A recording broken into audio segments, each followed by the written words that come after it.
Welcome back to Road America for the second race of the weekend. Brandon Kaczmarek disconnected from your channel WRL broadcast WRL from the server. It's the Western Championship for the World Racing League. It's not really a World Championship. Anyway, my name is Ryan. We've got Joseph and JT with us today. We're expecting a Scott Michaels appearance potentially at some point here. We're currently watching the GTO field come through the kink. The scene of some half setups yesterday. We had a couple issues down at Canada Corner, which is right behind this camera. A couple red flags over there, but the red flags were cleared pretty quickly. So we're hoping for a little bit cleaner race today. We've got 7 hours of racing on tap here. We'll see the Pinnacle Motorsports Porsche bringing up the rear. Happy to see them out here on Sunday morning. And we've also got the Eraser Motors GTU car is going to be joining us today as well. Also hoping to see Palomar Racing back on track, although it looks like their tent is down. So I know that car was being driven around in the paddock. We'll have to wait and see if they come through the shot at all. Good morning to everybody. We're happy to be here in the month of May. JT, the race yesterday at the end, the 162 was chasing the 909, and I think the 909 got kind of a lucky escape there with the late red flag. They were really running low on fuel, I think, at the end, and that red flag, I think, saved them from having to defend much harder. That car was able to go through tech successfully, so was the 162. So the top 3 in GTO able to hold their position. JT, what do you think is going to happen today in that class? I'm hoping we'll see a bit more short-end strategy, just because we're going to be running 2 hours less. So I think things will be able to change up a bit more. We'll see if we can get a GTR a bit closer to the front. Same with NFC Motorsports. And hoping we'll see the 111 Thunder Bunny also run in contention today as well. The 111 Thunder Bunny car, of course, usually the class of the field, especially when it comes to the Supras as far as pace is concerned. They had some gearbox overheating issues yesterday, so they're hoping that they've solved those and they'll be able to get back to the front. And it makes sense the team car, the 118, took the win in a pretty convincing fashion yesterday. So hopefully both of those can be back at the front. We are, of course, missing the championship contender number 34 Hitman Racing car. They were the victims of one of the unfortunate incidents down at Canada Corner, and they have since left the track. So the way things have been going this season, it's kind of Thunder Bunny's race to throw away at this point. Obviously, we've got some great contenders there in the class as well. We spoke about the 909. The 162 Dexter Racing car ran a stellar performance yesterday. The 88 Renegade Racing BMW, they run strong. Great prep behind that car. The GTR 99, always there at the end. So the top 5 in GTO, I think, still going to have something to say about this race. As well as the number 123 NFC Motorsports Mercedes-Benz. They were contenders for a win about midway through yesterday. It didn't quite pan out for them the way they'd hoped, but that car always has strong pace available to it, so we'll hope to see them turn around their performance today as well. In GP1, we had the number 46 Ginger Racing BMW win in convincing fashion. After a lot of the BMWs yesterday, Joseph had some issues with engine performance and having breakdowns and camshaft position sensors, things like that. So we're hoping for a stronger showing by the E46 runners today. But Ginger Racing, a steady competitor, able to pick up a win yesterday.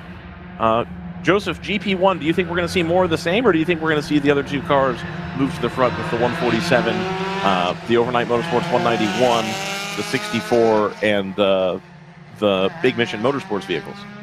I tend to think that you can never really count out the 44 or the 147 at the very least. Big Mission is a little bit more of a conglomerate, so those individual cars will have different performances and different crews working on them. So hopefully they can get all their kinks sorted out, but I think the most consistent crews in the pack are going to be on those PC Racing and Moorhead Speedworks machines. In GP2 yesterday, we had the number 368 Exiled. They came in first position here in GP2 in their BMW, followed by the number 747 AutoWorks Motorsports BMW 5 Series, the old model, able to bring home a strong second place finish. They had run in another series in the past and are now up here in WRL and making a strong showing of it, getting a podium. They'll be hoping for a double podium. And then we also have the number 197 Overnight Motorsports Porsche. They had come third place yesterday. I believe that result stands. A strong performance for them as well. GP2 also, I think, bit by a little bit of the reliability bug. People having some issues yesterday. A lot of BMWs had issues. So hoping that a lot of these runners end up in a little bit better position today. And then GP3, you've got the AOA Racing number 75, the car that was in the wars at Mid-Ohio, takes home the win over the number 65 Open Throttle Racing in their new E46 BMW in that bright green color. I think a pretty close race in GP3, guys, especially yesterday between the 75, the 65, the 85, and then the 737 featured at some points as well. Yeah, it was a field that, other than a couple of cars, TC Klein missing the start, was a really close, or a really consistent class in terms of, I think everybody bar maybe TC Klein finished that race. So reliability issues, not a huge concern yesterday in that class. We'll see if it holds today. We, of course, spoke with the Astro Autosports guys who rounded out the top 5 in that class. They're actually hoping to get some more miles out on the car today. I think they had run into a couple issues, but very confident that they'll be able to feature in today's race. So looking forward to that as well. A nice battle at GP3. Guys, I think we've got the makings of a pretty cracking race here. It sounds like a lot of people have figured out the issues with their cars and have come back out. I think people are hopeful. The GTU field's about to take the green here, of course. They're going to be led in line by the Stratus Racing cars. And the white car, the 58, is going to get the initial jump. The Racer Motors car has stumbled. I'm not sure if the car died or what, but it seemed like they didn't actually get going until they had crossed start-finish, but they are now at speed going down into turn 1. We'll see them right here. And now we're going to get the GTO field. Just coming through the shot here. I can just about see them coming up. And we've got both of the Thunder Bunny cars going to lead them to the grid, but the number 88 jumps out, doesn't have anywhere to go. The 997 is going to come around the outside. The 997 had some overheating issues yesterday during the first of the red flags. That was the cause of their issues, so they think they have that fixed. That car fast all weekend. Really looking forward to seeing that vehicle put on a show here. The 111 just barely holds on to the lead over the 118 team car. There's a car moving down the inside. The 997 trying to stay clean. Pretty clean start there for GTO. And the general production classes are going to take their green flag here. 44 is going to get a big jump over the 26, followed by the 701. Good to see the 701 doing so well in a class usually dominated by BMWs. So they're going to head on down to turn 1. General production looking pretty clean. Yeah, no apparent drama so far. All going to funnel into turn 1 here. Everybody stays nice and reasonable. Nice part about Road America, track surface pretty wide. So we're going to be able to keep things organized. Of course, won't have any timing updates until the leaders come through. The GTU class, of course, starting the race at the head of the field. Depending on the drivers in those cars, they could stay ahead. The pace, the ultimate pace is there on those cars. I'm not sure how the stint length works out in their favors for the overall. Of course, no trophy for the overall, but if a GTU car finishes ahead of a GTO car, I always think that that's a reasonable result in a car that's almost certainly cheaper than the GT4 cars that dominate the GTO class nowadays. Just see the general production field coming down through turn 5. Again, nobody making any late moves, nobody doing anything crazy. That AOA car, the 75, has made huge inroads. They definitely did not start on the front row. They are now near the front of the GP3 class. The 58 has checked out from the 59 at the front of the field. They are almost 4 seconds clear. And then the number 84, another 4 seconds behind the 59. So the top 3 in GTU and overall already have a huge gap. The number 6 comes through. They're 18 seconds off the lead, but able to get some more miles under the belt of that car. That car has had pace here and there, but has also been plagued by reliability issues since we first started seeing it. The Gulf livery Civico NP01. The 118 has taken the lead over the 111 again. Have to wonder if they're having the same issues. The 123 comes through, followed by the 88. looks like the 997 has fallen back into 5th in class. So that 88 BMW able to stay near the front here. They're just holding on to the front three of the 118, 111, and 123. About 6 seconds separate the top 5 down. That top 5 rounded out by the number 12 Team ACP BMW. Spoke with Kate P. Jones yesterday. They seem pretty happy with their season so far. That number 12, of course, in contention for the championship this year, along with the 111 and the 123. There, we just see the 88. We gotta ask Katie about that canopy. Forgot to. What was that? I'm sorry? We gotta ask Catesby about that canopy. Oh, there's got the flag on it. Yeah. Yeah, well, you know. We'll get there. Joseph, as one of our 2 Eastern Europe correspondents, I feel like that was your responsibility. I don't think that's correct. No? Well, all right. I don't know what Tammy is from. It almost feels Finnish.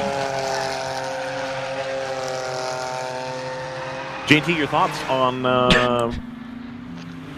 family lineage? No thoughts on that, but in GP1, Frozen Rotor apparently had a good start to get up into 3rd, and at the end of the lap, immediately entered pit lane. Oh, that's too bad. So Frozen Rotor's, of course, another Minnesota entrant able to come through here. The 14 is in as well. Palomar guys cannot catch a break. They're opening the hood on their BMW. Frozen Rotor's, of course, coming out from the Minnesota, sort of the Minneapolis region, as it were. A great car. Everybody in the paddock has been talking about how quick that car is, but just haven't quite had the luck either. They had some issues yesterday, and now they're having issues again today.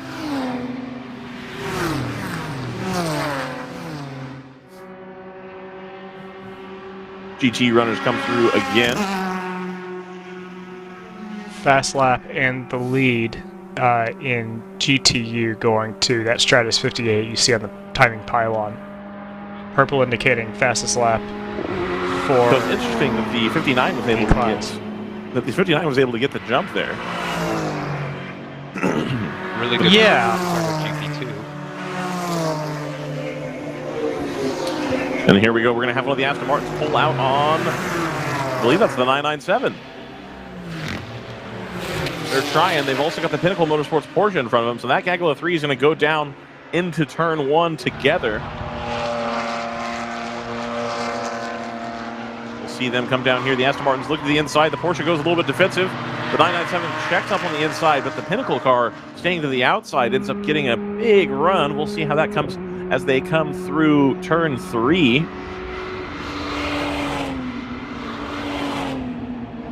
Of course, that's the leader. And then we have the 123. Looks like they're still together.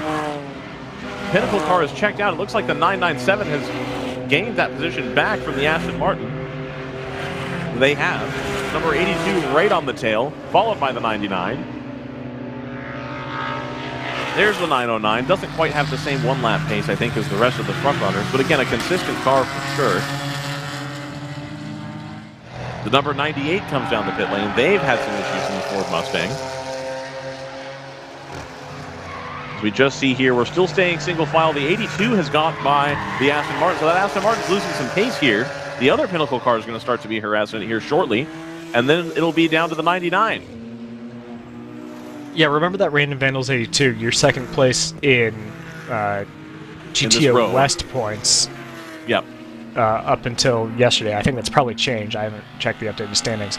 But a competitive car, even though it's kind of sitting in the mid-ish pack right now. Definitely a car they'll want to be watching out for. They, of course, that team, Random Vandals, they usually have 2 cars. Only 1 car here this weekend. We understand that one of their drivers is over on the West Coast right now. Had a bit of a day yesterday. Did Mo and Cole. Hopefully get the car turned around today because they had great pace in the Super Trofeo race. Connor Zilic, of course, former WRL entrant, won the MX-5 Cup race. Did he get Rookie of the Year last year or the year before? I think it was last year. Okay. He almost, I think, finished, what, 3rd in the championship or 2nd in the championship? Yep. Jared Thomas was right on his back, but between Jared Thomas, also a WRL entrant, 2 WRL entrants way out ahead. I think a 6-second gap by the end of the race for the top 2 in the MX5 Cup yesterday. So more great news for ex-WRL runners. Maybe we'll see a few of them in the future, perhaps at COTA, perhaps at Daytona. A GTO battle seems to have settled draft down a little bit. Glenn did not see pass car nearly enough, unfortunately. Wow. I would say he did quite a bit considering he was starting last. Starting last, true. And I mean, they had his some way attrition up as well at the back of that pack. Worked his way up to 18th, I believe. 18th, yep. So now the 82 is going to start working on the 997. That car has come alive with some pace as well. Coming down through here. So the GTU field has already caught the tail end of the general production runners. So now they're going to start getting into traffic. The lap times are going to come down a little bit, I reckon. Maybe able to get a little bit better tow nowadays. Yeah, obviously second day of running, everyone's got a much better feel for the track, better feel for where their car picks up speed versus cars in different classes. Absolutely. So should be, and we really did not have very many car-to-car incidents at all yesterday. So no, this we should did be, knock on wood, a pretty clean race, or at least it has all the makings of one.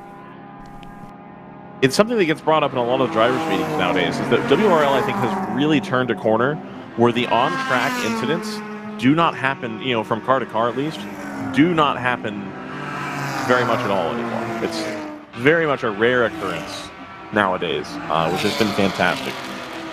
It's something they've been harping on in drivers' meetings for quite some time, and now they're at a point where, the probationary meeting is usually pretty empty. I don't see a whole lot of return faces. It's usually new people in the probation drivers meeting. So it's been great, and I'm really happy to see that we're able to keep racing each other close because, the action has been pretty close. Yesterday, the 909 and the, the 164, that went all the way down to the wire, basically, and no contact there. 162, my apologies. And they were practically everything but bump drafting going down right there. Yeah. Trying to get down the inside there, but never making any moves that were unfortunate. And I think it would have been really tempting to do so, especially into Canada Corner, where they were getting, right there, less than a foot off the bumper, it looked like at some instances.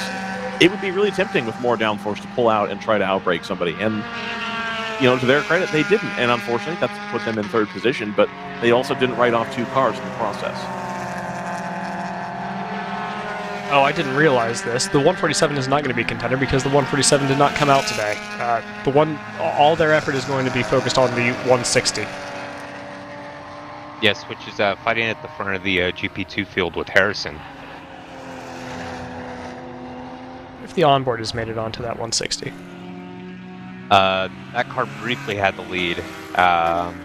Unfortunately, the Harrison Motorsports cars got around them.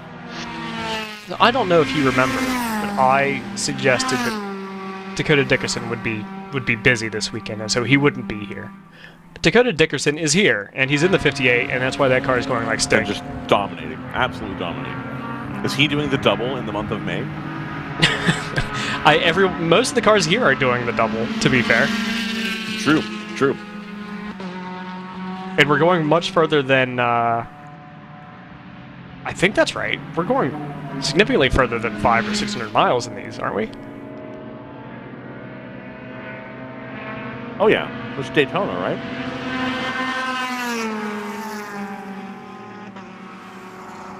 I ran the math yesterday. I see what you mean. Yes. I'm sorry. It was 197 laps. And Road America's 4 miles? That's right. There we go. So, math fans, let's work along at home. That's almost 800 miles. That's what I thought. Racing completed. It occurred to me yesterday. I was like, I wonder if we could lobby RJ to turn the Sunday race into a Road America 500. But that actually would not be nearly enough running.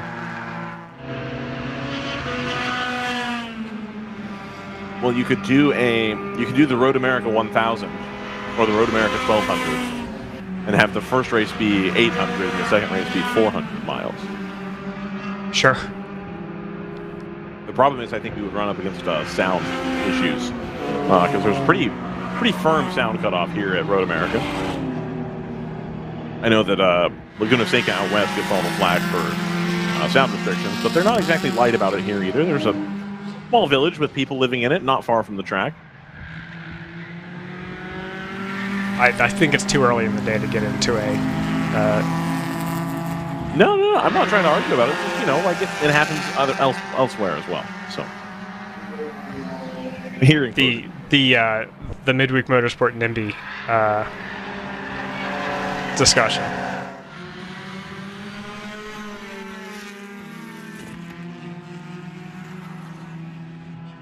JT, what's happening in the standings? Because I have not been looking at all. Very good fight at the front of GP3 between the 75 AOA Racing and the 65 Open Throttle. So it looked like on the start, JT, that the 65 had lost a bunch of ground. Have they caught that back up? I don't know if the 65 lost a bunch of ground. I know the 85 absolutely did. They were quite slow at the tail end of the field there. But the 75 and the 65 have opened up a 11-second gap to the rest of the class. And Joseph, you can pull up the replay of the GP3 start. We could dissect that a little bit. Sure, yeah.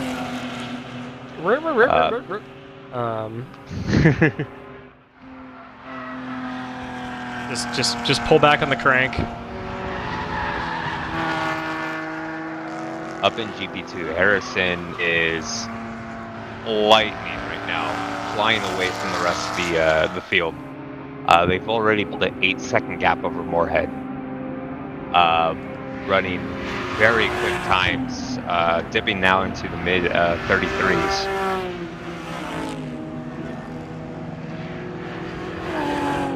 .134 comes into the pit lane in 12th place in GP1. Another one of the stricken Big Mission Motorsports BMWs. I think that pass with GP3 leaders just happened. Just saw them come through shot, leading within a 10. At 75. Yeah, so it's happened across the line, basically. Yeah, green car. So Open Throttle now in the lead in GP3. I do want to make a correction in GP1. This timing has shown Frozen Rotor to be in the pits, but I don't think that's the case, and their lap times continue to be right there within the field, and they've done 5 laps, still in 5th. So I think that's just a bug in our timing. Let me check race here. And also, I need to pin Race Hero to our YouTube chat so that everyone has access to live timing.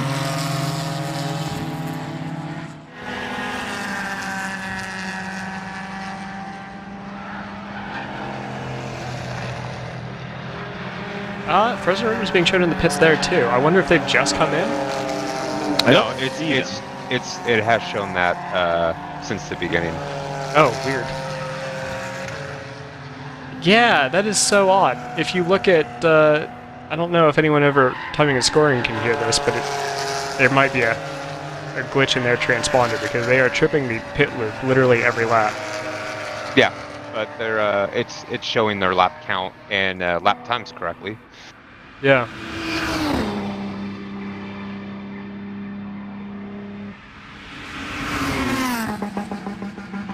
Someone bouncing hard off the rev on that limiter. Oh, we've got a car running wide at the kink. They've saved it. My goodness, that could have been a big one. That was the, that kind of looked like it was the AutoWorks Motorsports 747, the 5 Series. That is a scary old moment in a car with no downforce. Good news is they're using all of the track and a little bit then some. Yeah. Don't worry, guys. You don't have to mow the grass over there this weekend. That has been taken care of. I mean, that's the same part of the track where the 34 had its weekend ended, so it's just you cannot mess around with that part of the track.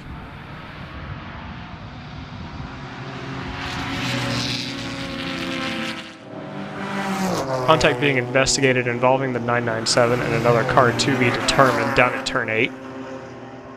That obviously, I think, the slowest part of the track. The left-hand corner right before the carousel.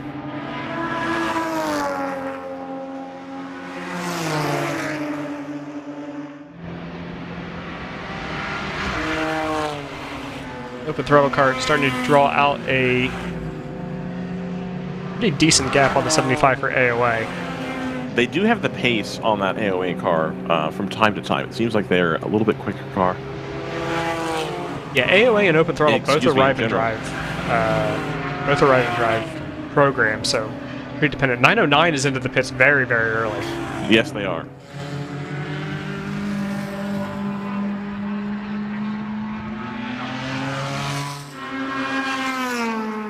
Car slow may have hit the wall. Would be the number 57. Oh yeah, that car is That is quite not deranged. good. No. Yeah, that front left wheel, you can see it looks to be slightly crabbing. So the question then becomes, what will they turn the front of this car into now that that bumper is mangled? Could it become a Vauxhall VX220? Could it just become an S10, just a dropped S10? Excuse me, sir, that's a Colorado. Ooh, the back is dented as well. The back left corner is pushed in. It's missing its fake taillight. Yeah, it's being reported as a spin with impact into That's 14. That's Ooh. probably caught a couple corners then. Yeah. And I'm not seeing them on timing and scoring. I see them pitting in 57. Yeah. But visually, yes. No, I'm registering them. This is Boneyard at Yeah, 57. that's what I meant. Oh. Yeah, it's in there. In 12. There we go. Yes, GP1. I don't believe we ever saw, and in fact, they're not even on the list, but our MR2. With No, the Joseph, if big you recall honking yesterday, they packed up and left. Oh, they're gone. Okay. Yeah, they are gone. And unfortunately, the Palomar car has had to request a tow from the pit lane. So I think that'll be the end of their day as well. Really unfortunate for them. We're hoping, you tow the hauler out here from Southern California. You hope you can get some track time. And unfortunately, it just doesn't seem to have gone their way again. I suspect there were some engine issues again. They had the hood up for some time. And then very quickly, I think, realized there wasn't a whole lot they could do. Well, remember they tried to carry out an installation lap at the end of yesterday's race and didn't make it around the first one of those. Right. They were driving it in the upper paddock earlier when I was trying to place cameras, driving it back and forth and in circles, and that car did run. 58 is in. He's, of course, got to jump on his jet and fly back to Laguna Seca. That would be extremely funny if that's what was going on. You could afford to do something like that in a class where everyone seems to be having mechanical problems. Right. Well, especially when that track is on the east or is on the west coast, so That's fine. at least half of the 4 hours he's going to get back. Exactly. So there's some potential here going from Fond du Lac to Salinas. Would be probably your best bet. Monterey Airport probably a little busy today.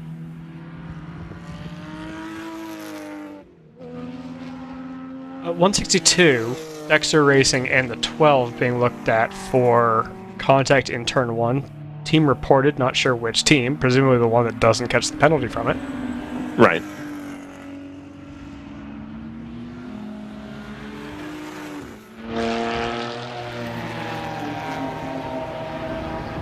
But keep an eye on that. We're also looking at contact between the 997, as we reported earlier, and we think the 453. Remember the 997, well, I don't know that we reported this, but the 997 also was called in by the track marshals as having spun in the center of turn 8. So that reads to me like the 997 is the car aggrieved in this case, rather than the car doing the spinning. And they can't catch a break in that car either. Automatic Racing back out on track. Relatively short stop. It was. It seemed like they had solved whatever their issue was and sent it back out rather quickly. You lose something like 40 seconds just going down the pit lane, this long pit lane. Big old pit lane. Just a wide boy. Just a boy. Big honking pit lane. Huge. And so, if that's a 95-second stop, that means that they were hanging out for in the ballpark of 45 seconds. Yep. Could be something as simple as, you know, a belt that needed tightening, or you know, who knows what. Well, and you figure if you're going to come in around this time, you may as well top off. Of course, like, yeah. Minimize the impact, and like, well, at least we get a little bit more fuel on board. Yeah, I mean, you do see that a lot in non-professional crewed teams where they will come in basically in a panic, fix the thing that needed to be fixed, and then, you know, not really take advantage of the moment that they've been put in. Right.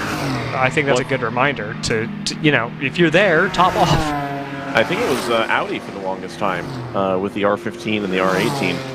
Even if they thought they had an engine issue or something else issue, they would come in, the car would pull into the pit lane, and they would do the full pit stop.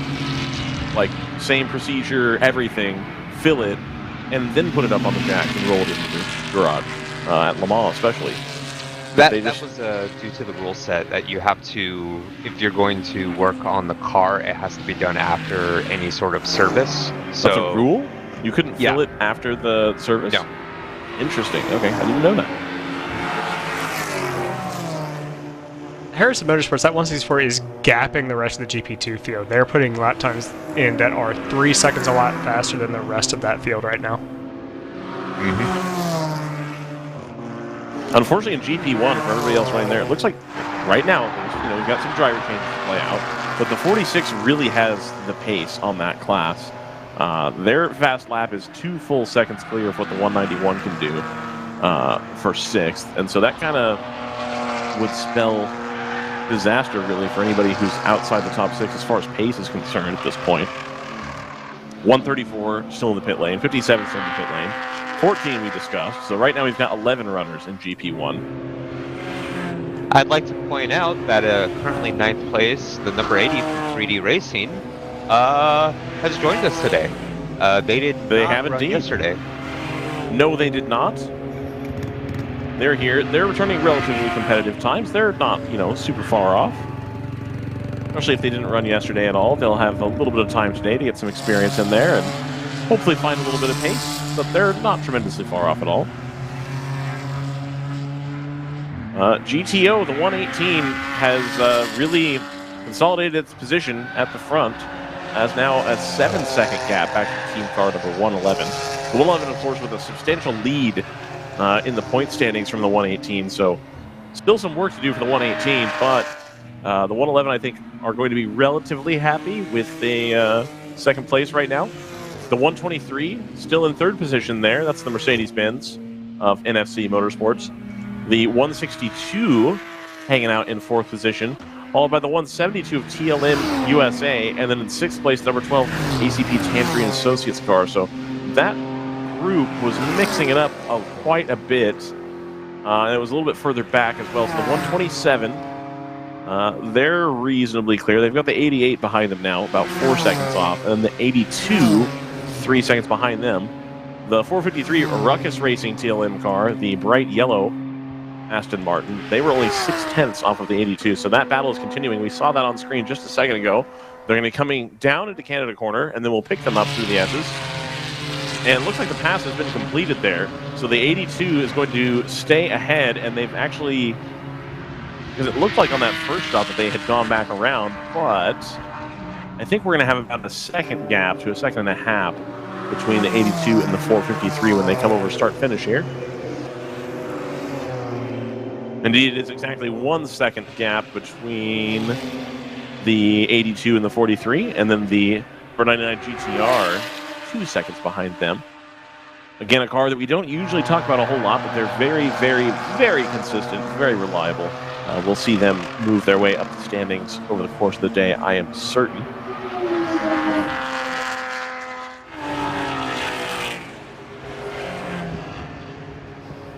Now that we've settled down, it's time for my favorite part of the day.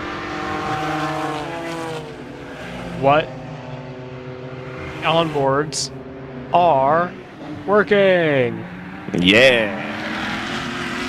For cell coverage here at Road America, there are a couple parts of the track where you really lose a lot of it.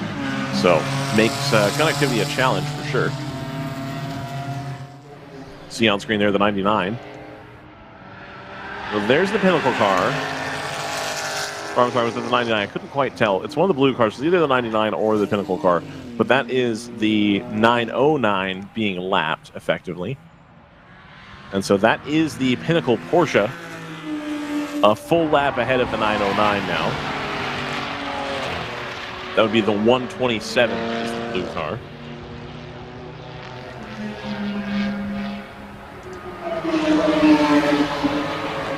There we see them again.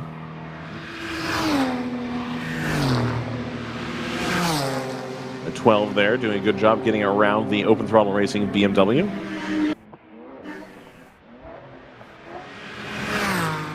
So we've settled into a rhythm here. Everything's been very clean, but there's still battles playing out on track as the 82 draws ever closer to the 88. 88, of course, started the race a little bit further up the field, has now kind of dwindled a little bit here, now down to 8th position, and it looks like the 82 is going to start working on him to go around there.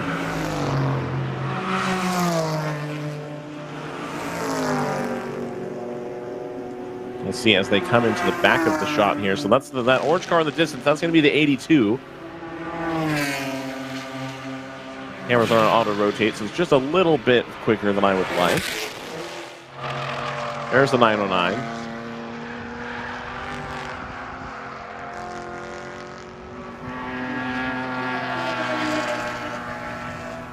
And it looks like the 88 has held on, but it was less than a tenth of a second here, and the 82 has gone around going into turn 1, so that move is complete. The 88 has lost another position. They're now down in 9th. The 453 Ruckus Racing Aston Martin will be licking its chops, seeing if it can get back up into a higher position as they continue.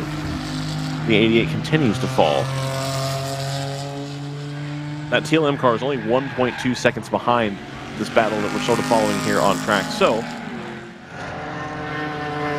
be able to see them coming into view and a little bit closer. Somebody is either smoking or dragged the brakes pretty deep into turn 5.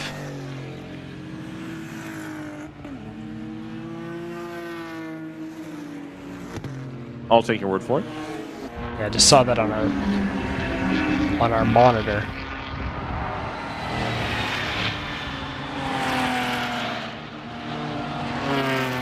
No, that is smoke coming out of one of the BMWs. It's a GP1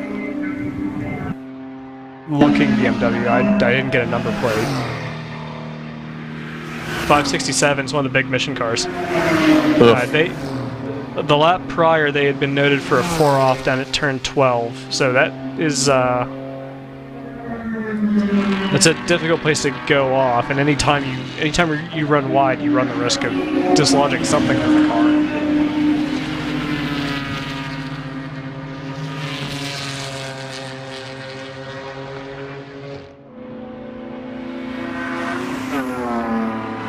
We'll see if they come down the pit lane this time around.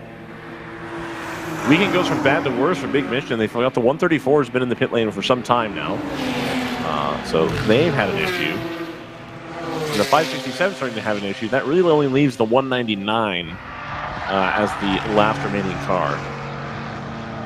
It's still running this weekend. Of course, the 777 never got out of Friday. Engine failure is my understanding. Yeah, it's been a difficult weekend for Big Mission. We know that team, for the most part, based out of Colorado. So Colorado. It's a long haul to have a weekend like this, I'm afraid. Well, 567, I can see their pit stall. They're coming in. Jackman going over the wall. They're going to jack up the right side of the car. Of course, that is the side where I can't actually see what's occurring. So they'll go to work on that car, seeing if they can get it turned around and salvage something from the weekend. The 199, of course, still running, able to continue on its way.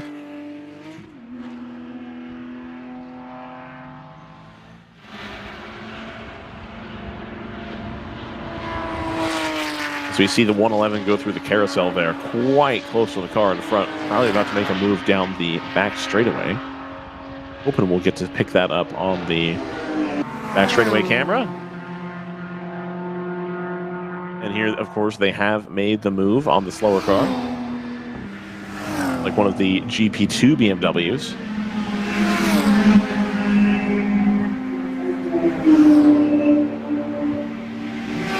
The the 567 now up on the jack stands with the hood open. So I think that would tend to explain that they have an issue at the front right of the car.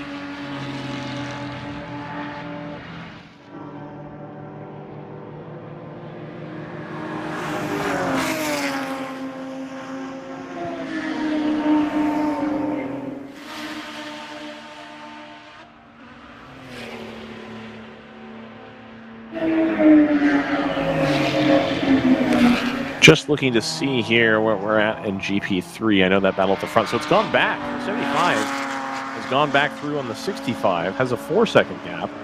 So that battle swings back and forth quite suddenly. Yeah, swap back lap 10 just 3 laps ago. The 737 still staying pretty steadily in 3rd position there, also a BMW.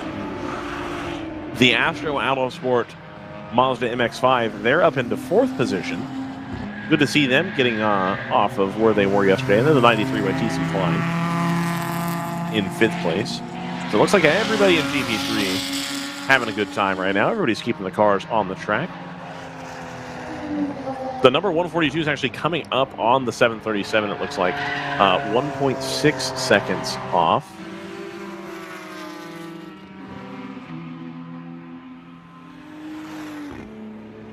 So if the 142 can make that jump, they will be in a podium position. Granted, with about 6.5 hours left to go, they've still got quite some time. But I think a nice feather in the cap after having such a rough day yesterday, being able to run at the front of your class in a car that's really not engineered for this type of racing. As we spoke about yesterday, the MX-5 Cup car very rarely doing an event that's longer than an hour.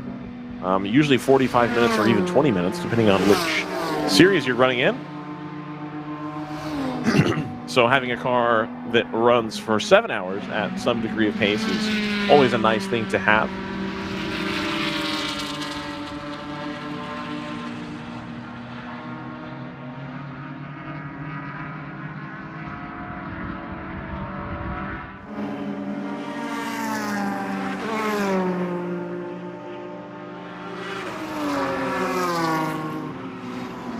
Oh man, and GP1 Edge Auto Sports takes the lead from PC Racing. We've got a nice 17-second gap over round 3 with the 701. But both of those cars put in their fastest laps last time by. Spoke with the Edge Auto Sports guys at dinner yesterday.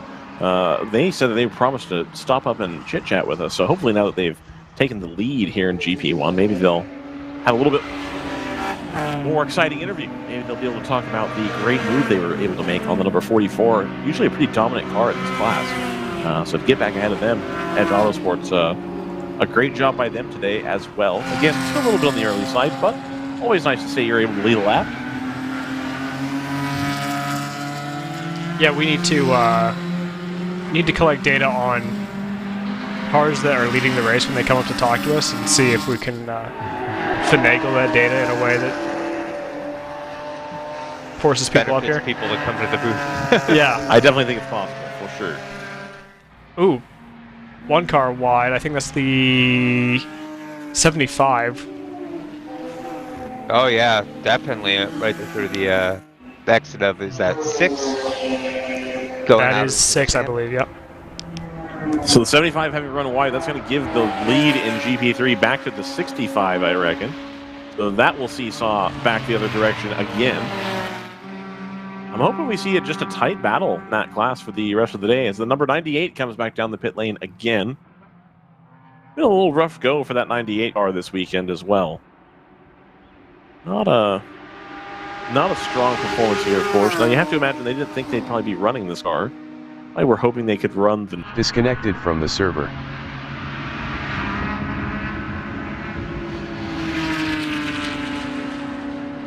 Joseph's back.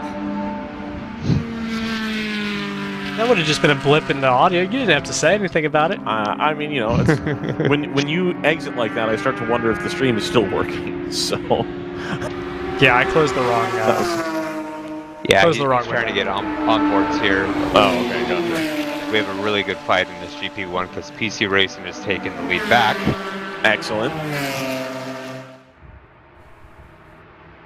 I believe we'll be seeing them coming down to turn 1 here. No. I thought I saw that Edge Autos was coming. Oh, no, that was the red one. That was the same car.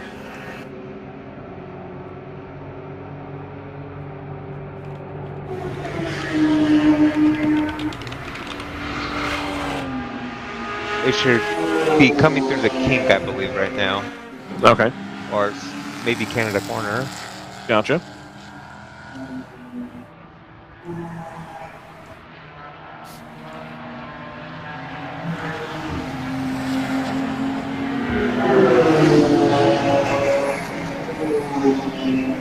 So that gaggle in GTO, the 82, just comes through with the TLM Ruckus Aston Martin right behind it. Half a second. So the 82 able to get around the 88 and try to start working on the Pinnacle car. The Pinnacle car has great pace right now, so they were able to stay out ahead. And the 82 now being caught by the number 453 Aston Martin. With the GTR 99 still just taking its time back there in 10th position. They've gotten around the 88. So the 88 has dropped 7 positions since the beginning of the race here. The big winners there, of course, are the number 162. They're up 3. The number 172 Aston Martin TLM. That's the orange or red one. And the Random Vandals Racing number 82 have all gained 3 positions. So lots of big movers in GTO. The 997 is now down in 15th position. I have to imagine they've run into some issues again. They were, I believe, victims of a contact situation right around the time the race started. So hopefully they're able to get that car back out there, but not a fun day for them. The automatic racing car also down in 19th position. They lost some time in the pit lane.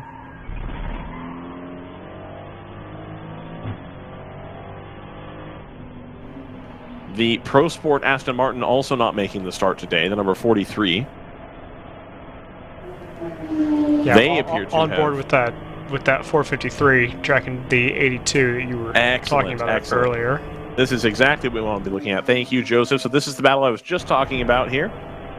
Last time by, they were 0.4 of a second apart. The gap has grown a little bit. They're going to try to close up here. They will not have enough time gained to make a move into Canada corner here. They're going to get slowed way down, turn in, take some inside curb, run it to the outside. Just a little bit of curb there. Come back up through the S's. Pretty high commitment part of the track here. They're just a little bit of a lift, but stay mostly in it. Now we're down to the final turn. They're giving a little dab of brake, just taking it nice and easy, staying right there. And the 82 gets a little bit wide out of the curb. They're going to head up the hill. It looks like the 453 really doesn't close up that much on the 82 on the straights. He's starting to gain a little bit here now that they're able to really take advantage of the draft. That speed, of course, at the bottom left of the dash there is in kilometers an hour, which, math fans, 240 kilometers an hour is how fast? 200 would be 120 miles an hour. Right. So you're about 120, 140, something like that? That sounds about right. Yeah. So almost 150. Well, I'll call it that. That way it's nearly 150 miles an hour. 149. Yeah, there we go. So my 120 was nice. And they're going to show the nose here. make the 82 go a little bit defensive, I think. And they're going to catch him a lot going down there into turn 5. Now the car is closed right up. They're going to try to take it going into turn 6. He's on the inside. I think rightfully chooses to stay behind, doesn't stick the nose in there. There's a little bit of traffic ahead. May be able to take advantage of the traffic, have the 82 get bogged basically by the slower car ahead. So taking their time. That's the J&R No Lift Racing Honda Civic there that they go by. They are now going to catch, I believe that's going to be the open throttle BMW right ahead of the 82 as we go into one of the fastest parts of the track. This is the carousel where all the downforce you can get on the car really, really helps you. You're a little bit compromised if you're following somebody. You see the Aston Martin step out just a little bit. Maybe try to get a little bit of cleaner air on that left side of the car. They're going to go around the open throttle motorsports BMW, the current GP3 leader. We're just going to lose signal there. Perfect. Through the kink. Up here. Down the back straightaway. So a huge gap there. I think playing a little bit safe in traffic and not being on the preferred line there has caused the TLM car to lose a little bit of ground here. But again, these two cars very evenly matched right now.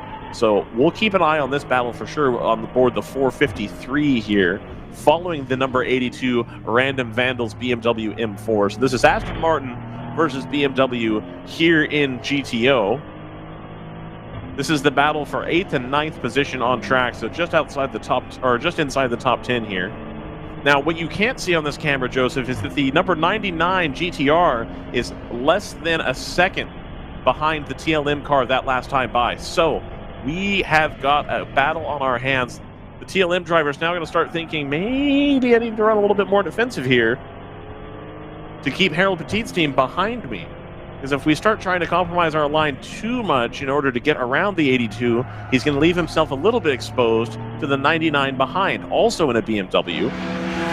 Both of these BMWs pretty heavily developed at this point. Between the 82, I know, has a little bit different suspension setup, is my understanding, as well as the number 99 with extensive modifications, especially to the aero on that car. So maybe a little bit more slippery down the straights, as well as being just as good in the corners. So that 99 may be a little bit more racy than these two cars. 82 gets a little bit loose. So the 82's been getting loose on exit a little bit more than the car, the TLM Aston Martin here. He's going to get balked by one of the MX-5s. He's still right behind him, so he does clear that MX-5. There's the 99. You see him right there. They're going to start working their way towards the carousel now. There's the 82. The TLM car has closed up. The 99 still a little bit away. They still have some traffic in between, so I think the TLM car is safe from behind right now. We're going to go back on board. They're going to go right into the carousel. No traffic to worry about into the carousel this time for the 453 and the 82. 453 just taking it a little bit easy, squeezes the throttle, a nice clean line there. We're going to lose service here for just a moment as we go around that mound. There we are. 453 again on the straights. The 453 really not able to hold on to the back of the 82, but seems to have a little bit better corner entry and exit. Takes it a little bit easy here into Canada corner. But on exit here, the 82 gets a decent exit that time as well, so the gap has stayed pretty stagnant. And they gain just a little bit there as they go up through the S's. The 82 runs a little wide again. Not nearly as neat of an exit there. He's going to close up again here, going onto the main straightaway for start-finish. They're going to have to go up the hill. And as they go up the hill, we do just see them come through our shot. The onboard, of course, a little bit delayed.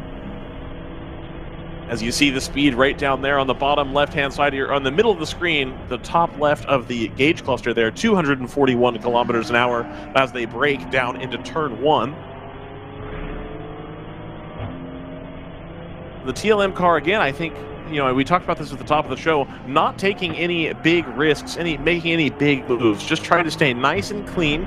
It's the beginning of a 7-hour race. We're only about 49 minutes in right now. We just want to keep the car clean.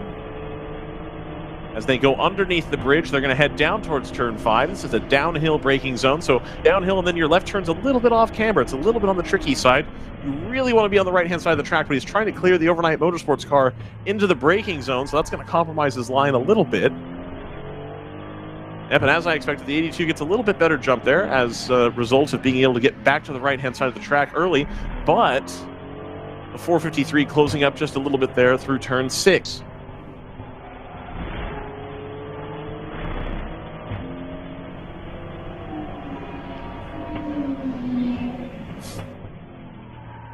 So great racing between these two cars, the Random Vandals BMW and the TLM Ruckus Racing. That's the bright yellow Aston Martin. This, of course, the new car with the V8 twin turbo. 99 still back there, still looking, still just watching. I think a smart move here to stay out of the battle ahead. The battle's been very respectful at this point, but not a bad idea to just kind of back off and see what plays out ahead of you. I'm going to turn my sound on so I can see if I can hear some throttle action here. Some tires. So the listener has been able to hear the sound of the car. I have had it muted, so we're not going to turn that on. We'll hopefully inform the commentary a little bit better.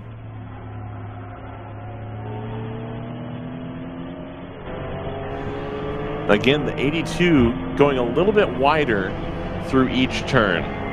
Not by much, but by enough, I think. And I really think that's the difference right now between the two cars, is the 82 on exit, and it could be, you know, we spoke yesterday about the traction control package in the BMW being a little bit on the older side. The 567 Big Mission car now coming back out, it looks like.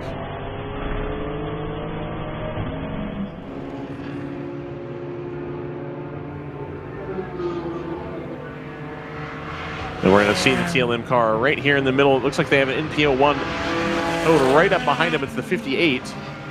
The 58 now has to get through this battle. Now the 58 car should be a little quicker, but having to race these two GTO cars, and they're going to go for it. The 453 is going to go for it into turn 5.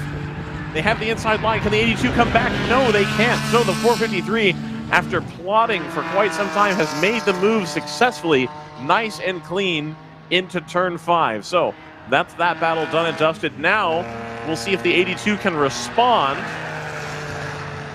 453 gets that NPO1 blocked a little bit. That way they can use that as kind of a defensive positioning there for the NPO1. It's going to make the 82 a little bit, make it a little bit more difficult for the 82 to get back by. The 82 has given up a ton of ground now, I believe because of the NPO1, trying to give it a little bit of space, but now they're back in the clutches of the 99. So we'll have the 82 followed by the 99 here. The 99, as we talked about, has quite a bit of aero worked on that car. We'll see if they have an easier time getting around the 82. That gap has widened back out a little bit. Yes, Joseph? That blue and white Cayman is also for position for this TLM Ruckus Racing Aston. So that'll be the next car in line. That may be another battle that we get to track. That is the Pinnacle Racing, or yeah, Pinnacle Motorsports Porsche Cayman. Now, they are still up there a little ways.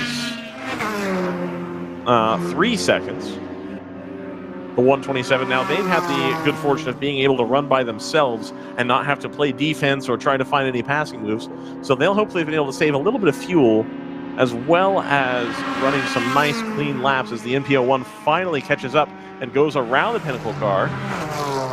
They're going to be able to outbrake him down into turn 1, of course. There goes the 99. So you see here that Porsche right there, mid-shot now. That's the Pinnacle Motorsports Porsche 9. I believe that's a 718, actually. I'm going to say it was 982. It's not. It's 718. 747's in the pit lane, 53 minutes in. Yeah, early for that class of car. So look to see if that's maybe some kind of problem. And they are removing the hood right now on that car. They're talking to the driver in the window, and they've taken the hood off. They're at the sort of back left corner of the car. On my BMW, that's where some of the electronics reside, but it could be like a brake booster. They put the hood back on. That battle for 8th, 9th, 10th, and GTO has now cooled off a little bit. There's a little bit more of a gap between the 3 cars there, and the Pinnacle Motorsports car still a little bit further ahead. The 99's drawing a little bit closer to the 82 here. Looks like some dirt had been kicked up there. Yeah, by the 701, I think. Just Yep. putting the left sides off in the kink. Actually, that may have been from the battle directly in front between PC and Edge Autosports. They've been fighting for the lead here consistently these past couple laps, trading back and forth. They're Yeah, let's track stuck that. behind traffic right now. So they've just left Canada corner. We've got a white flag We have a white- displayed. Yeah. So I think that's for the slow 94 Motorsports NP01.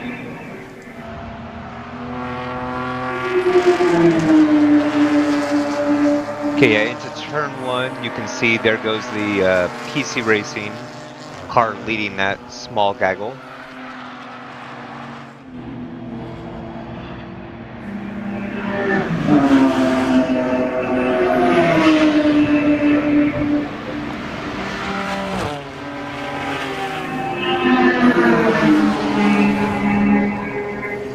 That has turned into a waving yellow now down at Canada Corner.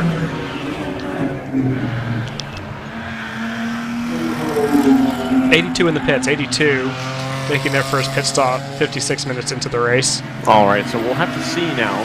So that's going to, I think, set off the chain reaction here of sorts of GTO pit stops. So random vandals, we'll have to see if their pit stop, stopping a little bit earlier, maybe they need less fuel, maybe they can jump the TLM car in the pit rotation. So we'll have to watch that right now. They're going to come over, they put the drip tray down. They have only just now moved the fuel bottle over, so it looks like the guy carrying the fire bottle also puts the drip tray down. They're now putting a can of fuel in. So they're going to lose some positions here, of course, but the rest of the GTO runners are also going to have to pit here shortly. Going for our second can of fuel in the BMW.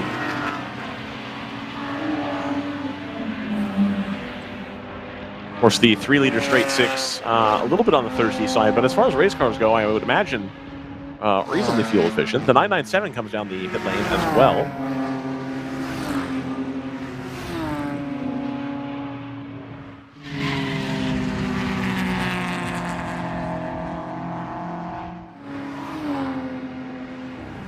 Recovery vehicle en route. Road America safety team doing more than their money's worth in hot pulls this weekend, so expect that this will be more of the same.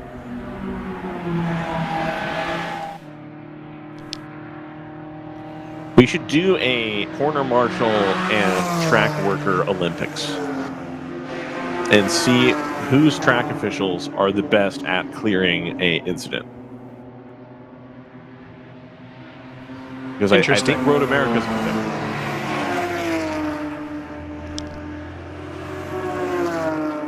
very quick, very efficient. What's interesting, Joseph? I was responding to your proposal. Oh, okay. That didn't sound like positive interesting, that's for sure. Well, I was trying to think through how you would do that. Yeah, obviously you wouldn't want to do it on like an actual live track. So like, how would you? No, you'd have to have a track where it was like, you know, you give everybody, here's the 5 staging points. Yeah. Cool. And then 99 as well. By the way. Everybody would have to have the same incident to respond to, obviously. Sure. So it would be like, we're going to have a old E46 over there, because you just picked any car. Ruckus comes in. The 99 comes in as well. So now we're going to see where the 82 comes out, because both of these cars are pitting at the same time. Number 99, I think a little bit quicker getting the fuel bottle in the car. We've got to, while we track that, we've got to fight for the lead in GTU. Excellent. Racer Motors number 6 up on the rear wing of the 59 for Stratus. That will, I believe, still be your overall lead battle. I believe so. It will, yes. Now, is one of them going to duck into the pits? Not on this lap. That Racer Motors car closed up on the 59. Yeah, absolutely it has. Putting some more fuel in the 99. Still watching this TLM and 99 pit stop situation here. The two of them are going to be able to leave pit lane, hopefully. So the 99 has left. The TLM car is a little bit further down the pit lane. 99 is going to be hustling to get up to the pit lane speed limit, and they do it. So the 99 overhauls the TLM Ruckus racing car in the pits. TLM still stationary. Where is the 82? The 118 comes into the pit lane. They're the leader in GTO.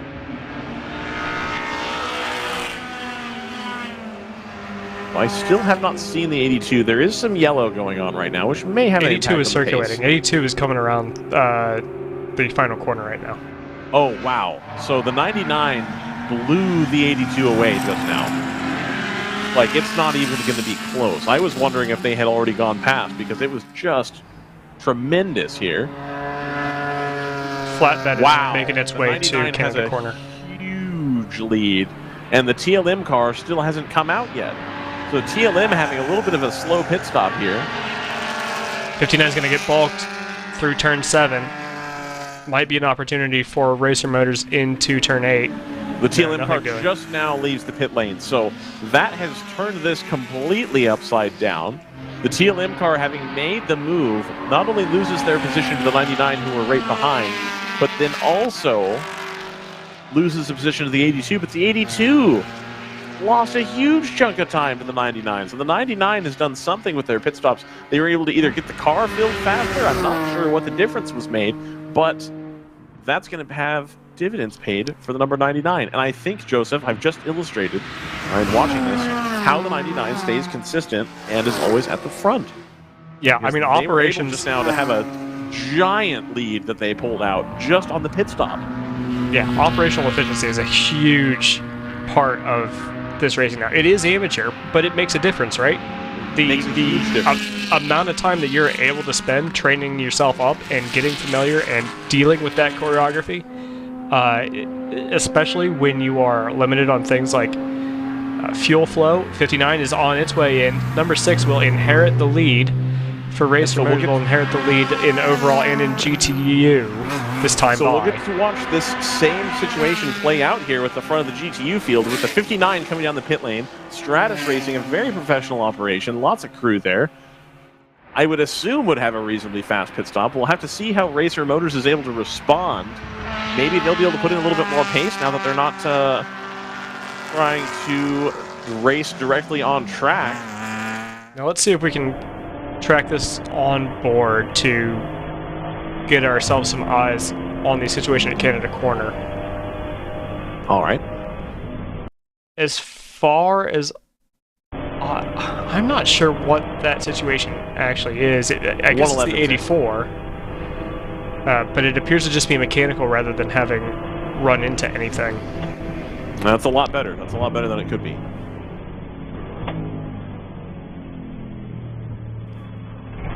Yeah, there you see them loading that 84 up onto the flatbed with a recovery truck basically in tow, acting as a blocker. Blocker with big flashing yellow lights.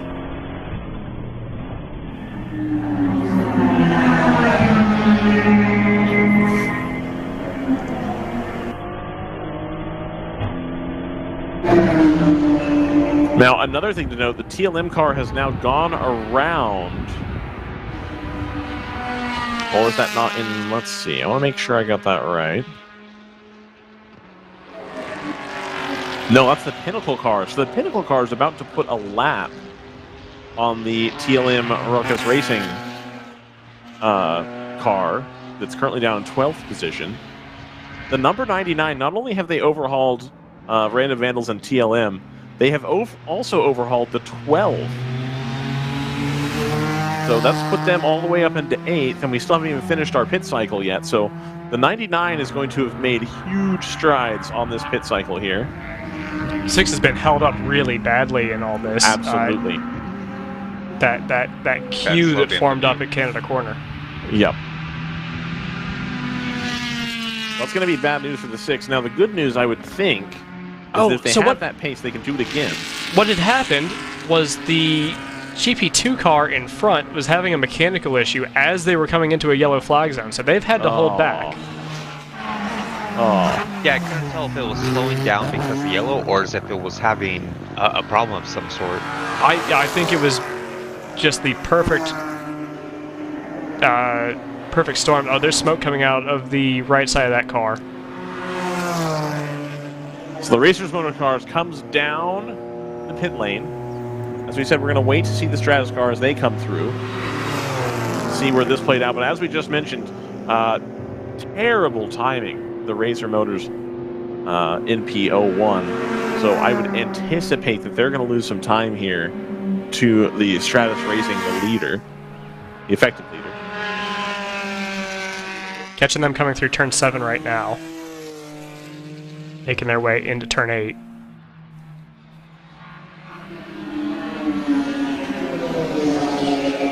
Yeah, so the 368 was called as slow down at 3 Alpha, as a matter of fact.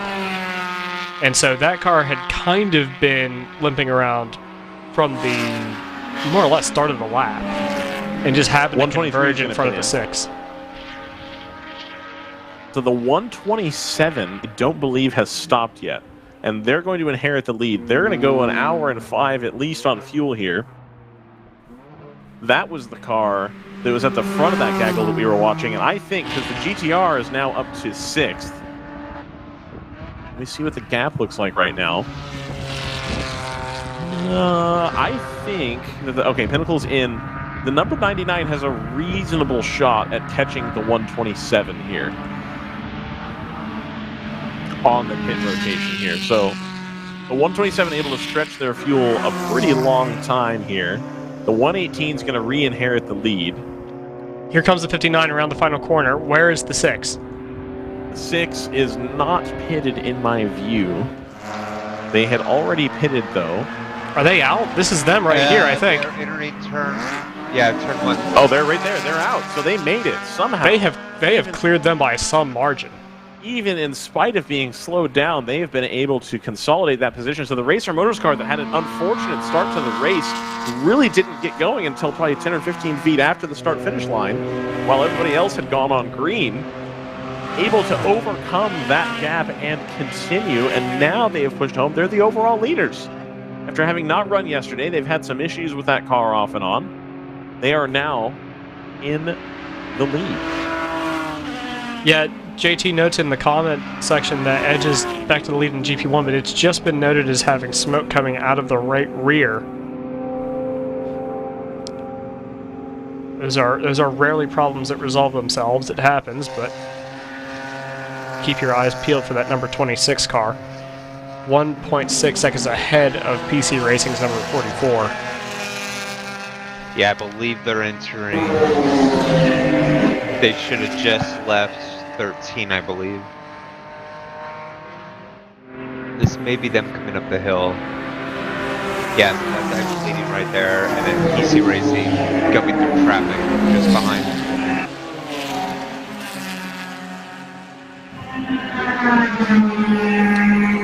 So I'm still waiting to see where the 127 comes out, but I still think that the 99 has a chance to have overhauled them on the pit rotation as well. So still waiting to see the 127 where they come out relative to the 99. And we still have that waving yellow down at Canada Corner.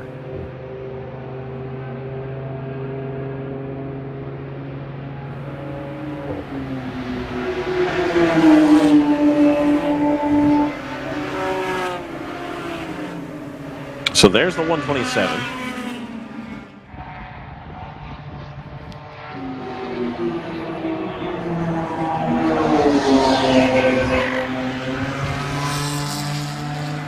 As well as the 44, which we're tracking whether or not they can track down the 26. Right.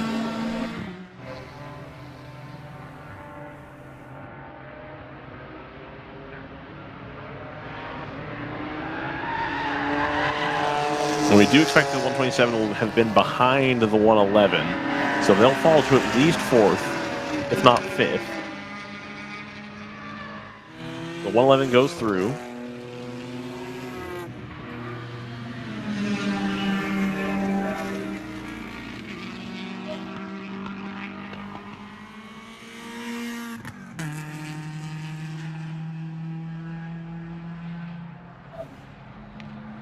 Interesting reports of the 6 being slow in turn 14. Yes. I'm looking at the standings. The 59 has the lead here. Has the 6 lost a full lap in that pit stop? Did that pit stop take way longer than we realized? I guess it did. Yeah. Now, they're only 10 seconds back. No, the pit laps are quite similar.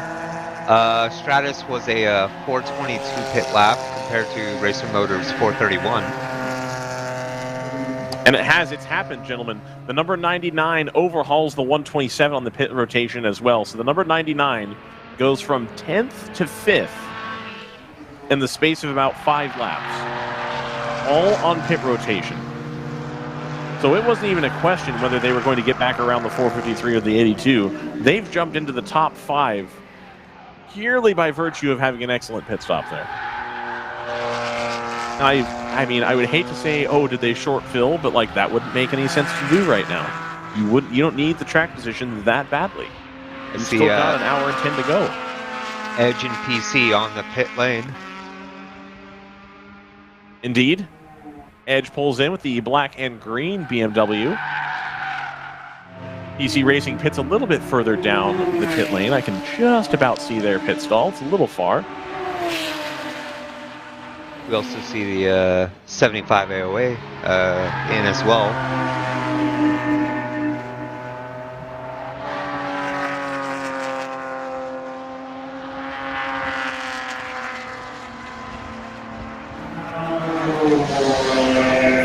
We'll have to see the race off pit lane here between the Edge and PC Racing cars.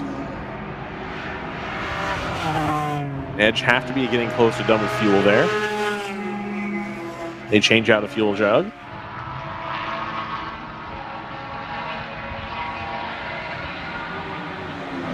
TC Klein is overtaken after Autosport for third in GP3. Good news for them. Absolutely, they're now back up in third place.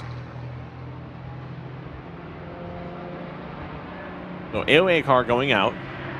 And they're going to go out in front of the Edge car, so that traffic won't cause any issues. Overnight coming down the pit lane as well in their Boxster. And the Edge Autosport car is rolling. PC Racing, no. PC Racing is not going to beat them out of pit lane. They're still sitting there as the Edge car goes by. It looks like they wait a couple seconds. Not sure if they couldn't get the car fired or if they were being courteous and didn't want to jump out in front of the Edge car in the pit lane. But that has happened now as well. Edge Autosports able to get out ahead of PC Racing. We'll see if they're able to hold on to, that should be the effective lead in GP1. I don't think the 701 has come through yet, though. No, it's heading down to turn 8 now. Okay. So they are going to retain the lead in GP1, both the 26 and the 44. Turn 8? Maybe not. I mean, it's going to depend on... It's the pit rotation, obviously. The 701's still going to have to stop at some point.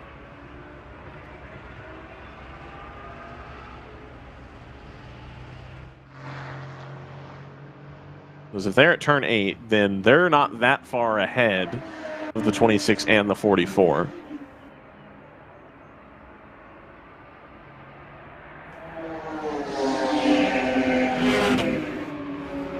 Yeah, 7-1 now heads to Canada Corner. I have the 701 coming up the pit lane right now. So the 44 and the Edge Autosports BMW, the 26, will retain the lead here in GP1. Of course, the Edge Autosports car is going to take the lead over the 44. Frozen Rotors is in 4th position, also in a Cayman.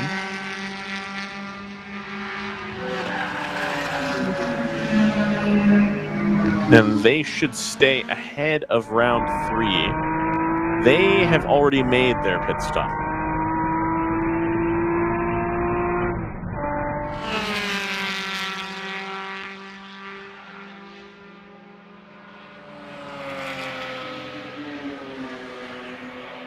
Well, we had quite the interesting moment there, gents. If we go back to, let's see, the 99 has now passed the 123 on track.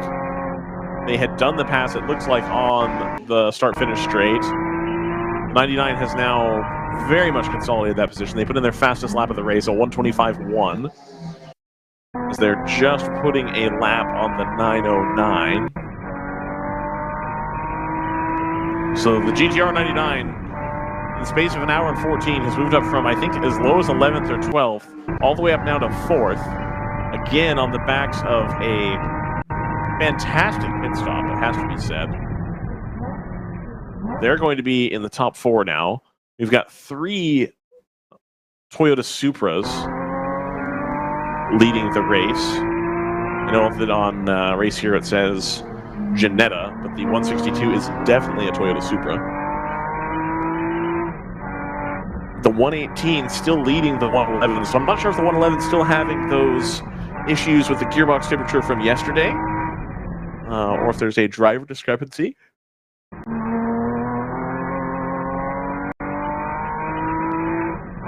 We note that usually Laura Hayes starts the car, and she's more or less the class of the field as far as one lap pace here.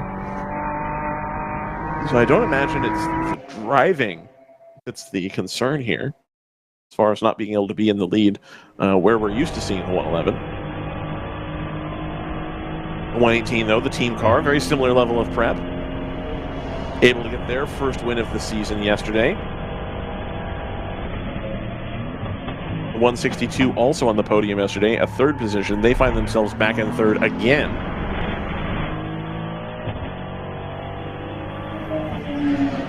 The NFC Motorsports 123 just starting to slip down the order a little bit. They were as high as 3rd behind both of the Thunder Bunny cars. They've lost out a little bit on the pit rotation here.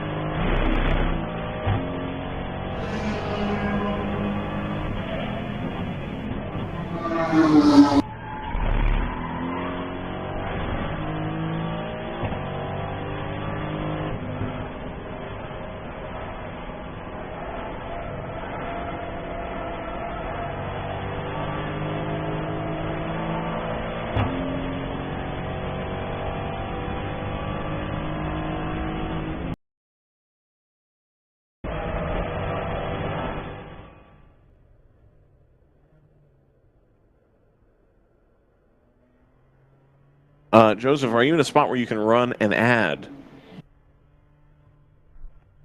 I sure can. I was really hoping we'd have audio for this Random Vandals on board, but I'm not hearing it. So back over to TLR. I would rather use the bandwidth on that to get clear video, if I had to choose between the two, frankly. Upload and download are not the same. All right. And you have to upload audio, and you also have to upload video. Oh, I thought you were talking about my upload to you. I'm like, that's not going to affect that. No. I mean, literally, if Random Vandals can only send video, and the video is clear, I would rather have that than video and sound. It may be a disconnected. Sound is super cheap to upload. Super cheap auto. Super cheap upload. Yeah, I don't know why. Which is a bummer. I'll check their YouTube feed and see if that's any better. Trying to get direct RTMP feed so we can do some of the fun camera switching that we did with this onboard with the 453. That is our preference. Some of those cameras have not come online, unfortunately, so we'll manage. Indeed. Was there something that you wanted to go to before this? The break? I was gonna. I'm trying to set you up for a segue.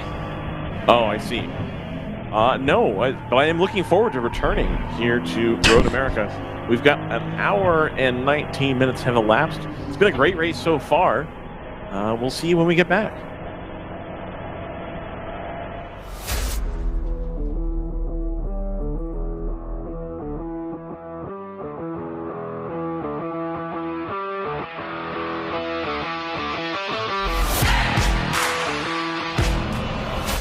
Focus, guys. We're in a race to the finish, okay?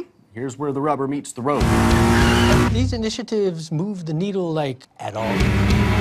Well, let's shift gears a minute. We're really kind of at the apex here.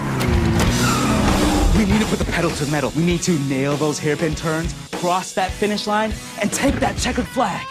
Woo! Hit the track with the world's largest motorsports calendar, track day insurance, and more. Hagerty. Let's drive together. Sentinel by Candelaria Racing Products is a comprehensive motorsport video system incorporating live streaming, local recording, picture-in-picture, flag status, leaderboards, data overlays, and more. Perfect for endurance racing, sprint racing, and HPDE. Sentinel includes everything you need to get started. With the ability to control the live feed from the cloud and GPS auto start, you will never miss an on-track moment. What are you waiting for? Get your Sentinel today.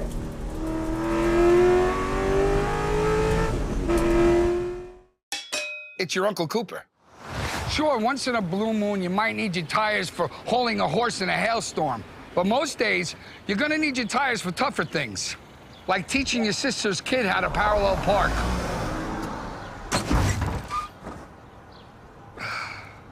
Thankfully, these Cooper Enduramaxes aren't just tough, they're everyday tough. Okay, there's a lot of improvement. Go with the Coopers. Cooper! Live here at Road America in the month of May. It's the World Racing League. We're here. I'm Ryan, Joseph JT with DriversEye Live. We're excited to round out the weekend here. A great weekend of racing so far. We've got more to it. 5 hours and 38 minutes remaining. We're very excited to be here. Very happy, very pleased. We've had a clean race today so far, gentlemen. I think there was one issue with the 997 right at the beginning of the race, but otherwise, pretty reasonable start to the day. Today, of course, only a 7-hour event. Gives everybody the opportunity to load the hauler and get on the road, so everybody can hopefully go back to their day jobs on Monday at a reasonable time. So a little bit shorter race, a little bit different set of strategy here today. If you could only barely save a stop yesterday, today you probably won't be able to save that same stop, but that then gives you the opportunity to run a little bit hotter, run a little bit quicker, not need to save as much fuel. I would say that you could run a different map, but of course you can't do that in WRL. There's only one fuel map allowed. You effectively homologate the fuel map you want to use on the dyno. You got to check and make sure all of that's all squared away before the race weekend begins. So it's all down to the driver, effectively the linkage between the head and the right foot. JT, can you give us a rundown of the general production field? Is that something you're able to do? Yeah, sure. Perfect. So leading up in GP1 is Edge Autosports, having a slightly more effective pit stop than PC Racing. They've got about a 8 to 9 second gap right now due to traffic. Running out the podium in GP1 at the moment is Round 3 Racing, who are just 6 seconds back from PC Racing. Run a little bit slower lap times. That may also be due to traffic. Most of the front runners are able to run around a 2:30, maybe a little bit less, depending. Frozen Rotor and Flying Fur Motorsports running out the top 5 in GP1.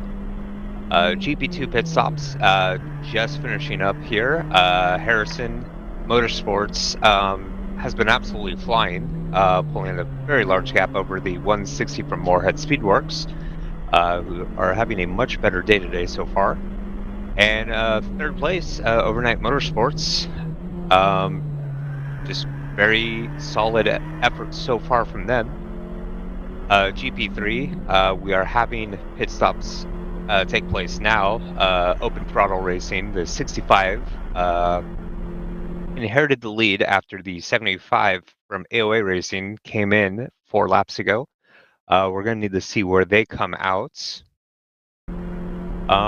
Low ways behind, we've had a good battle between the Astro Autosport and the TC Klein Racing cars as they attempt to fight for that 3rd position in GP3. But so far so good in the general production classes. Awesome. Thank you for the rundown there, JT. So the big deal in GP1 right now, the 44 PC racing car, they were in the lead before we went to pit stops. And then we saw it play out in GTO as well, with the 99 jumping a ton of spaces. But the number 26 Edge Autosports car, able to jump the 44 on the pit cycle, had a huge lead coming out of it. They're out to 8.6 seconds now. I've got a gentleman from Edge Autosports here. Go ahead and introduce yourself. Hey there, Eric Provost with Edge Autosports. Eric, we spoke last night. Did you think you'd be in this position right now when we were talking last night? Well, yes and no. I mean, we had pretty good pace yesterday. Usually us, PC, and Moorhead are pretty well throw a blanket over us in terms of raw pace, but we've really made some fueling improvements over the last year or so, which finally kind of got us on the same pit in terms of time in the pits as PC and some of our faster competitors that compete in the series year-round. So not only were you able to get on par with PC Racing, but it seems that you were able to completely blow them away as far as pit stop time today. Do you think that you ran through less fuel than they did? Do you think that you've just got the secret sauce with your fueling system now? What is it? No, I think if anything, we just my brother Steven is in the car right now, and he got past PC like one lap before we both pitted, and we pitted on the same lap. Mm-hmm. So if anything, he intentionally was running behind PC for quite a bit of the morning, just saying he was shifting out early, just trying to save some fuel. Okay. So no, I think on raw pace, our cars are really similar, mm-hmm. and yeah, thankfully the pit window has really. It's been a huge improvement for us this year because this is the first year that we've had a dry brake, so that's just been a game changer. Awesome. Yeah. So the dry brake thing helping out. Any other changes you've made to the car this year that have kind of made you a little bit more competitive, got you further to the front of the field? We talked yesterday. Yeah. We've been talking about it all season that the GP1 field is miles away from where it was even 2 or 3 years ago. It's hard to believe, especially whenever yesterday in terms of the qualifying lap, our car had a mechanical issue in the morning. We ended up fixing that, and then we did go out later in the day to put in a qualifying lap to get further up the order for starting this morning. And I mean, to give you a sense, our qualifying lap yesterday, granted the track has been repaid, so it's not apples to apples, but I mean, I think the best lap of our race last year was like a low 32, mm-hmm. and we're seeing cars in the 27s now. Yeah. So yeah, I mean it's the GP field is just if you're not improving, you need to, because the front runners are seriously fast. Yeah, your fast lap, almost a full second clear of the number 44 PC racing car. That's not a nobody effort of people. That's a serious looking car. No, and your ultimate pace, you're a full second adrift. Yeah, no. Steven said just following Randy Mueller's was in the PC car. That's who started the PC car this morning. He said yeah, that their chassis just doesn't seem to be as well suited for the track, at least today, as ours is. Okay. And so I feel like we just really nailed chassis setup. We made a bunch of changes before this race: spring rates, new differential, new rear gear. So it's just a lot of stuff. So Carl's dialed in and ready to go, especially for the rest of the season then as well. Yeah, I mean, yeah, we're just a grassroots team in terms of it's just me, my brother Steven, and then one of my best friends, Julian Drennan, who's also the mechanic that does everything, all the car prep. So it's just us three, and we really don't rent any seats, so it's just basically, we're kind of limited by budget. So we're I think we did 4 races last year. We're planning 4 or 5 this year. Okay, excellent. Yeah. So you said you're planning to do 4 or 5 races. Which other races are you planning on being at this season? Yeah, so the plan is VIR and the GP only at Road Atlanta. So okay. I'm really looking forward to that with no GTO cars. That'll be really interesting. You guys will be way the cream of the crop in this way. And even here, you start catching the back of that GTO field. You got some rotation of drivers, people who are new to it. No, absolutely. And if anything, it's something to really look forward to at Road Atlanta, but it's also part of what I think is so fun in a front-running GP1 car is navigating slower GTO traffic. In terms of how you work your way through traffic is hugely important in terms of maintaining, consistent lap times, things like that. So it'll be something fun to look forward to at Road Atlanta, but it's also something I do enjoy. But well, you enjoy it until there's a track like Road America where they slow you down, and some of the slower GTO cars can slow you down in the mid-speed corners and then just walk away from you in straightaways. Right. Yeah. So the weather a little bit cooler here today. Yeah. A little bit less sunlight for sure. Yeah. Does your car, you think, like the cooler temperatures better? Does that help your tire wear at all, or how do you feel about that? Tire wear was I mean, last year, especially the carousel was just a cheese grater. I mean, I think everybody had to do a tire change, without question, unless you're on, a more longer lasting, but not as fast tire like an RS4. Right. Where everybody had to do a tire change last year, and I looked at some of the, like I said, we had a mechanical, so we didn't finish the race yesterday, but I was looking at PC's tires at the end of the race, and they looked like brand new, and they didn't do a tire change. Jeez. So, okay. Yeah, no, tire wear here is like non-existent right now. Awesome. So, and obviously the cool temps and the overcast. I mean, yeah, times are just crazy fast today. Right. Yeah. It'll get a little bit more power in there. Yeah. Absolutely.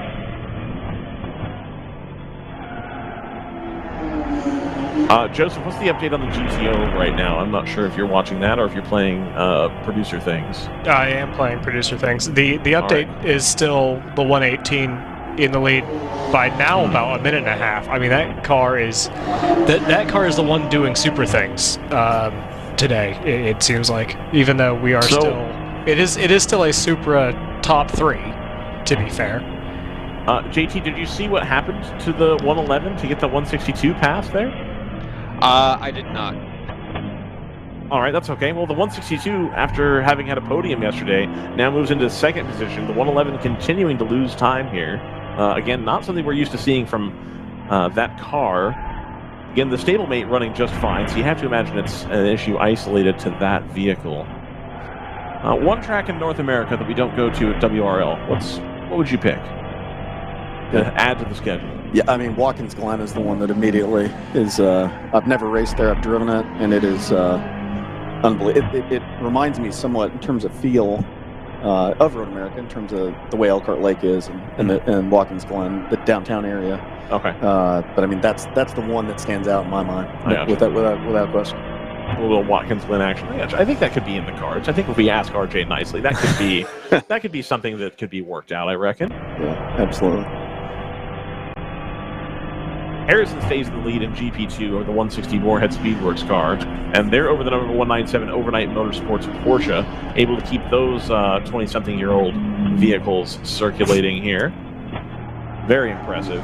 So are you guys staying another evening, or are you going to tow home tonight? I know you said you were in Indiana, right? Yeah. So I think some of us are going to go home. We actually picked up one of my best friends who's crewing for us, who lives in Chicago. So we're actually going to get an Airbnb. We're staying tonight. Okay. And hopefully a podium ceremony. We'll see. Awesome. Yeah, there you go. Well, you'll need to wait a little bit after the podium ceremony before you drive, obviously. Yeah, absolutely. But no, it's funny you say that on the 20-year-old cars. It's so true, because I mean, you look at the front runners in GTO and GP1, and it's generally 20-year-old BMWs, right? That just these chassis weren't ever intended to be used the way we're using them, right? And so that was some of what we're dealing with, is we're having some stress cracks around the rear subframe, even though ours is fully reinforced and all that, But yeah, it's one of those that you got to stay on top of the stuff, especially because, I mean, racing at the pace we're racing with the grip that these new 200 treadwear street tires have, it is no joke hard on equipment. So I think you've had a little bit of it, and maybe I'm wrong completely, but there's a little bit of an advantage in that the E46 has been raced. Was the E46 M3 GTR really a road car? No. But there have been people who've been working on this chassis as a race car almost since its inception. Whereas these Boxsters, for example, that first generation Boxster, I don't think raced anywhere. I know. That's been like a complete. No, that people have had to go it themselves, and so the fact that Overnight can continue to keep that car competitive, I think, is super impressive. When there isn't a Immerworld or Turner or whoever there to do all the stuff, especially at the inception of the car, Yeah, no, absolutely. I think that's a testament to Porsche overbuilding stuff generally. Yeah, absolutely. But I mean, what's also just crazy is the fact that, the front runners in GP1, whether it's Moorhead, PC, Moorhead's car is not based on an M3. PC's is an M3. Right. And our car started life as a 328 CI automatic. Nice. So, okay, it was a bit of a hairdresser special before we got a hold of it. Right. That's what I end up having to look for at this point. I've been off and on looking for E46s, and it's like, I guess I have to get a 325 and blow the motor up and then have an excuse, because there's not a whole lot left. Yeah. Especially 330 coupes in manual, you can't get them. You can get automatics. Yeah. But the manuals I think they've all been used for this. Yeah, exactly.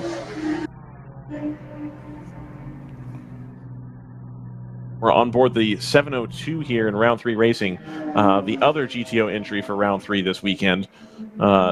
Neither of the GTO cars in round 3, I think, lighting up the timesheets the way that they would have hoped. The 702 at one point, not much faster than their GP1 car. Just get a little bit of a freeze there on the thing. I am watching that on delay, so they're able to pull in and do their pit stop. Both of those Porsches having a little bit of a rough time. Their GP1 car still holding down a 3rd position here, so a good result for them there. They'll be, I think, pretty excited to have come away with that. They are not running, I think, to everybody's excitement, their Bushwhacker GP3 Boxster this weekend. I think a sigh of relief from the GP3 runners, of course. They're all very competitive, but when you have a team like Round 3 come out and run the bottom class with the, you're pulling a 2001 Boxster off of an 18-wheeler is like, oh my. Like, okay, well, we'll see how that goes. So, haven't seen that car recently, but I know that they still have it, it's my understanding. When Brad was on, they had talked about they had that Trans Am car as well, Joseph, if you recall. The Trans Am car with the 2.3 liter in it. I was hoping they would bring that as well. They have every conceivable form of Ford Mustang except for the one that we were told they were going to bring at this point. Right. What do you think the... maybe that's too much, but like... Is there a future, you think, for something that's BMW shape wherein you retain the floor pan but turn it more into... this is a fabrication question at this point. But it becomes more of a tube frame situation, and then you can kind of mount up your own stuff, or at least, I mean, put an M54 into a tube frame car and be closer, at least. I mean, I don't know. Like, I'm trying to think of the future at this point. It's like, we're going to have to do something.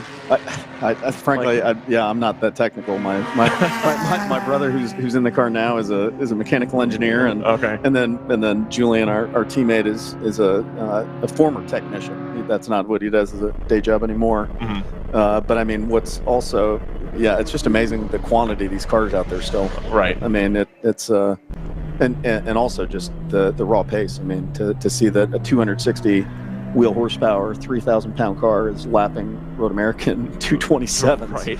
Is just somewhat mind boggling. As we see here on the onboard, the 178 no lift racing, the JNR Civic being passed by an E46. I believe, is that the GP? That's Harrison, right, Joseph? Ahead? Is that not the 160? I thought it was the 160. Or is that the 160? So it is a GP2 car. But yeah, you see it right there. This Honda Civic that was built for, I believe, TCA was my understanding. TCA, like, more or less factory-built car being passed again, as we were just talking about. The E46 3 Series. Just going right around him. Putting a huge gap on him now. Look at that, especially on the straight line speed. Just got nothing for him there. Outstanding. Yeah, I mean, that's a Moorhead car. Right. Yeah, and the Moorhead, the GP1 Moorhead drivers are in that car today, I believe. Oh, they've moved the drivers down, so that could very well. So they have Johan Schwartz in the GP2 car. Rest in peace, everybody involved. Smoking everybody. Okay, all right. Well, what are you gonna do? They're still 2 laps behind the number 164 right now. The other one that's really, really impressive in GP1, and obviously I pay more attention to GP1 because that's our class, is the Flying Fur 946. This is their first year racing. That's Chris Halverson's the owner out of Columbus, Ohio. Okay. And, well, there you go, Joseph. And they're really having a good race. I mean, fast lap times, and they had a reliability issue. They had a differential blow up yesterday. So replaced that overnight, and having a good day. It's a good looking car too, as we see it kind of go through the shot and come down pit lane and stuff. That's a great looking car. You said this is their first year doing racing? Yeah, Chris. Actually, the car's an interesting backstory. I think the original builder of that car is here racing with Chris. He built it in Florida, I believe, and then TLM. It used to be TLM's GTO car.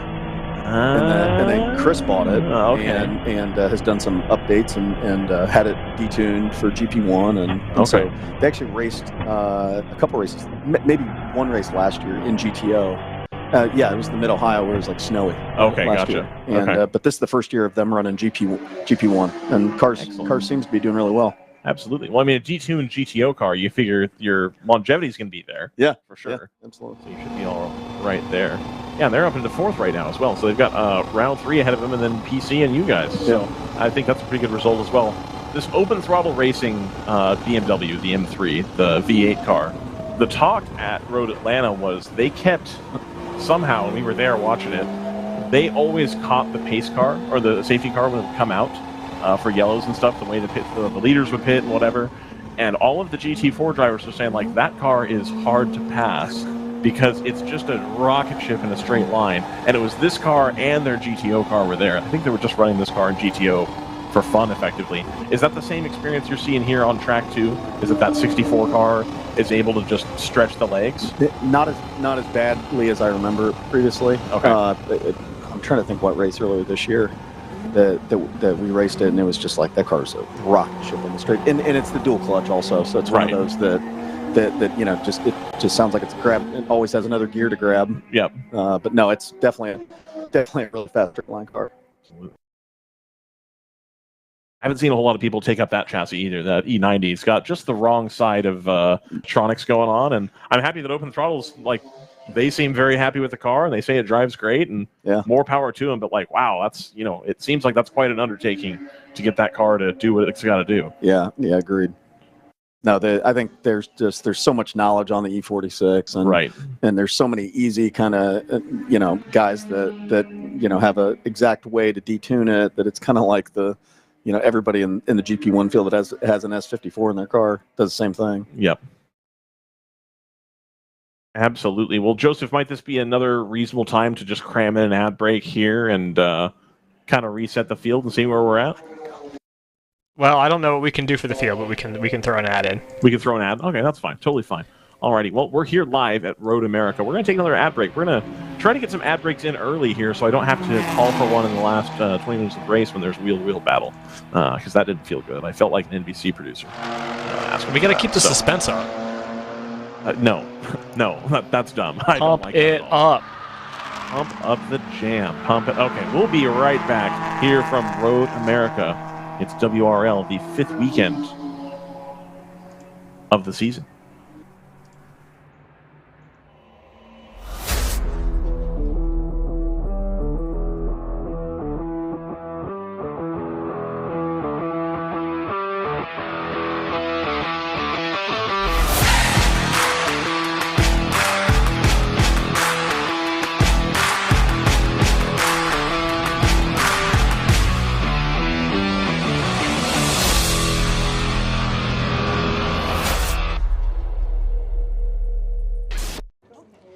Okay, all right.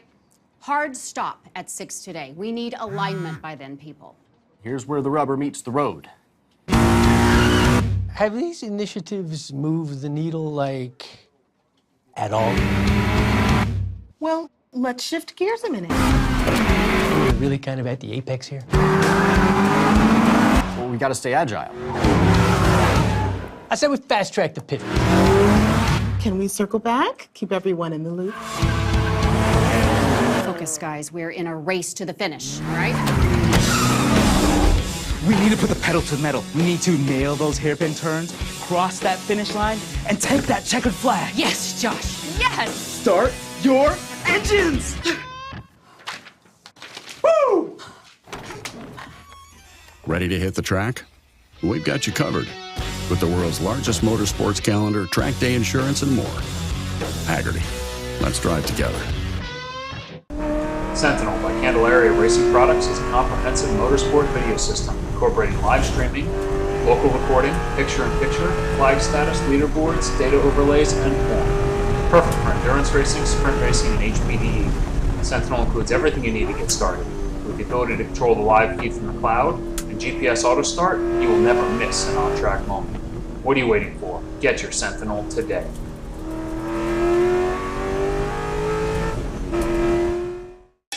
It's your Uncle Cooper.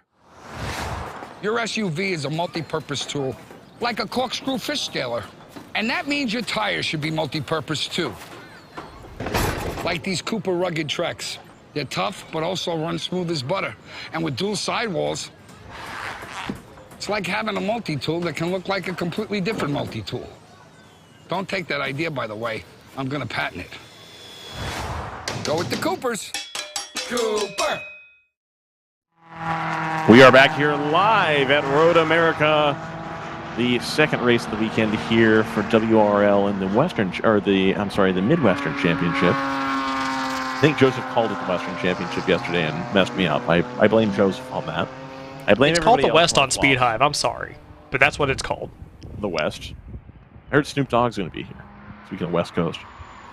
It's not very West Coast of you to put the emphasis on dog. I'm Ryan. We got Joseph playing producer today. Playing one on TV anyway. JT up in our Pacific Northwest data center, keeping his eye on all things general production and GTO at this point. We want to do a little check-in here with the GTUs. The Racer Motors car had been right behind the 59, then had an unfortunate, I think, issue in the pits, or took longer to pit, and then also timed a yellow flag sector poorly, no fault of their own, but just had a car with a mechanical in the middle of a yellow flag sector, so they lost a bunch of time there as well. That car had stunning pace after a slow start, and then getting hosed on that yellow. It's been a little bit of tough luck for them today. At least they have the car out and running. The car was not running yesterday. So they're able to get out here and have a nice day. The 58 has been in the pits for some time, so we've currently got two runners in GTU, the 59 and the 6. And the 6 just is pulling into the pit lane slow under your nose. Oh, no. Well then, that's a good time. I'm happy to have influenced that, question mark. Yeah, the 58. They appear to be at pit lane speed now. I don't know if it was just kind of a cautious pit entry. Okay, gotcha. Well, safety first and all those things. Sure. You gotta maximize. Max attack. And GTO, the number 111 continues its run of bad luck here. They've now plummeted down to 6th position. The GTR 99 still up in 5th.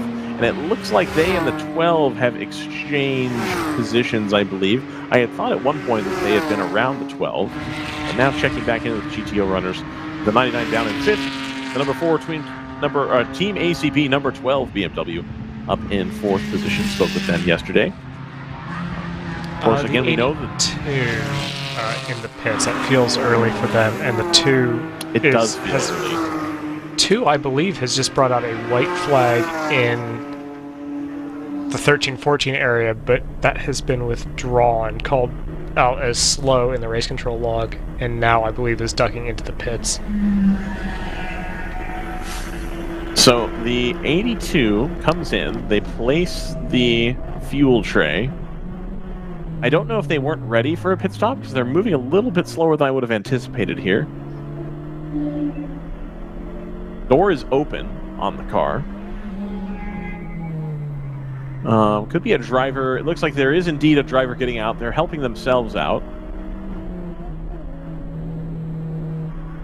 So is this perhaps a situation where it's like, this is the end of the drive time that was agreed upon, or you're not quite certain. The driver is talking to one of the mechanics right now outside the car. Yeah, we are about driver a quarter getting back away. in.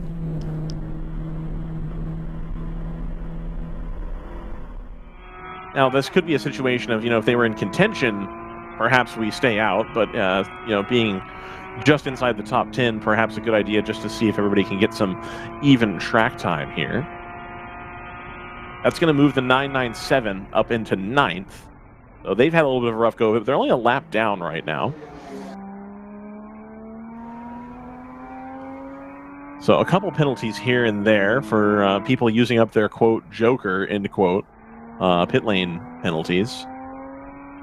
Could see the 997 moving back up field. It's what it is. We know. I will take no responsibility for the actions of others. We know that they have the drivers to do it, to get that car back to the front. Hoping we can speak with one of them. And Lonnie and Sarah, of course, have come up and spoken with me before. Very, very nice people. Good people. Good people at the racetrack, usually. That's good. It'd be kind of weird if you were like, they suck. Yeah. Not big fans. Yeah, I actually talked to Lonnie Hunter once, and she was terrible. Yeah, no. My goodness. Not the case. Talked about Pikes Peak. That was fun. You can't talk to an announcer and at no point mention Pikes Peak. It is legally required. Required, yeah. I still think that's such a cool class, that 718 class that they do at Pikes Peak. That's super cool. That feels like the WRL of Pikes Peak. I'll put that out there. The fact that they have an unlimited class is still my favorite thing. Fewer and fewer people run that because I know. The cachet is to win one of the other not quite unlimited but still kind of unlimited classes. 44 PC racing car is going to come into the pit lane here. Although I believe the year that I went, unlimited was won by an electric car. I think. Was it won by the IDR? No, it was the monster Suzuki thing. It was the yeah. I'm gonna butcher the driver's name, so I'm gonna look it up. It was before I do it. Tajima's car. Yeah, I know what you're talking about. It looks very similar to the Suzuki branded car that he had driven for quite some time, and then suddenly was just branded in his own name. Jamie, pull up a picture. Pull up a picture of the Tajima Pikes Peak car. Pull it up. Jamie, pull that up. I don't know what. That's a terrible impression. That is absolutely horrendous. No, not a Ducati Multistrada. It's not what I. Oh, he's actually doing it. Wow, look at that. Beautiful. We're on board the 111 right now. So we did yesterday, Joseph. You called it out, I believe. Was it on this car? Where the revs would stutter a little bit? Wasn't that on the 111? Yeah. And so you've called that accurately because they did reveal on social media yesterday that they're having transmission issues. So I believe you had that nailed effectively on the head. What the issue was. So every once in a while, broken clock, etc., etc. Right. Great looking on board, of course. Here, they've got the logo of the car on the bottom right. Love it when the teams do that.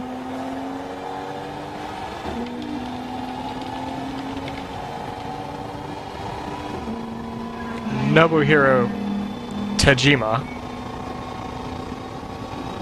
a.k.a. Monster. Yep. My man was 63 when he ran that race. Because if you folks out there who played Gran Turismo 2 on the PlayStation 1, the Suzuki Escudo Pikes Peak cheater car that you could get towards the end of the game, he drove that too in 1997, and he was firmly an adult at that point, not in his 20s when he drove that car, and still doing the thing. I don't think he is anymore, but I think he did up until the last 5 or so years, I believe. No, of course, Pikes Peak is very different now because they were forced to pave it, but right. Must feel easy almost for people who had done it the whole time. I kind of disagree because if you're trying to win the race, right, it's faster and more dangerous. I believe that. But you don't have to make a compromise on tire choice. And we got a double yellow here. Yes, we do. What is that for? That is for the TC Klein 93. Okay. Full course caution. That is our first of the day. First full course caution of the day. Of the weekend, really. I mean, we had one. We had one briefly, and then it goes to full red. Yes. I don't know that will happen here.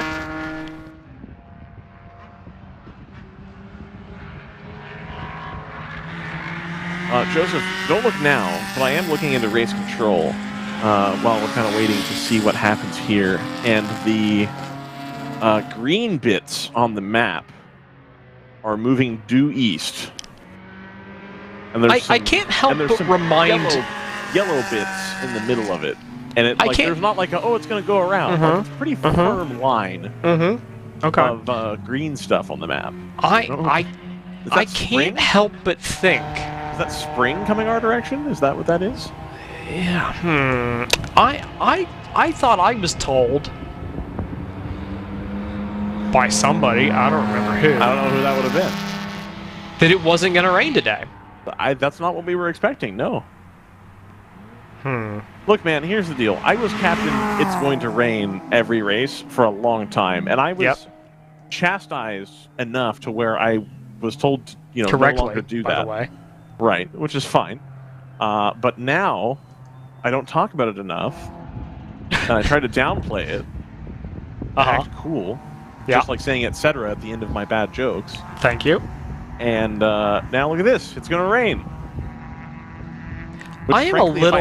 If I hadn't allowed myself to be influenced by you and your hater vibes, if I had walked outside this morning and looked up at the clouds, I would have been like, it's going to rain today.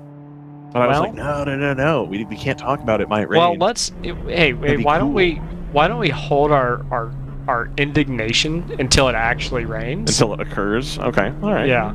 I'm and then you can say, oh, Mr. It never rains anywhere ever. Right, yeah, exactly. So, Joseph, the turn 3 camera, how critical is that? I mean... Would you like me to take this opportunity to go see if I can service it, is effectively what I'm asking. I don't hate that. That's probably as quick of a skip as you're going to get, I guess. Alright, perfect. Well, I'm going to go take care of business there. And I leave you in the hands of Joseph and JT to talk about this yellow flag, the color of the yellow, it bunching the field up. I think it bunching the field up is really going to throw the GTO for a loop. So that should be entertaining for sure. But, gentlemen, I will see you shortly.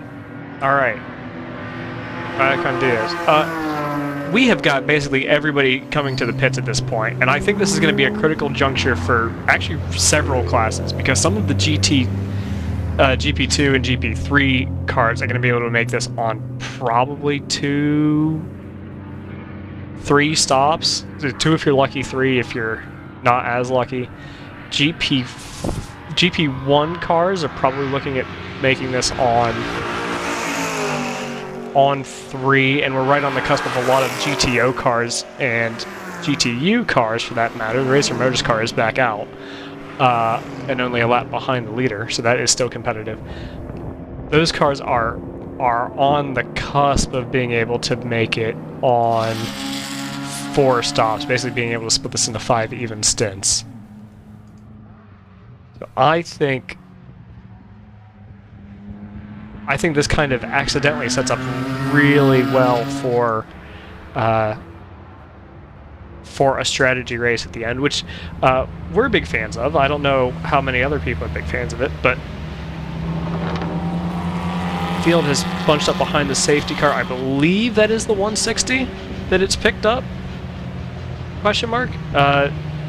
Track crews are out there as well, so we're getting some sweeping, and we're getting the jet blower out, blowing some of the detritus off of the racing surface, clean things up, make it a little easier to make moves offline. First pit lane penalty of the day, as far as I can tell, goes the way of the 727 for Pinnacle. That will move the... I don't know if that has been doled out yet, but they are already well down the order.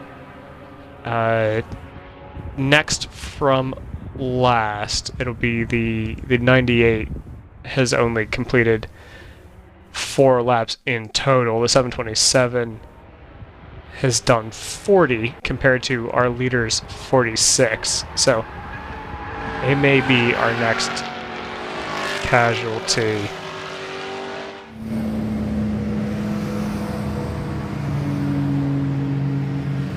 But they are taking our first lap penalty from a pit lane violation. In the previous hour, we had a passing under yellow penalty doled out to the 123 for having passed the open throttle car down at turn 8. That was while the 567 for Big Mission was stopped just after the bridge heading into the carousel. Do we have... No, lights are still on the pace car. I thought we were going to go green almost immediately. That is not the case. Being held at a pretty slow pace. A few cars jumping out of line, I think, want to come to the pits, and they do, and they will. Ginger 46 will be one of those. They'll be the first car in line, followed by, I believe, that the 701, one of the Supras, and a handful of BMWs in a variety of classes. 3 more pull out of line. That'll be the 701. Other car was the 702. The 75 BMW that I don't recognize. Another BMW that I don't quite recognize. Pinnacle, Thunder Bunny, TLM, Ruckus, all into the pits. I think we're going to effectively have seen the entire field pit, and some of these are going to be coming back in to top off because they were just in.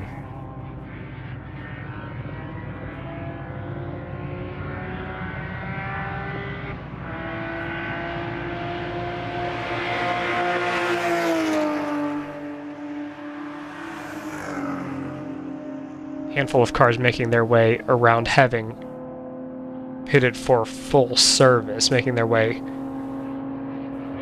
up around Bill Mitchell and indeed the final corner. Do any of them come back in to top off by chance? I don't expect too many people to. And they do not.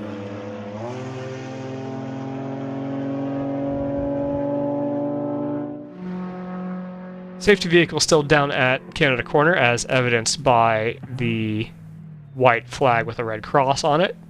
That is just to pick up the 93.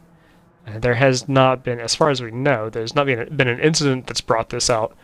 Just a stopped car with a mechanical issue. That'll be the TC Klein car that took a late start and an early exit yesterday, and are going to need to be brought back today. You see cars coming out of the pit lane. 199, 75. One car's been released right in front of the 199. Hayes' car is just coming around. I believe that's turn 6 now. So nobody here is at risk of being put a lap down. Just cresting top of the hill at turn 6 and into turn 7 now.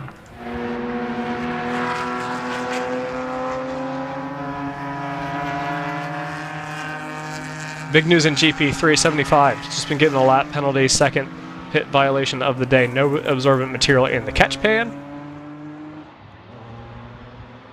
which I'll admit is a wrinkle that I don't think I was aware of, but makes sense for your catch pan to need to not splash fuel everywhere.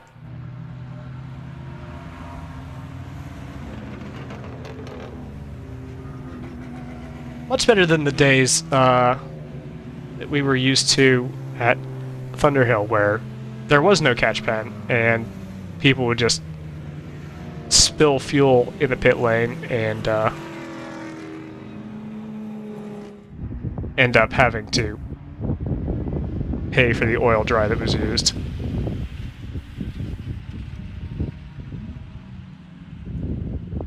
Okay, so that is the 93 being hauled away, which tells me that we're probably going to go green fairly soon, even though the lights have not yet gone out on the Acura pace car.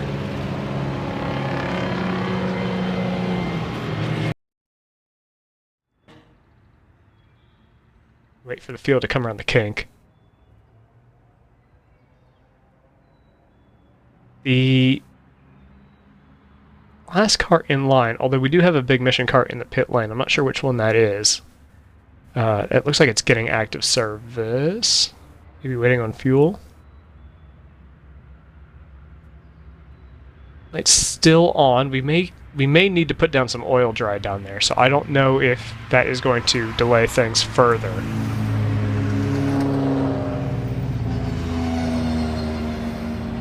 Yeah, I believe that's the 567 that is still in pit lane.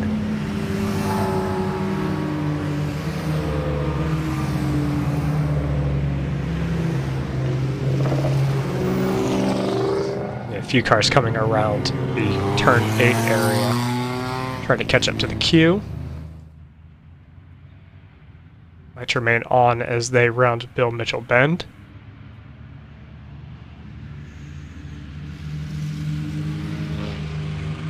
And indeed, if we cut over to our Canada Corner entry, basically the stretch between the kink and Canada Corner, which has a name that I forget.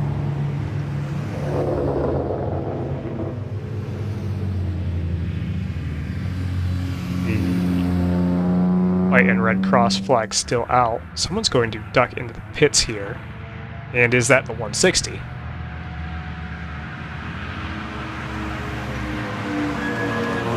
It is. How about the cars?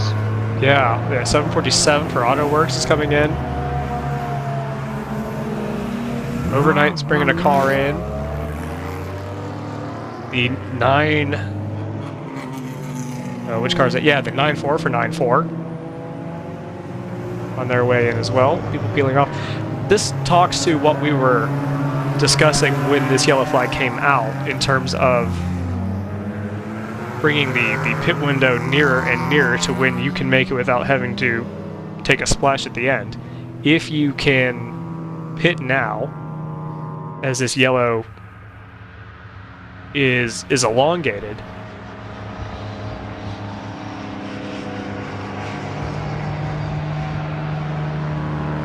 and that obviously shifts your pit window about 10 minutes down the road compared to whether if you had just pitted at 9:53 when it came out originally. Ryan has moved the camera to the other side of the bridge, which I don't mind.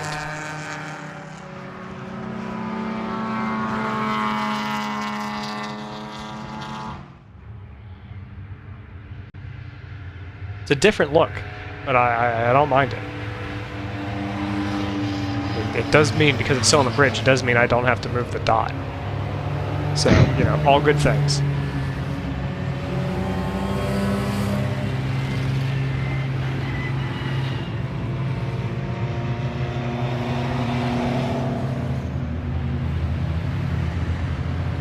We did get, let's see, we mentioned the passing under yellow penalty. There was another passing under yellow penalty for the 747, that AutoWorks entry, back at 8:57, having passed car number 2. While the 84 was stopped out on track. And I actually now wonder if that passing under yellow penalty, and the 2 that we've had actually, wonder if those have precipitated our switch to full course yellows. The track crews will do hot poles as long as you're cool around them. But as soon as we stop being cool around them, they stop doing hot poles because they don't want to put themselves in unnecessary harm. Absolutely not. Yeah. So hopefully we have not drawn the ire of the safety crews. Now, to be fair, where that cleanup is happening, where that 93 ended up, it's not the highest visibility part of that corner. That was just past the apex wall. So while you would have had you would have been able to have a truck in a visible location, you wouldn't have been able to shield the 93 completely there. So that may have been a one-off that just needed to happen because of unfortunate placement. Lights remain on. It's also possible that we may have oil dry that needs to be put down there. I'm not sure what the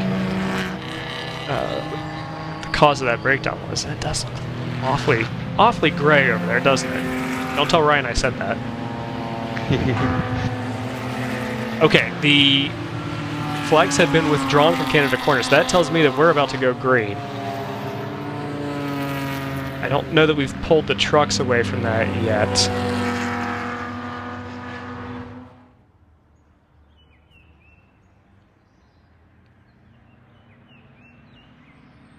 We do still have a couple of incidents of contact under investigation between the Dexter 162 and the ACP number 12. The 142 is being looked at for contact. Lights are still on in the safety car, so if we're going to go green, that hasn't been indicated just yet. The 142 is being looked at for contact. That number 142 is Astro Autosport, but we were never given a second car there, so I don't know if that has been investigated or not. Lights are now off on the pace car, so we are going to go green this time by.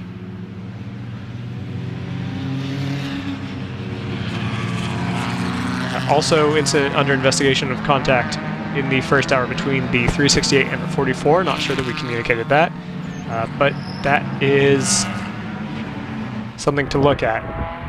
Pace car is going to peel off,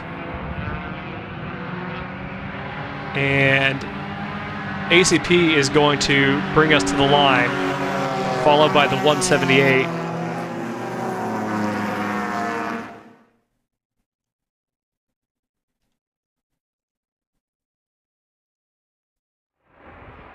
Green flag is out, and we are back underway after 17 minutes of yellow flag pacing. It will have reset the strategy game by quite a lot. ACP gapping the number 6, your P2 in GTU. On the restart, the 85 for AOA has overtaken the 75, the team car. All clean so far. This is not the orderly start that you would expect for the initial green flag. No separation between the classes, and in fact all the classes are all mixed and matched together.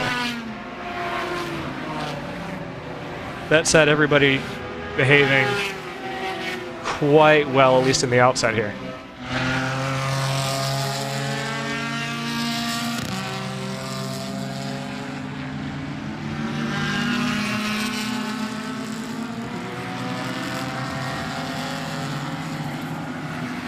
Nearest battles on track, JT, as far as you can see, would be?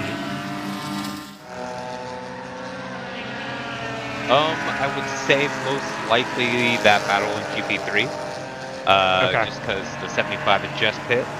And so that has bunched up the top 4 in the class all within 7.5 seconds. Which is the closest those 4 cars have been since the start. Yeah, that's a fair call. We'll keep an eye on this GP3 field.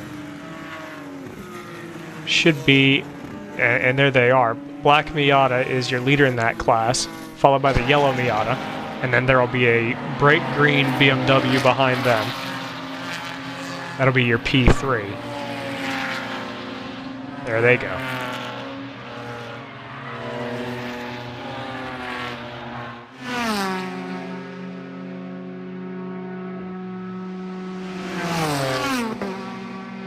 That Racer Motors car, that number 6, is just under 2 laps behind their class leader in the 59. So you saw the Golf-ish colored, smaller prototype-looking car. That's the number 6. The bright yellow version of the same car is the number 59. Are we side by side into Canada? Looked like we were threatening to be. Yeah, I think the 75 has already taken that spot back over the 85, so move the... or no, is that just holding station, I believe. Yeah, the 85. Wait for them to come up the hill here, and it does look like the 75 has got through. Okay. So make that change. Number 99 in all of this has moved up into second in GTO behind the 118. I don't believe we're going to have onboard audio from them, but that is a really interesting battle to track. Now, have these... No, it's under a 5-second gap here between the number 99 and the 118. 75 is up ahead of the 85 in the standings. Now that's been reflected. Still 50 cars have taken the start of this race, which is, if I'm honest, more than I thought we were going to get after the attrition that we had yesterday. Yeah, great for a Sunday. Yeah. Ginger Racing has overtaken the 199 for Big Mission Motorsports, moved them up to 6 in GP1. We'll go on board with the 178 for No Lift Racing, sitting just under a lap behind the 197 for Overnight.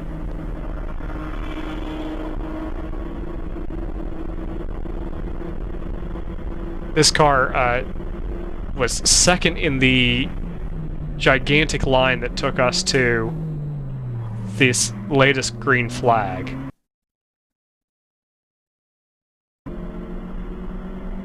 Actually, let's get on board the 111 here.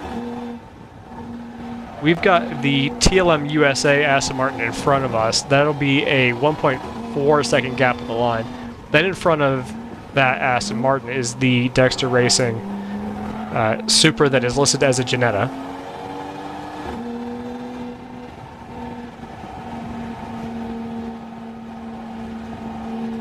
Ooh, coming down the back straight here, exiting the kink. Round 3 Racing has about a half-second gap over Edge Autosports in the lead for GP1. Okay, let's switch over to... Can we get the... Yeah, we can get the 701s on board. And so in our rear view inset, you'll see the Edge Autosports number 26.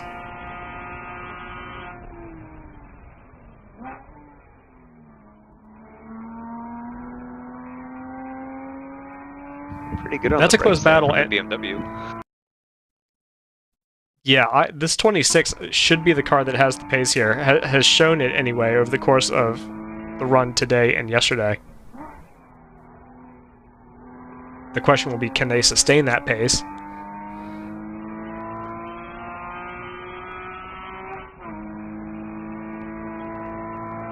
And obviously the operational improvements we've talked about, both with them and when referring to some of the GTO battles that we saw earlier. You may have a battle on track that plays out completely differently by the time the next round of pit stops plays out.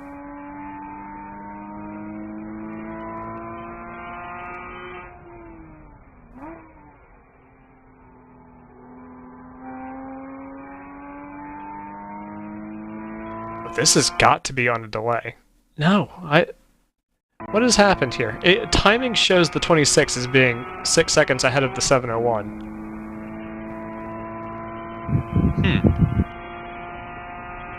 Is right. We'll cut over to the Thunder Bunny onboard because they've just had the 127 send it down the inside of them. That'll send them back to P6 in GTO in what is effectively a three-way fight for P4 with this TLM number 172 Aston Martin.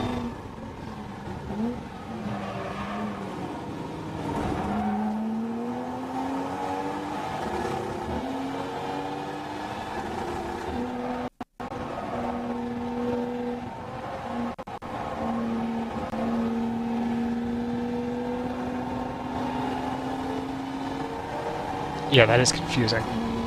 Oh, we're going to cut back to the battle for the lead, excuse me. Again, no audio, but this is the 118 that is our race leader. Number 99 is P2 at the moment.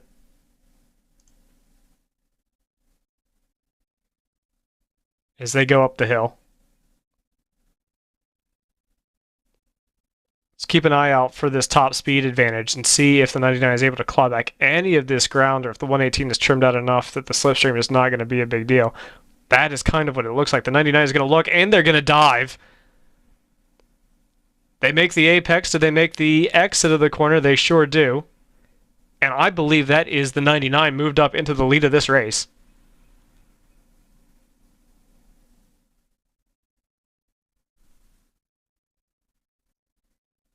That is a strong move into turn one. That is a fast old corner, and not a place that you would expect to outbrake somebody, but they've done it. This camera appears to be on a little bit of a delay. If we pull back over to turn 6, I believe we'll see them appear. And we do, and they've already pulled a bit of a gap. Listen, the tire squeal on that. Well, really everybody. It's not just the 99, it's the 118. It's everybody in that queue. High load corner, that turn 8. High commitment corner for sure.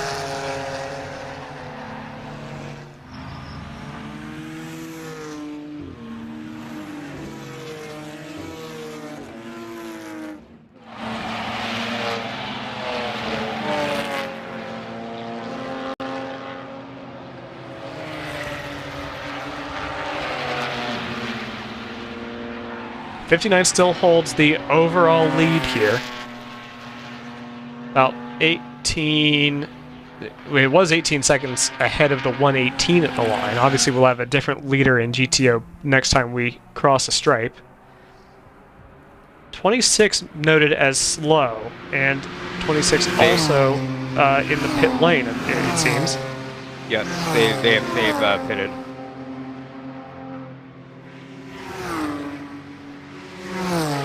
This definitely looks unscheduled. That's interesting. So that will pull the...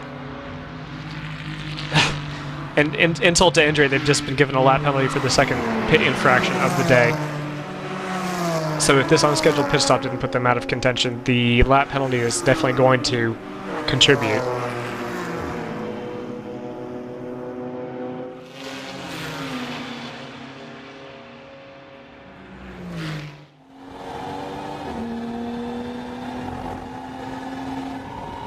.127 and the 111 have both dispatched the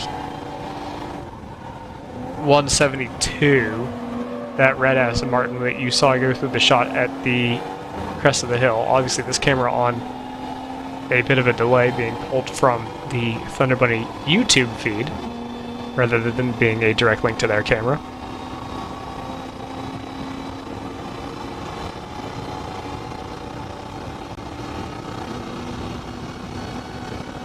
Gap of the line at the head of GTO was 2 full seconds already. Remember, that move was made in the way into turn 1 on that last lap.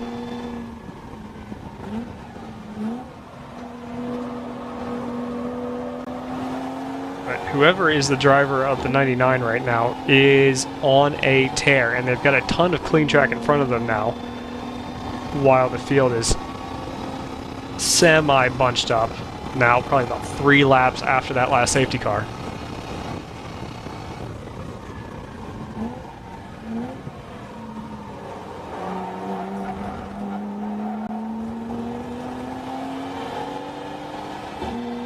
Now the 2 TLM cars are running in 6th and 7th. That 453 for TLM Ruckus Racing is 36 seconds in arrears to the team car. Keep an eye on that to see if that gap tightens back up or not.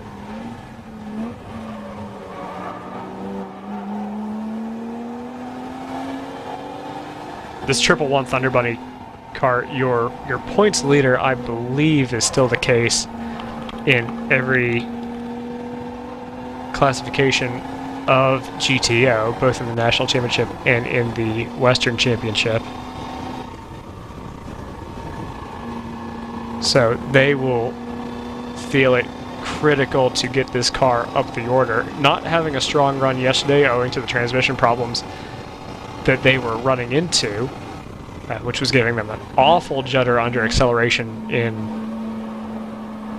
It felt like half the corners around here. Seems like it sorted out today. I'm not seeing any of the weird sort of oscillating throttle traces that we were running into when we were on board with them yesterday.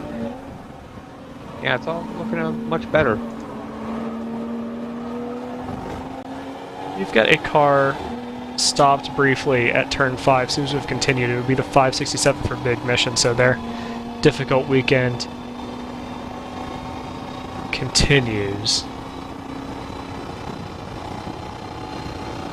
If I go back over to the GTO West Championship, yeah, the 111 does still hold... Oh no, that hasn't been updated actually, so I take that back. Before I start speaking things that are untrue. Championship points will, I'm sure, be updated, if not tonight, then shortly thereafter.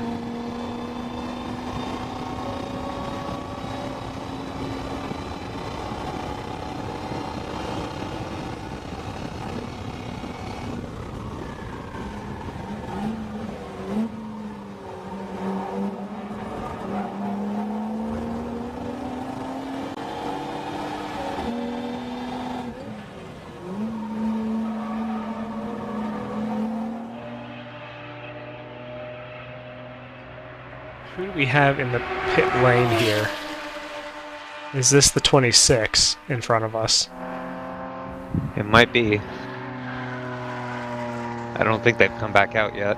No, I don't believe they have either. That is a car that was absolutely capable of fighting for the win today.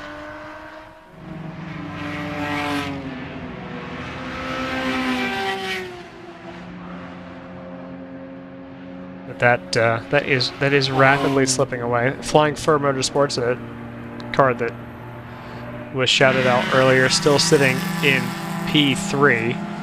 They are running about 2 minutes and 40 seconds behind the leader in GP1 in the round 3 racing number 701. Fighting is close, but not exactly nose to tail in GTO still. The gap to the Thunder Bunny 118 sitting at about, what was it last I looked? It was something in the ballpark of 4 seconds. Looking at really single-digit gaps all the way down the field until you get to P7. So not a lot of margin for error in that class still. Yeah, 4.6 seconds, the gap between the 99 and the 118. Number 162 Dexter Racing car that was quick and competing for P2 yesterday ran out of time owing to the red flag that we had at the end of the race, sitting 5 seconds behind the Thunder Bunny 118. So that is at the moment, only a Supra 2-3, which doesn't sound disappointing, but given the string of runs that they've had in that TRD branded machine, or at least the Thunder Bunny and... no, is it TRD? I believe it's GR branded. Supra. They will be actually a little disappointed if that is all that they can manage today. This camera will, yes, pick up around Canada Corner. There it is. I believe in it. I trust it. Big Mission, that 567 still hasn't come out of the pits either, so they have fallen down to 10th. Frozen Rotor, I'm not sure I know what happened to Frozen Rotor, but their transponder issue fixed itself by lap 7. Basically, as soon as we said something about it, we'll take the credit for that, even if we had nothing to do with it. They had a very long pit stop in this last rotation.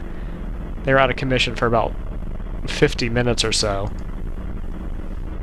That time loss of 48 minutes and 21 seconds I have. So, yeah, difficult. That will put them 15 laps behind even the Big Mission machine, the number 567, so they'll be trying to claw their way up the order.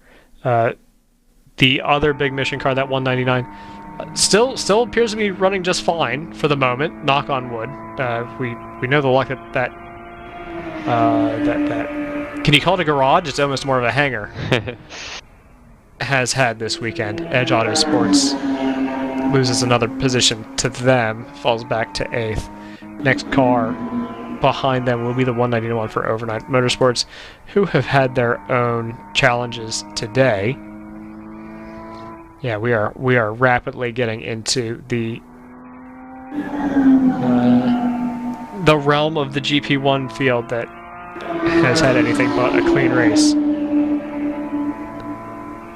Moorhead Speedworks in that 160 puts in a personal fastest lap at a 2:33.8. AutoWorks in that 747 by comparison, struggling to find the pace in that car, also setting a PB, but some 6.5 seconds in arrears. I feel like I may have heard Ryan return. You might have. Okay. We're not clear. We are awaiting confirmation.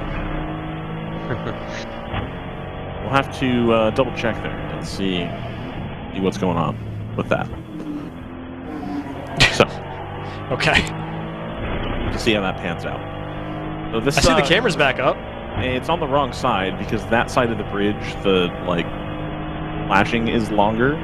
And that is at 2x soon. So this That's was fine. the less optimal side, but you can't really see anything on that camera. So do we know what happened? Yeah, no, it died because that whole, like I said, that whole bridge is made of metal, and it ran out of battery all the way around. So this one should last the whole time. That's why I put it on the other side of the bridge, so it doesn't have a whole bridge between it and the cell tower, which should make it last. But the downside will be that the picture is less good. So. That's fine. Yeah, cars continuing to drop wheels at the exit of the kink. Always a little hairy. 26. Let's see. No, that is not relevant. That just means that we haven't had much race control activity in the last 10 minutes, which I'm sure race control appreciates. Oh, for sure. Yeah. Shouty. Dexter Racing has just dropped 2 spots in 1 lap. Why has that happened? I don't know, but I was going to ask, can you give me an update on what happened to get the GTR up into first? Is that just another pit stop domination, or? I think it's just a function of, yeah, when they stopped. I don't know if they took a short stop or what, but we were also a little surprised by that. All right. They've obviously leapfrogged 2 Supers in the process there. Yep. And Pinnacle up to 3rd. Yeah, so that has just happened with the Dexter Racing car. Dropping. They must have run wide or something, because that car seems like it's in fine shape. It's still circulating.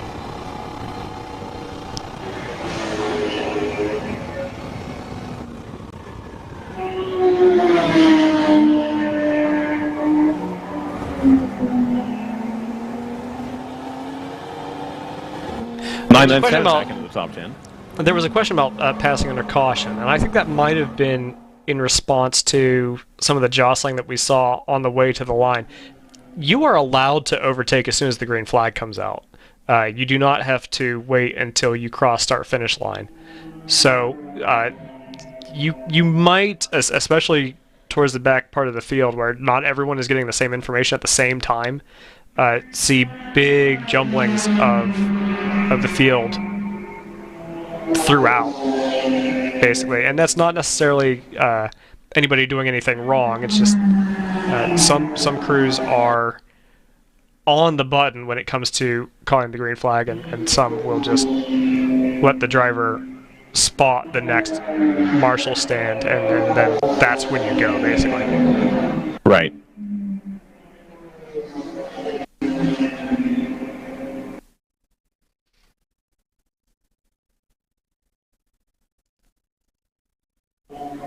Uh, 99, they pitted on lap 46. I'm just trying to work out the timing of this, but yeah, please do what you got to do. I got to get back into the situation here.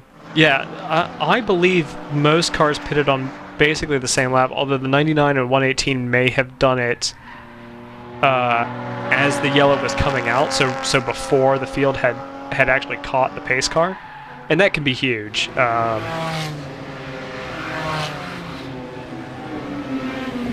That can make a big difference, because the 127 for Pinnacle pitted on lap 47, as did the 111.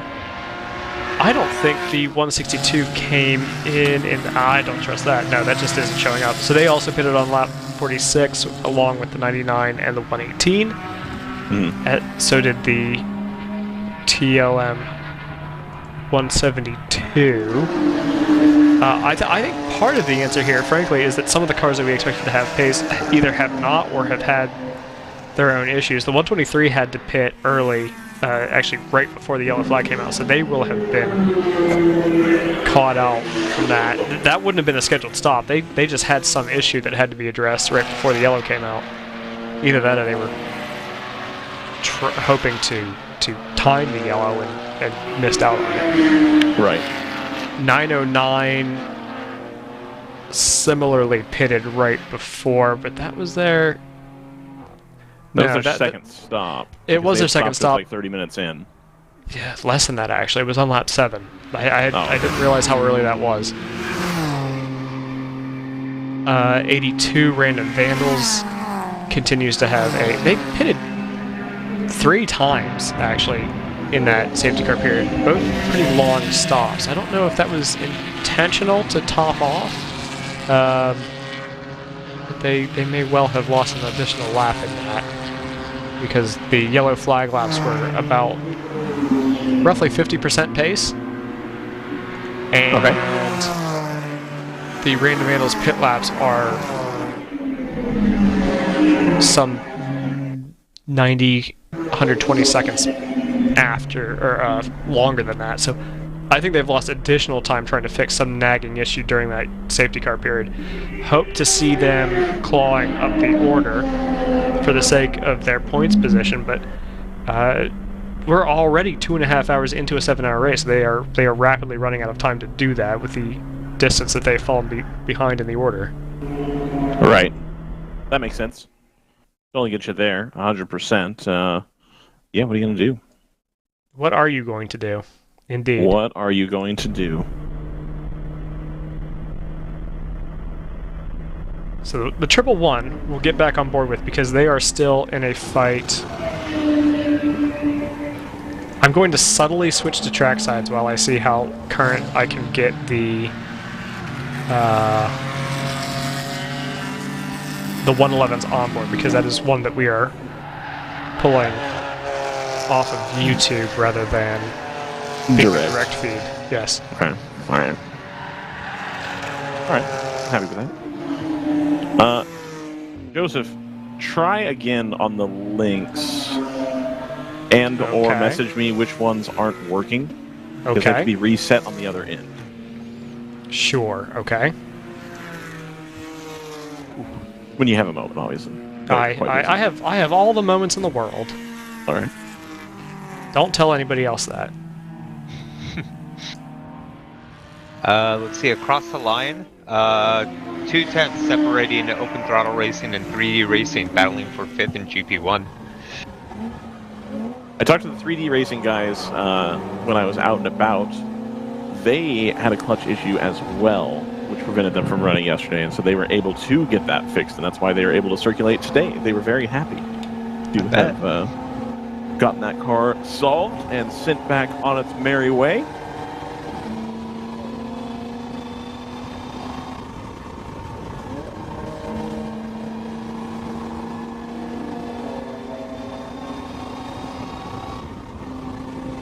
Do you have any questions for the peanut gallery that I can try to answer while I'm doing procedural things? I have any questions about the what? You know, the general goings on. Sure. What have the last 5 lap times been from the 199? Oh my goodness. The 199? Yes. They have been doing 239s, 240s, 238s, 241s, and 238. I would call that like average, high 39. Okay. I appreciate that. I appreciate you, Joseph. I appreciate that. Hey, Brian. They're asking, man. I don't know what to tell you. That's what they want.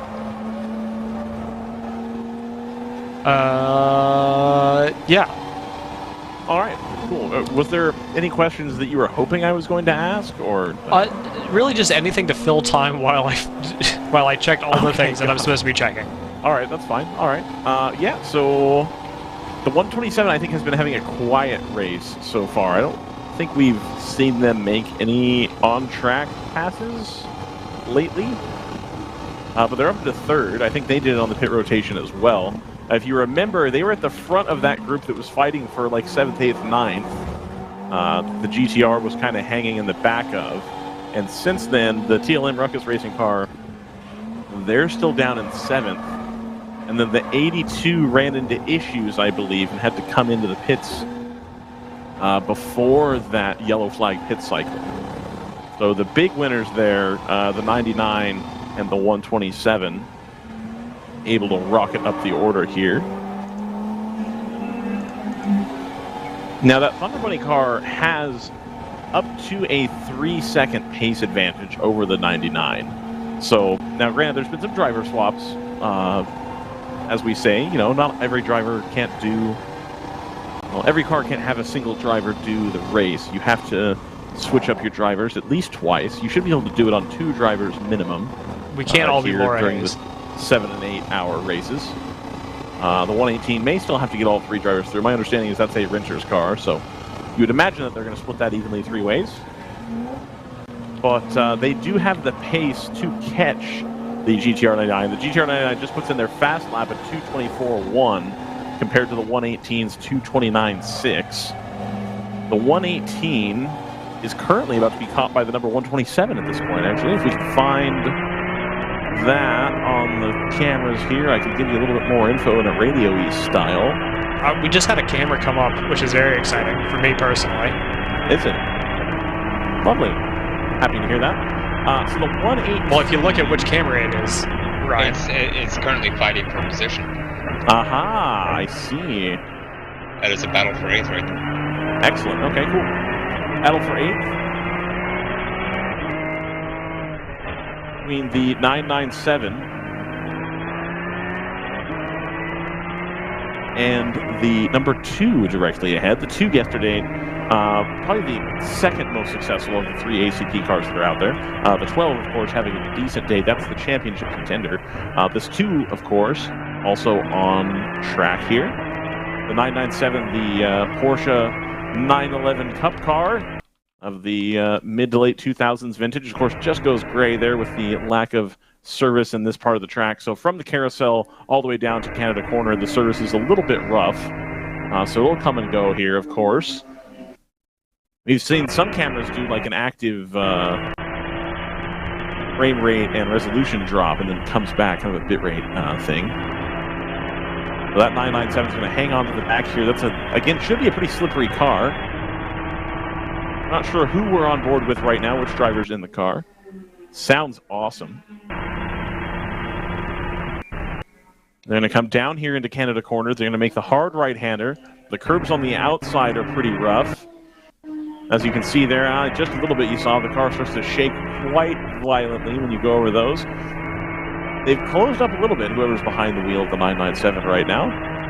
And just losing the legs on it here. They're going to try to get in late. Of course, a Porsche, you can get on the gas way earlier on the exit. And indeed, he pulls to within a few feet of the 2. They're going to go around up the hill.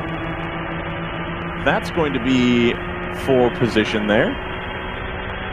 So good job there by the driver of the 997. Gets by the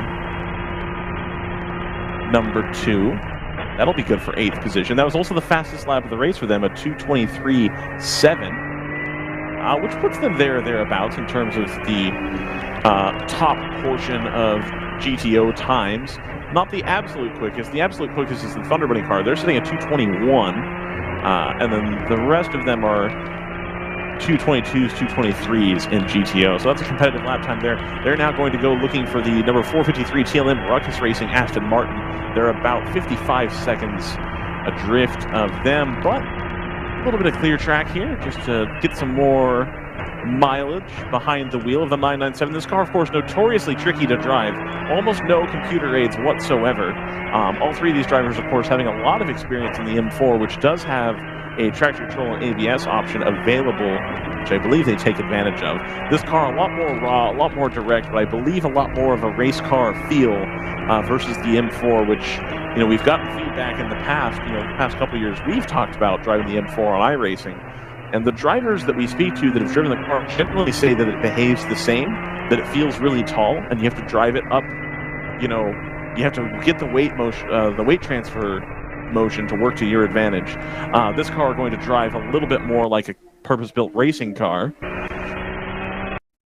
Of course, in the 300, 400 horsepower range, but it sounds fantastic as they open up the 3.8-liter engine, 6-cylinder, of course, in the back of the 911. Now, it is worth noting that this is the body style notorious where the front end has the radiators pushed all the way forward into the corner, so it doesn't take a huge front right or front left impact to crack a radiator on one of these. Now, granted, you do have the option in WRL that they could have made a change on that. to make the car a little bit more robust.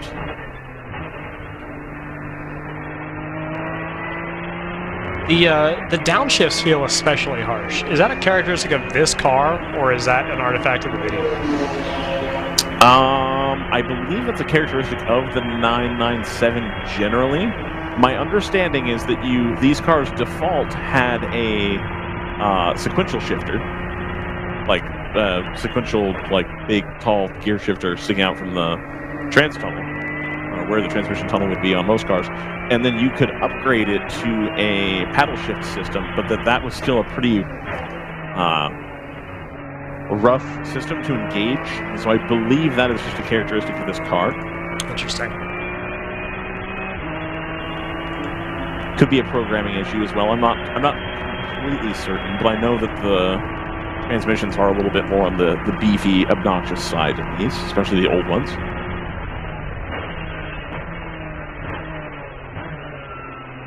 Heck of a car as they come down here through turn 5 again. Should be able to jump on the gas pretty early. Just see if I can rebalance my levels and get a little bit of that noise coming through my headphones. Would be fantastic. I have this on. On Chrome. Yes. All right.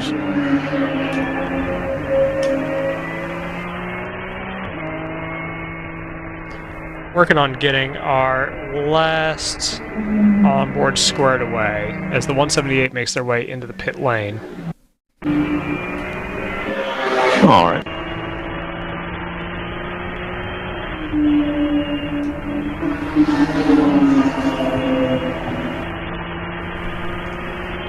Alright, so about 7 seconds behind this onboard, we have the 127 of Pinnacle that has been trailing behind the 118 Thunder Bunny the past couple laps within a half second.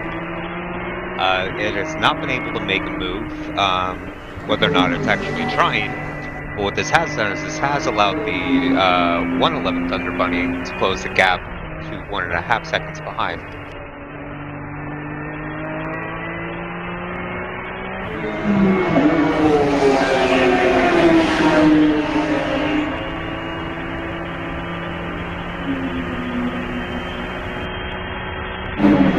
Now, are you talking about the 111, JT?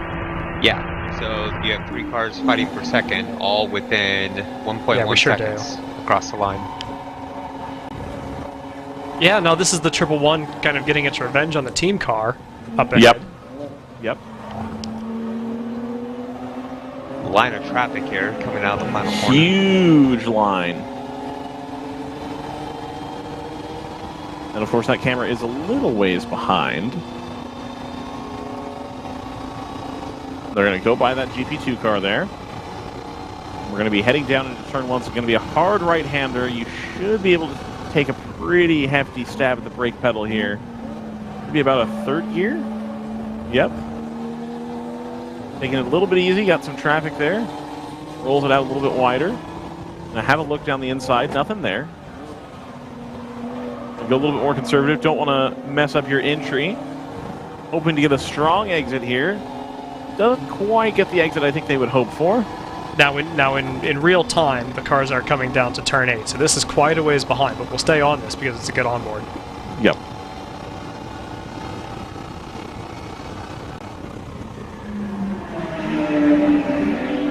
So that was the Moorhead car that we just went by. We're still in the back of this gaggle. AT, you can't say "oh" and then not talk about it. Sorry, watch this on board. Okay.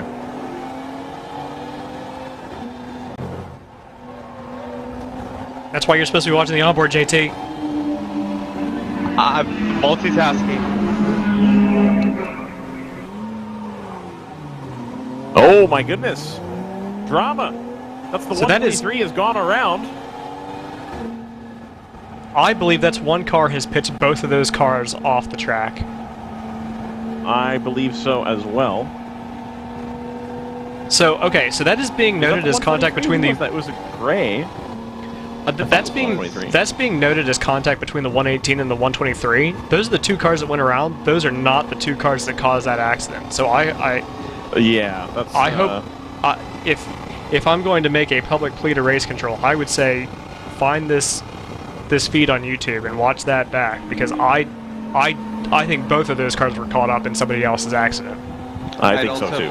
I'd also point out race control has CCTV, so hopefully they should be able to have a very good view on that. I agree.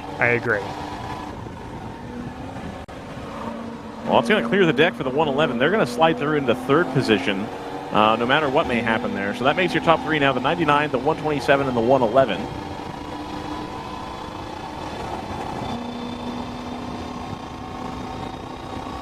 Now 2 seconds up the road for the 127 as the 111 comes over start-finish here.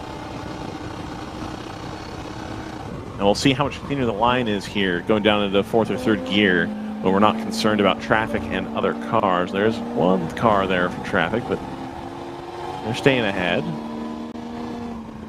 118 listed as slow. Your winner from yesterday, first time winner.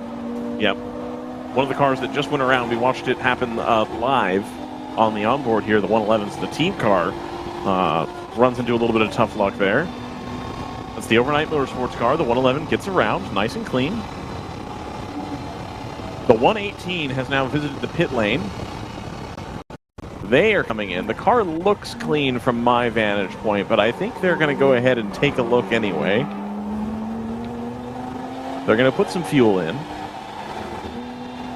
I would imagine they'll grab a data card here and be able to provide that to race control, so we get an onboard of whatever that was.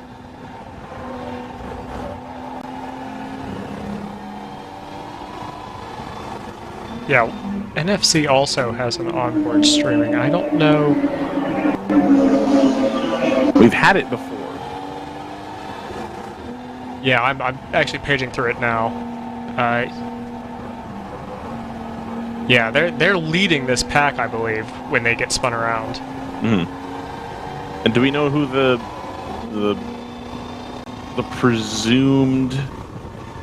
presumptive aggressor is in this situation? I think it's the. I hate to be this person, but it looked to me like it was the 127. Okay. All right. Well, data cards will be provided. The 111 is going to be right behind the 127 when we pick them up going on to the main straightaway here. So we will be able to, I think, see some action here shortly. Of course, this onboard a little bit delayed for us. So they're going to get that car turned down and in. Get a decent launch off the edge here, whereas the 127, not nearly as good of a launch. The torque of that BMW straight six is going to kind of help pull them along. 127 starts to eke out the gap once they've reached speed, of course. Finally get the power back in that flat six Porsche motor. Oh, hard on the brakes here. Still trailing a little bit of gas in here. Stays down the inside, nice and clean. 127 on the outside. 127 stays outside. And it looks like the pass is done. The 111 has gone through into second position. Now they're about, oh, you can hear the Porsche shifting in the background. They're about 25 seconds or so behind the leader, the number 99 right now. So still some work to do. If they can get Laura Hayes in the car to the end, I believe she should have something to say about that race as far as being able to catch the 99. It is a pretty big gap, but it's not insurmountable yet. We've still got 4 hours remaining, so that's a good 3, 4, 5 stints left to run. Little bit of a slide there. Just hear the car starting to have the back end step out. Nice and controlled. Takes a little bit of the inside curve there. Takes a little bit of the outside, a little bit in the grass. Now, of course, now that you've made the pass, you have to make sure you can run some clean laps here to try to grow that gap so they don't come back at you. The 82 moving very slowly going under the bridge into the carousel. So not sure what's going on with the 82 there either.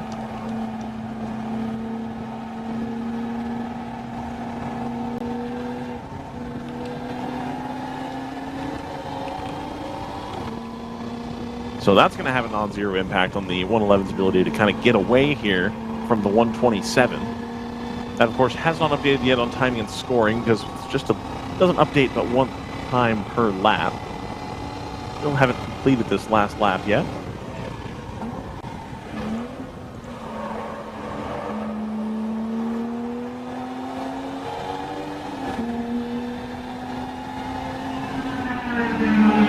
And the 111's come through, and they are well clear of the 127. Has the 127 already been docked a lap? No, it hasn't. They haven't made a... They just put it in. Okay, cool. I couldn't see from my vantage point that they had come in. So the 127 comes in. Yeah, that accident, to be clear, is still very much under investigation and will be until they get everybody's cards. Yep, and I would imagine that they will be providing a card right now as well. Is this too early to be a scheduled pit stop, Joseph?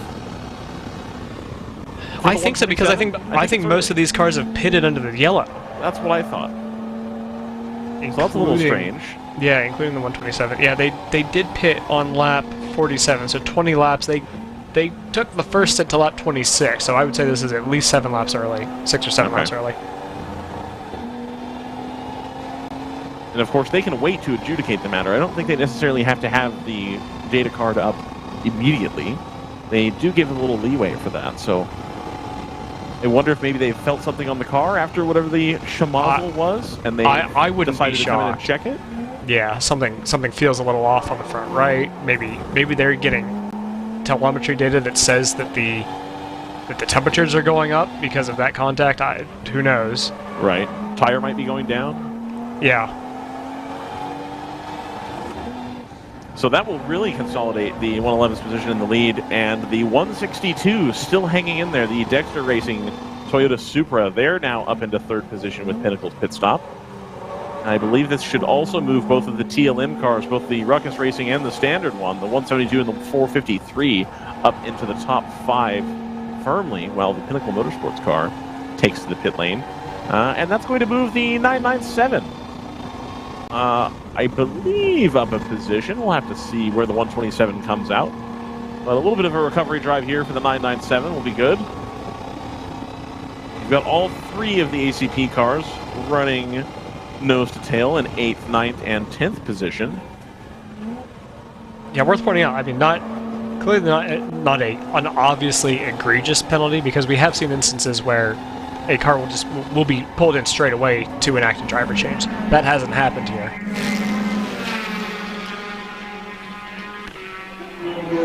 Right. Just to make that point, because that is when you see a car come in straight after an incident like that, that is sometimes why. But there's no note of that in race control, and so I don't expect that they've been forced to make a driver change. Correct. I would also be curious to see here, I understand that TLM, who are currently in 4th and potentially 5th position, there were photos from their tires that were being passed around that seemed like the tire was pretty well shredded by the end of the day yesterday. Yeah, the tread is gone on most of that tire. Now, we did have a lot of red time over that 9-hour race. It was a little bit warmer, not tremendously so, but I wonder if they either switched tires today, and that's a little bit different. 123 comes to the pit lane. I wonder if they switch tire types, or if maybe they anticipate that the tires will be worse today because there's less red flag time. It's still about 7 hours. I have to say we have about 7 hours of running yesterday, 7 or 8. We didn't spend that much time under red. Right, no. So they may be needing to either look out for tires, or they're going for broke knowing that they are definitely going to have to change tires today. So that's a storyline that we're going to want to follow along with as well. Yeah, I is on the air jacks. They are giving that car a nice, quick look over. They're looking underneath it. They're shaking the right rear wheel, so I wonder if there's a noise and they're thinking perhaps a wheel bearing or control arm or something's loose on the rear end. Stephen Hammond in the YouTube chat says that they have switched over to Contis for the race. Got it. Okay, perfect. So not the same storyline I thought it would be. So the Continental tire, of course, my understanding is wears a little bit better than a lot of the tires out there. A little bit harder to get the heat into today on the colder day. but should wear pretty well, so they won't have to worry about the tires coming apart on them today.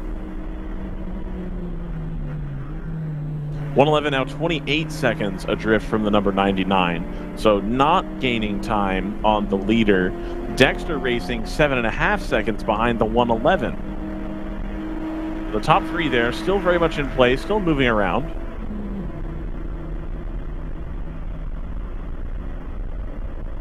We're on board the JNR No Lift Racing Civic, or Civic, if you will. It's nobody is. 127's back out. They're down in 9th position, so they've fallen all the way to the bottom. That's going to move the round 3 racing car up into 6th. In the 997.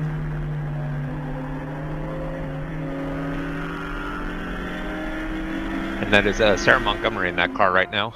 Excellent. Sarah Montgomery, I understand, started the car yesterday. Ah, the onboard. The sound is a little compressed, which is unfortunate, but you can still get the vibe of what's going on. It's got that vibe to it. Yeah. In one lap, each of the AutoWorks Motorsports cars have picked up a position in their respective classes. 747 moves up to 4th in GP2 over the 178 that we were on board with, and the 737 has gone past the 85, who I believe have pitted out of 3rd in GP3.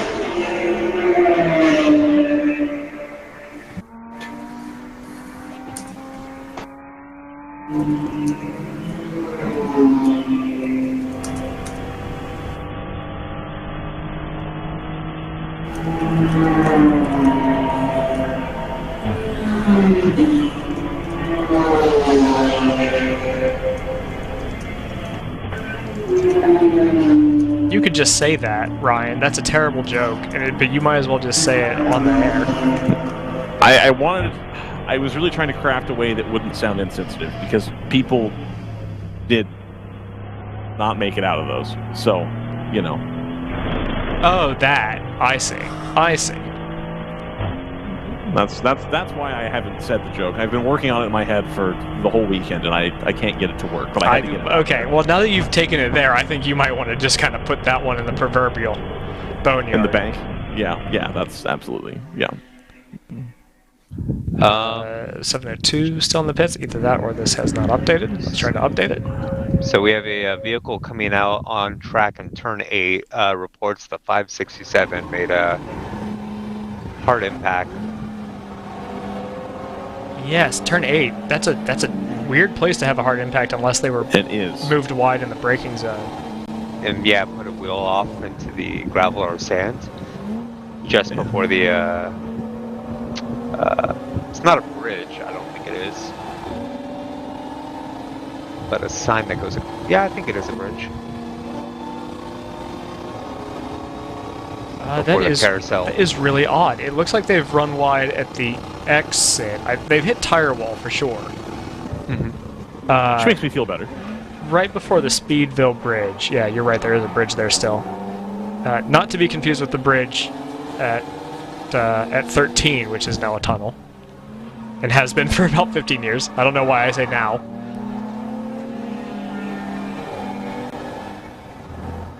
You'll see on the onboard here as they start to approach this yellow zone. No, we won't. Just kidding. I'll go back to it. It's on auto rotate. That's not what. That wasn't me just spiting you for fun. That'll be later. I prefer that. Oh, they're way out there. Yeah. Did I not have a view of that with the camera placement that we have? No, it's just not quite. That is where that car is stopped is way down the track. Okay. You have a view of the yellow flag being waved. Yeah, we do have that. So that's nice. Being waved in a wonderful figure 8 pattern. Big on the doing the hot poles, so we anticipate that this will go rather quickly.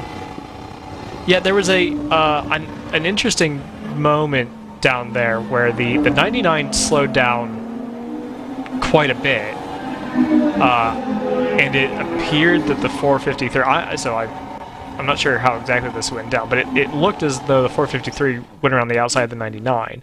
It may well have been that the 99 was just pulling back from overtaking the 453. So, not sure on that. But anytime you get two cars in the ballpark of side by side in a yellow flag zone, it's a little. Well, that's a little iffy. Yeah, it's not my favorite. You don't really want to be pushing the limits of that. That's not somewhere where you should be trying to save time. Yeah, it looked like it may well have just been a miscommunication, but in either case, 191, that overnight motorsports car that was trying to pull back positions is now listed as in the pits following a 4-off driver's left at turn 14. Don't know if that is just checking up on that car or if they have run into mechanical woes that have caused that 4-off. I don't love that camera's frozen. It's one of my favorite cameras. Which camera's frozen? 99. Yeah. Just in a couple spots. Oh. There you go. 82 camera back in business. Oh, we do have audio for this. It's just very quiet. Let me gain this up. Yeah. Interesting track map for the onboard. Yeah, a couple of these have had the wrong track map, I've noticed. There's too much gain. What track is that? Trying to get some gains. Gainesville. Gainesco. Hi to my Bob Stallings at home. Hi to all mothers out there. Happy Mother's Day. Happy Mother's Day, yes. Word to your mother.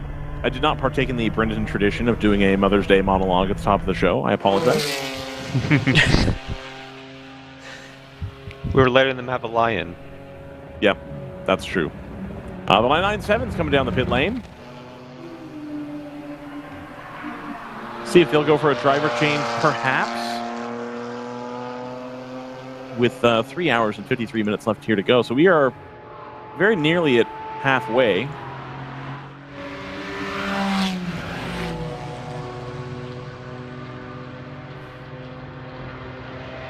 Here we are indeed. We would be just past halfway in terms of time remaining if this were an 8-hour race. If this were an 8 and 8. Right, which is not. It's not. It would be a completely different format. Right. You can tell it's not 8-8 because of the way it is. And also because they have very helpfully entered in the event as a Sunday 7-hour. Yes, indeed. I love when people play ball with the automations that we've instituted for timing and scoring. Love that. Genuinely. That sounds like sarcasm, but like it makes everything look so much better. Oh yeah. Absolutely dope, as the kids say. When? When did they say that? I don't think they say it now. Bet. Lit? My own worst enemy? Yeah, I don't know, man. Yeah. Joseph, did you see that there's potential trouble further afield? Ooh, the 9.4 is smoking, by the way, I'm pretty sure. Either that or it's incredibly dusty over there.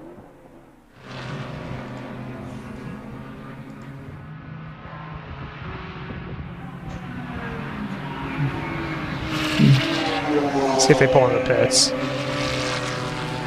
They do not, but the number 99 does. All right. Expected 3 laps to go. So they are extending a bit. This is a... They could have made it to lap 26, is what I'm seeing, which is about on par with the rest of the GTO field. Right. So that puts makes them... sense. That's going to relinquish the lead to the 111. But as we've noted, the number 99 has an incredible pit crew. Very well optimized their pit stops. Joseph, as I turn around and look at the weather thing, yeah, the green bit has now turned yellow. Okay. And is firmly within the second circle and about to be within the first circle. On the, Are we talking Dante's Inferno, or are we talking something like that? Something okay. like that. I don't know specifically, obviously. Okay. We're getting there on rain, I think. By the way, we were discussing whether or not the 453 would be able to overhaul the team car in the 172. That does seem to have happened. And the 162 is in the pit lane now as well. Yes. Okay, that hasn't come through in timing, but I'll take your word for it. It has. In fact, I just watched it click. Well, I'm on my timing. I increment in I update in 10 seconds intervals. There it is. Okay. Back out. They send it.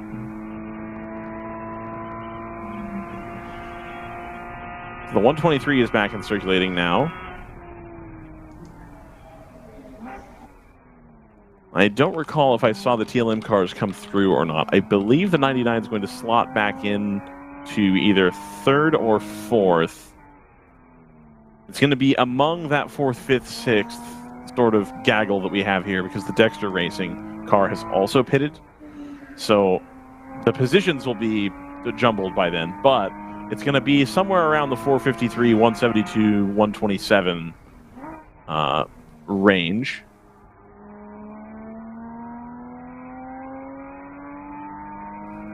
But as soon as everybody else takes their pit stops, we'll see how much they may have gained on their pit stop with their excellent pit strategy here.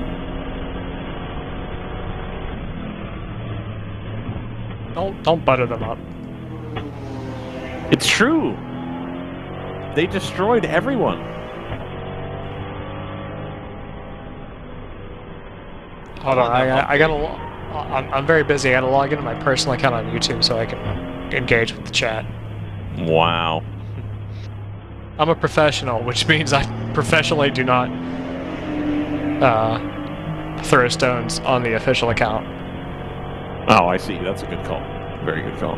No, it's fine. Everyone's being very well behaved today. Very excited. It's weird how that worked. Yeah, 111 today.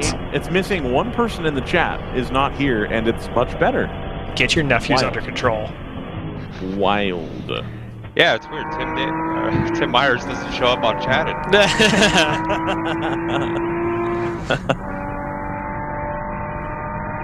Tim is an incendiary pulled into the pit lane now. They're going to come in for some fuel. Timothy, I was thinking the same thing. I was hoping we would have measured that turn 8 flag, yellow flagger's bicep before the start of the race, so we could compare to it after. I think what he's doing with the so he's waving the yellow flag with, or last I saw, with a very swoopy sort of figure 8, and I think that's actually an intentional move to I feel like it might take more effort sometimes for like a tight kind of wave. And that swoop is kind of like it's almost lazier, but it's smarter. It's working smarter, not harder, kind of thing. Yeah, but I mean that's still a lot of waving to do. I mean that has been a very high action corner this weekend. Better that than being someone in control of blue flags at Lime Rock.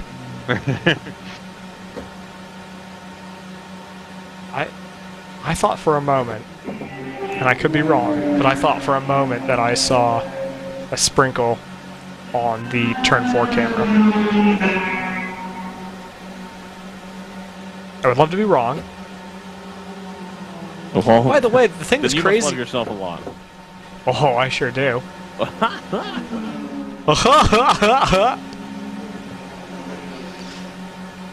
Hello to Alan Bestrick's family at home. Leader GP1 is pit.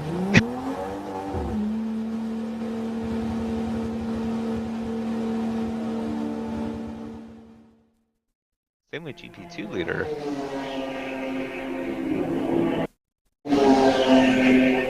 Oh, good to know that there's no... Well, if there's no audio on the YouTube feed for the 99, I'll just use the RTMP. What am I doing? Making it harder for yourself. Oh, yeah, you best believe that's true. Rounding up the, I think that's a 737 and the 65. Nice clean run through the carousel for the 99. PLM Ruckus Racing 453 is in the pit lane now as well. I believe the 99 is about to go back into the lead, gentlemen, with the 111 pit stop. Interesting. Okay. And they've pulled out just a substantial gap again on the car behind, the 162, like in a big way. You know, TLM needs to hang up a sign in their stalls about what to do during pit stops. Visor down. I mean, just default to visor down. Joseph, can you get a light wherein the car lights up red when you cross the... Oh, because the pit loop is like in the pit lane now. There's got to be a way you can do some RFID thing and it like illuminates a bunch of LEDs in the cockpit. It's like, hey person, put your visor down.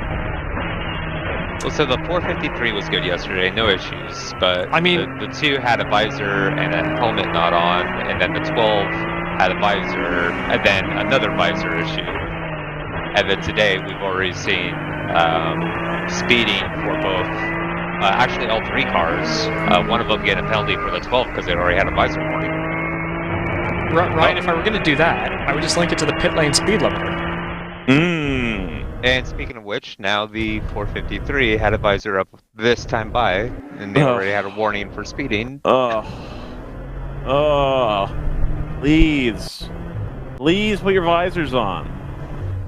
Drivers and RJ, crew, by the way. That is literally RJ, anybody over the wall. RJ, bring me the PA. Bring me the PA and I'll yell about visors. I'm like, I don't understand. I don't get it. Am I missing something? There's a lot of stuff going on. It's hectic. It's an easy overlook thing, and it's those little things that, you know. Come into the pit lane, hit the pit limiter, put your visor down. Well, it's not always the driver. That's the thing. Hey, he's coming to the pit. Okay, cool. Helmet on. On the pit helmets, the visors should be permanently down. There shouldn't be an option for that. Change my mind. I think there needs to be a very small white decal on the inside that says "Pull me down." Pull down. I don't.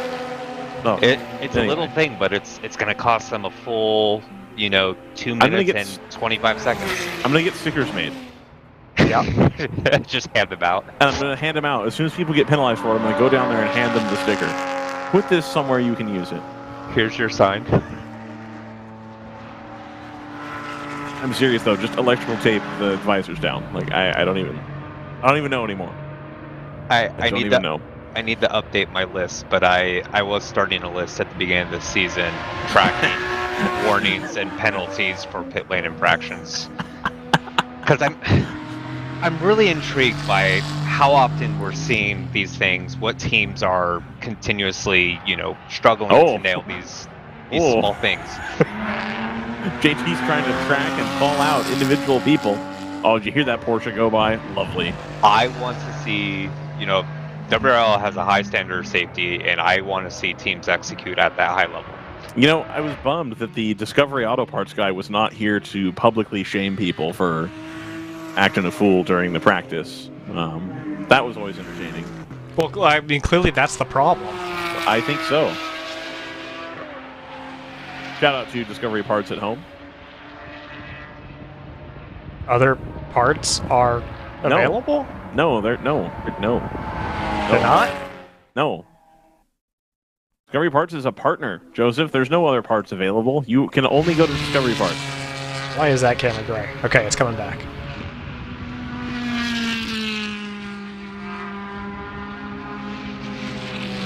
I was concerned.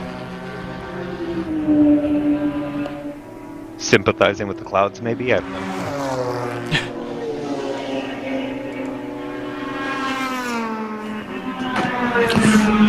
Time for another weather update.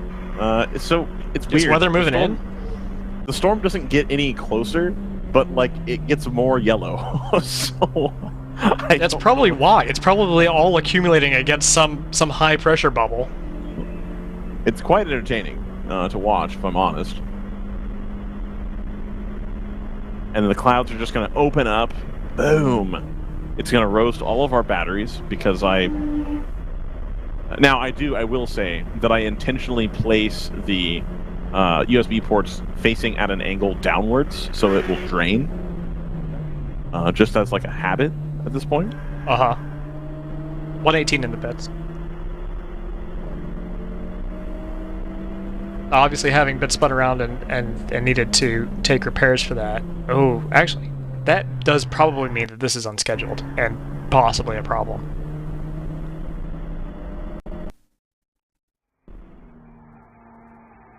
No lift has overtaken the 160 because the 160 has pitted. Is that on schedule? It's a little early. By about 5 laps. Slightly concerning. Yes, absolutely.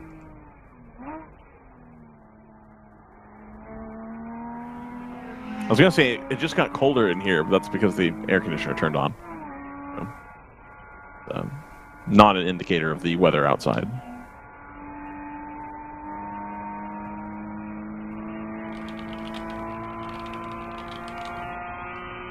Back on board the 701, also a Porsche, is a little bit less severe, I think, of an engine note versus the Cup car. I think part of that has to do with it being mid-engine versus rear engine, so the exhaust configuration is a little bit different.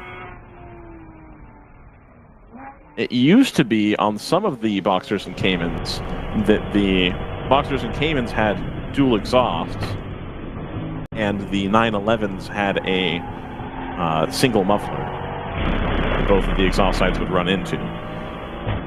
Now we're on board the TLM Ruckus Racing Aston Martin, also a good sounding car. Great sounding car. Oh, getting a little slidey there. I think it's starting to get a little greasy, Joseph. I'm not seeing... I mean, it's also quite a ways into the race on tires that they won't have run before. Right. I buy that too.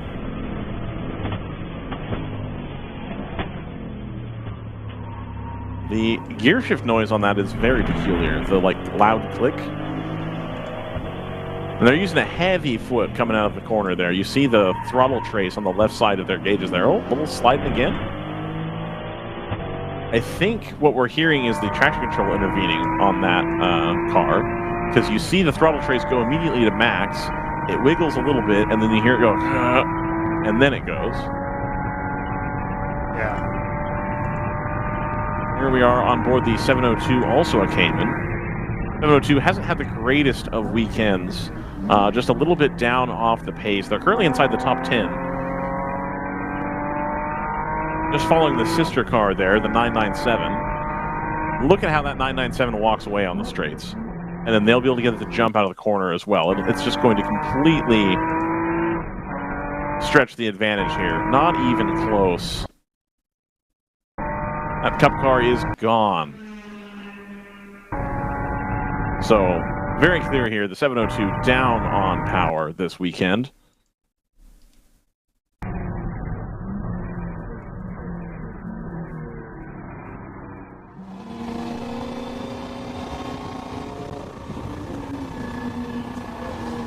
And back on board the 111 here, the Toyota Supra, straight 6 BMW engine.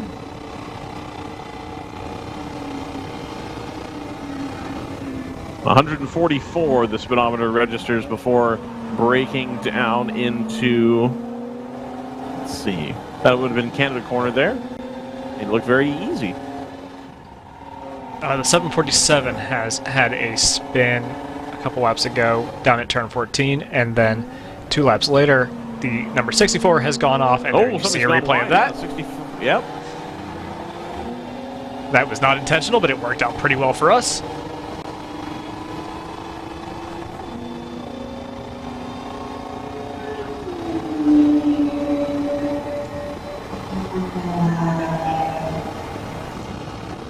See if we can top 150 here.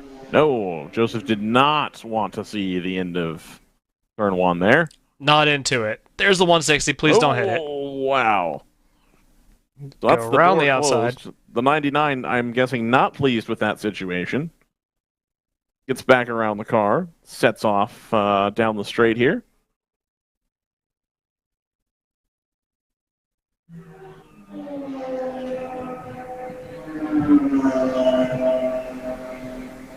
Yeah, no audio on this. No audio on this camera, but this is your GTO leader, and with the 59 in the pits, I think they're about to become your overall leader. That sounds about right. Gap to the number 6 in GTU has blown out to about 7 minutes. That is 2 laps and change. So, good showing by the 6 to keep running. I think this will, if they can keep the car going until about 3 hours and 20 minutes to go or so, I think they're safe to at least be classified today. So they are virtually guaranteed a podium with the 9-4, number 84, not having rejoined us.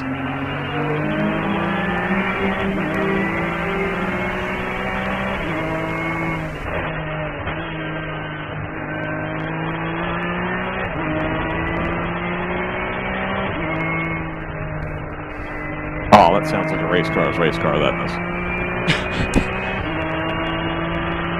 That's just, I'm anxious about that maybe being slightly blown out, but I think we're okay. It's me who has my speakers blown out constantly. Sure. It is starting to crackle at the top end, but it's not bad. Okay. Brandon Vandals back on board in the 82. Down in 13th position now. They've had a little bit of a rough go of it here. Yeah, I've been trying to find out what happened today, because they usually have a pretty active Twitter account. Because they were having fuel issues yesterday. They switched fuel, and that seemed to have fixed the issues, but it seems they're having a different issue today. Yeah, for background info, there was a little bit of controversy regarding different vendors of race fuel around here, high-octane gasoline, where there is speculation or concerns that depending on who you go to, it may not be exactly the kind of fuel that you need in your a message was sent out regarding ethanol content, is my understanding. We are in corn country. Yeah. So that I think that is that, and again, I would continue to speculate that on a high compression BMW engine without turbos, that would come into play in a big way. Also, incidentally, it would come into a play on like a 3.8 liter flat six. Perhaps on a Cayman, in fact. So, could be an answer there for GTO as well. I'm sure Brad knows if that's the case or not, but don't have any confirmation on him.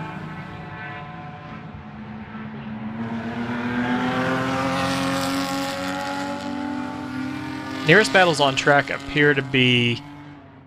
I think it's the third place and second place cars in GTO that are the closest that I can see. 111 for Thunder Bunny and the 162 Supra for Dexter Racing. That is Supra v Supra.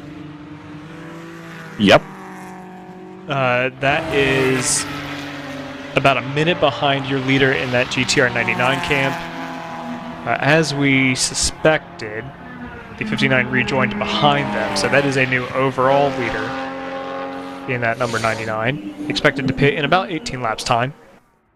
Last pit stop 7 laps ago. GP3 has very much now swung back the direction of the number 75. So the 75 and the 65 had been battling up front. The Astro Autosport Mazda has been trying to play spoiler there for the last little bit. They've now dropped down to, I believe, a lap down on that battle at the front of GP3. And, of course, the 65 Open Throttle Racing BMW recently in the pit lane. So they've still got to work on that. The number 127 Pinnacle Motorsports, I believe, probably still under investigation. They set their fast lap with the race of 2:24.630. Again, that as far as ultimate pace does not put them at the top of the field, but it's still good to see that the drivers are getting faster in that car, and they've been rather consistent as far as pace is concerned. The gap between the 111 and the Yes. 162 now out to 10 seconds. TC Klein, the car that brought up the full course yellow, has not yet returned. I don't know that we'll see them back today. Yeah. Astro Autosport into the pits. We also will not be seeing the 567 for the rest of the day. They are done. Okay. 134 did take the start, but 134 also done. Yeah, that doesn't surprise me. Go So we've 199. still got, yes, right. one bullet still in the gun. Yep. Interestingly enough, the old style car is the one still running. They're right behind the open throttle number 64.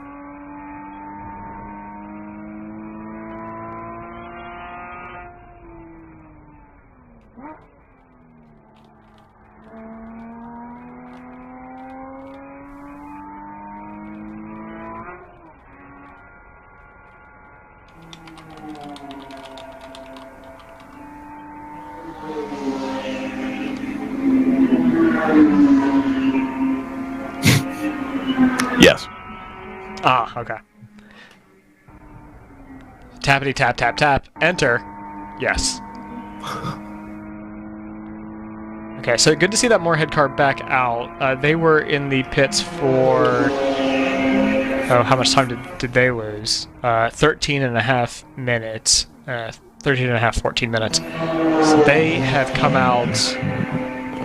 that looks like it's about 6 laps behind. It's got to be more than that. We'll get an update on that when they cross the line next, maybe. I've got them at 20 minutes behind the leader. So they have some ground to make up. It's unfortunate, but the promise of a greener race in terms of cars being fixed and sent back out has come at the cost of other cars running into issues. I think the red flags were a little broken caliper pins, says Chad Moorhead. It's easy to do, but it's also relatively straightforward to do as long as you can get around the brake being searing hot. I imagine that's something that you're able to stock. It doesn't take a whole lot of space to have caliper pins. Good gloves. Good gloves, yeah. Good gloves work, absolutely. Chad, do you pay your pit mechanics like 0.4 for that per corner, or how's that work?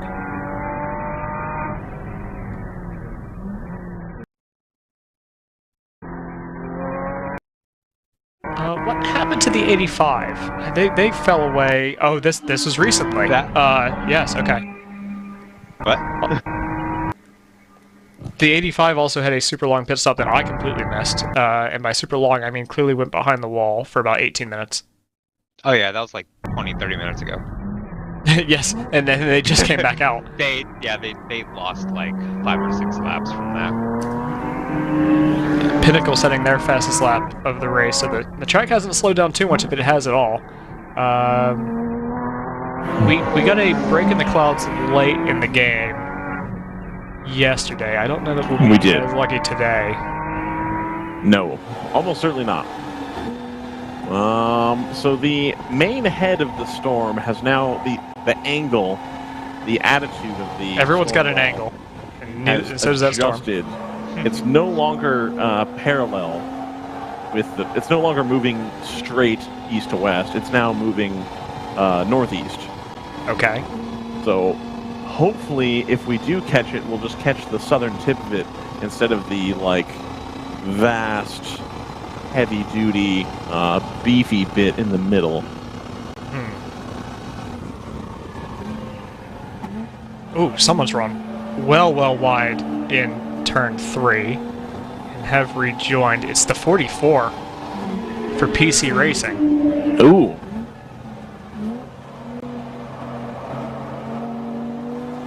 Just a quick detour. Hadn't been over there before. Wanted to see what's up.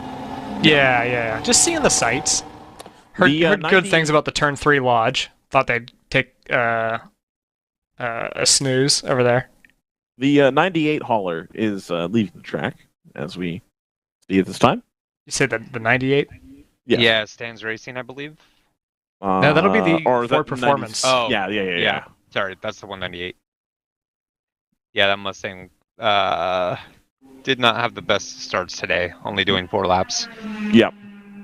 And they got exponentially longer, each one that they did, so... Usually it's the other way around. Yes. No audio on this car, but keeping it in the rotation because it is your leader by now a minute and change over the 111.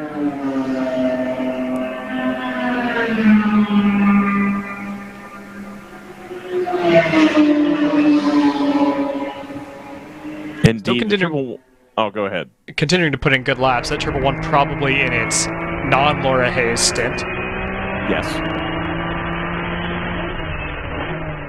Back on board the 997. Oh, yes. This is now the 997 cast. Welcome, everybody. Yeah. We're going to sneak down the inside here. No. Good call. Is that missing an end plate on the left side of the rear wing? It is. Oh, no, it's there. It's there. Yeah. Oh, yeah, I saw it. It's very thin. I usually like my full end downshift under the inch wide, give or take.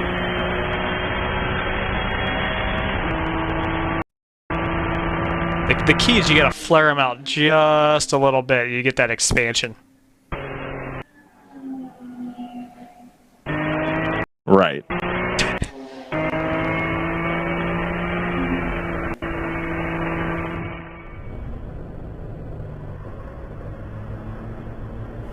That is a bit of ascent for the 82 to turn 1.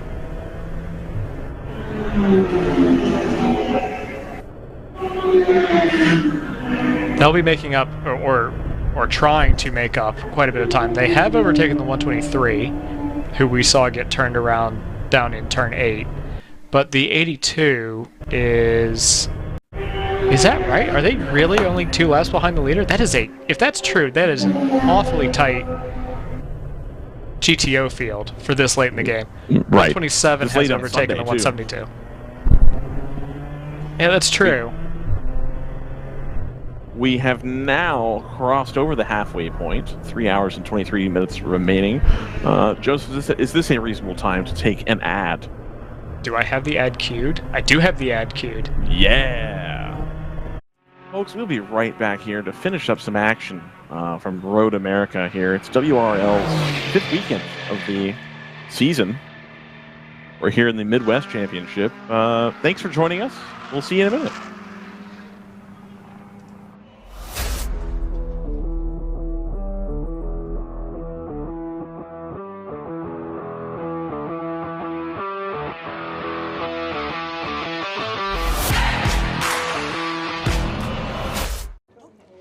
Okay, all right. Hard stop at 6 today. We need alignment by then, people. Here's where the rubber meets the road. Have these initiatives moved the needle, like, at all?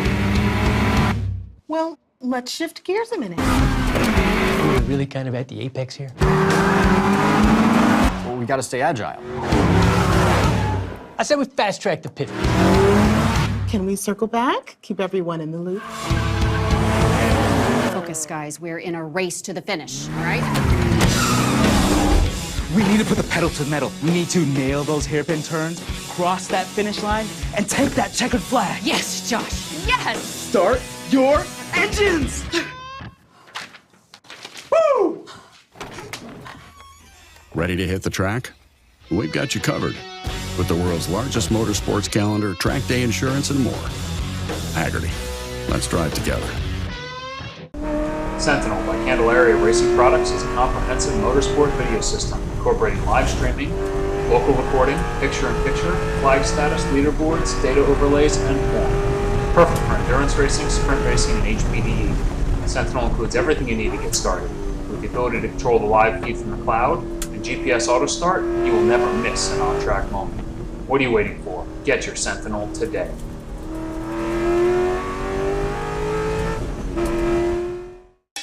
It's your Uncle Cooper. Truck owners who run Cooper AT3s are some of the most dutiful people I know. Even if that duty is to haul a load of this stuff. It's not glamorous, but it's their duty nonetheless. So if you and your truck are constantly tackling the regular duties of the day, go with a tire that can handle them all. Oh man, I stepped in it. Go with the Coopers. Cooper. Well, welcome back to Road America. We've got 3 hours and 20 minutes remaining here for the 5th weekend in the WRL schedule here for 2023. I'm Ryan. We've got Joseph and JT here with us. And a little bit of action at the front here. We're watching currently the gap between the 111 and the 162. Two of these Supras, the two remaining competitive Supras, are here, doing what they have to do. Dexter Racing, of course, had a podium yesterday after trying, not fruitfully, unfortunately, to chase down the number 909 Aston Martin. So they're back up into the podium position today, followed by the 127 Pinnacle Motorsports Porsche. We believe might still be under investigation for some contact earlier. The number 111 Thunder Bunny racing car now a full minute out from the 99. The 162 draws ever closer. Now a mere 5 seconds behind.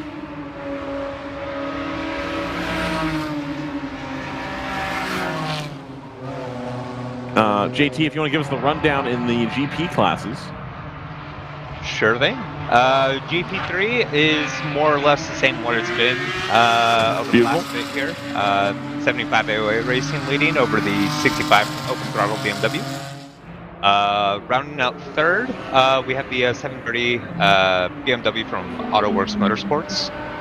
Doing a good job, basically trying to stay consistent. A little bit off the pace from the front runners, 2 laps down from the leader, but, you know, staying out of trouble is going to net you good reward, and we're going to hopefully see that today. Same story relatively in GP2. Harrison, who has been by far the quickest car in the field today, has a nice 5-lap gap over Overnight Motorsports to 197. And Sin in third place is the 178 No Limit Racing Honda Civic.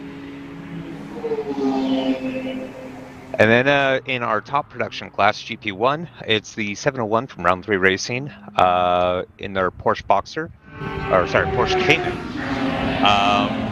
with the lead over the 44 from PC Racing in the BMW M3. Having a couple moments, some minor off spins, but otherwise they are doing well in terms of pace. And then sitting up in third is the 946 Flying for Motorsports in their M3, having a very good day so far. Good to see them looking at a potential podium finish as we hit the last half of the race today in our 7 hours. Perfect. Thank you for the rundown there, JT. And then for GTU, Joseph, do you want to give us a GTU rundown? Well, I don't know if we've got enough time, but I'll give it a shot. It's the 59 leading the number 6 for Racer Motors by about 4.5 minutes. And then the other two entrants today, the 58 for Stratus and the 84 for 94 Motorsports, both off track at the moment. I don't know that we'll see the 84 back because they had what seemed like a pretty comprehensive failure, needed to be brought back on the flatbed from Canada Corner. The 58 we saw dip into the pits early and just haven't returned, so I don't know what the story is with that. I've run the thing. You've done the thing. Who's interested in some projections? I do all the time. Anyway, 99 favored in GTO. That's not a surprise there. 162 would be their nearest competitor there. A little bit of a surprise to me because I would have given that to the 111, but probably setting up for a good fight between the 111 and the 162, your two, as you say, remaining competitive Supras for P2, and obviously would be fighting for the win if anything were to happen to the 99. Behind them would be the 172, which is interesting. That surprises me a little bit. I don't think so. Okay, all right. That's They're why I pretty run the firmly thing. in that position, like that, and they're consistent. Yeah, so we kind of favor them over the 127 and the 997. I think we assume that the 997 is punching above their weight at the moment. They are about 2/3 of the way into their pit rotation. Right. Yeah, so keep an eye on basically the 99, the 111, the 162, and then currently sitting down in P7, having just pitted the 172 for TLM USA, that Aston Martin GT4. In GP1, it's looking like a fight between PC Racing and the 701 for Round 3 Racing. No surprise there, but give the advantage to the 701 as things stand, and as you see them on the racetrack, looking directly at the 701 here from onboard the 702. It's about a 2-minute gap back to the 44 of PC Racing, and that car, that number 44, about halfway through their stint, as is the 701. So that is, I believe, going to be a fight on pace and pace alone, unless, of course, somebody is doing something interesting with fuel that I have not yet caught wind of. In GP2, Harrison looks like the favorite in that class, as they did yesterday until they had a mechanical failure. If the same happens to them again, then they will finish one. Yeah. Lower. Yeah, you're right. That would the next man up, if you will, would be the 197 for Overnight Motorsports. But as things run, they're 11 minutes behind. So Harrison can afford to dial things back a bit and not risk anything here. GP3 is a little closer, 75 for AOA Racing, and Open Throttle would be your two main protagonists. But even in that class, the gap is about just a bit under 3 minutes. Open Throttle will need to put in some work to be able to close that down. Long pit stop for them on their last stop has not helped that effort. GTU rather, advantage obviously heavily in favor of the 59, but Racer Motors is still there, and with over 3 hours to play, they have a bit of time to pull that gap down. Their last pit stop was quite some time ago, so they'll be due in soon, roughly 5 laps from now. The 59, on the other hand, about a third of the way through their stint. They'll keep going for some time longer, and will probably be on a pit rotation stagger with the 99 for a while here. So they'll be swapping the lead to and fro.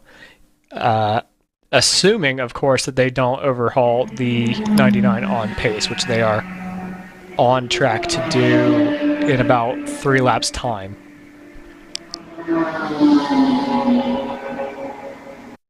This has been your Paul Trustwell character impersonation.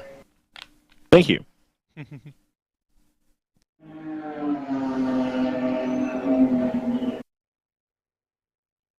And now I'm going to do some Joseph Moodrock character assassination, wherein I say... Oh, please don't.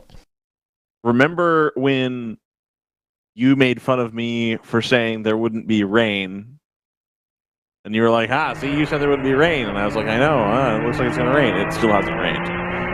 But the big green thing keeps getting bigger. Yep. So, you know, as I said before, you can be as indignant as you want when it actually shows up. And here we are, like 3 hours later. With it not showing up. You got to build to a climax, man. You do. You absolutely do. In more things than one. Which mean, No, I don't agree with all that. Just watching the weather here. I'm in the middle of my kind bar, and I had to break in for the bar. Is it? It's the filled kind. This one's got it's a chocolate peanut butter. Because I need both simple and complex carbs to do 7 hours of BS and production at the same time.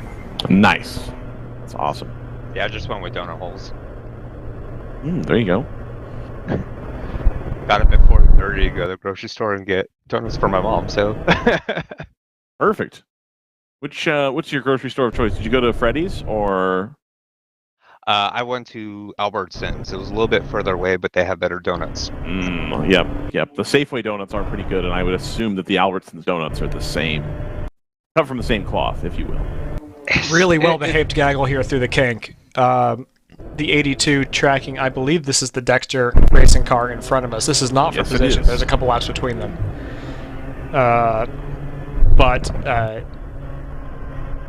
Yeah, we did a great job. I didn't think that you could put two cars side by side through the kink at racing speeds, and yet somehow we did. Yep. Well. Oh, right there, nose to tail. Let's see if they can make a move down here into turn 1. This is still on auto rotation, by the way. This is completely accidental. Look at that. Perfect. The move is done by the 82.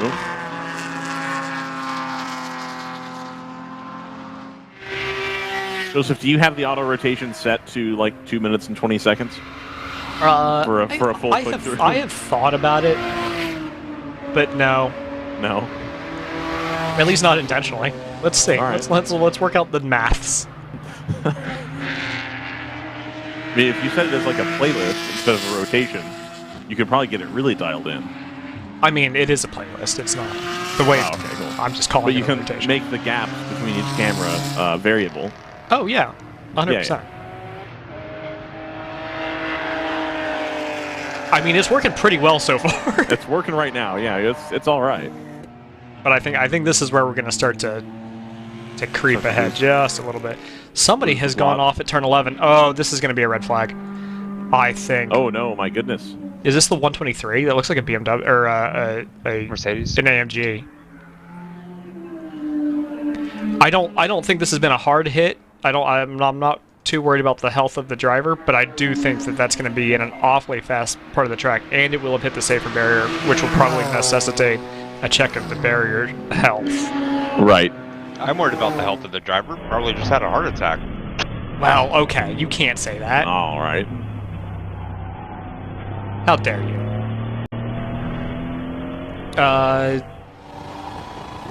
We'll take a look here. We'll see just how far along the track we are on board the 111. Yeah, you can see where that has...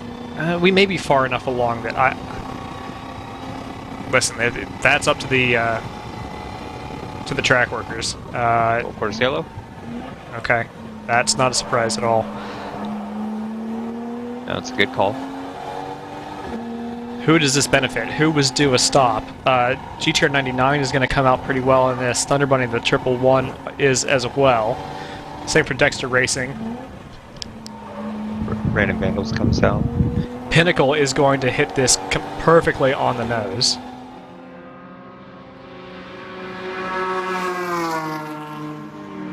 I don't know if I said Random Vandals or Pinnacle, but I meant to say Pinnacle. Is going to hit this perfectly on the nose in the 127. The 997 is in the window, so is the 2. The 172 has been caught out pretty badly by this, actually. They just pitted 7 laps ago. 12 is in the window. 52 is going to hit this perfectly. 702 is going to hit this right on the nose. There's the 127 in. That is, I believe, the 2 question mark. Sorry, KHB. I just need big, stupid 1960s style number stickers on those cars. If you're gonna do throwback, do it for me. 701 is not gonna hit this perfectly, but they'll be in the window. Same for the 44. I'm in GP1 now. 946 has been kind of unlucky here. They're about halfway through their stint. Same for the 46 for Ginger Racing. 199, a little bit on the unlucky side. We've got the 99 ducking into the pits here before we hit the safety car. So that means that safety car will not pick up the 99. They'll pick up basically the next car in line. Here is a safety car. Who have they picked up? They've picked up the number 6, who is being waved around. Oh, they waved around. Okay, cool. Yes. Well, speaking of the 6, Joseph.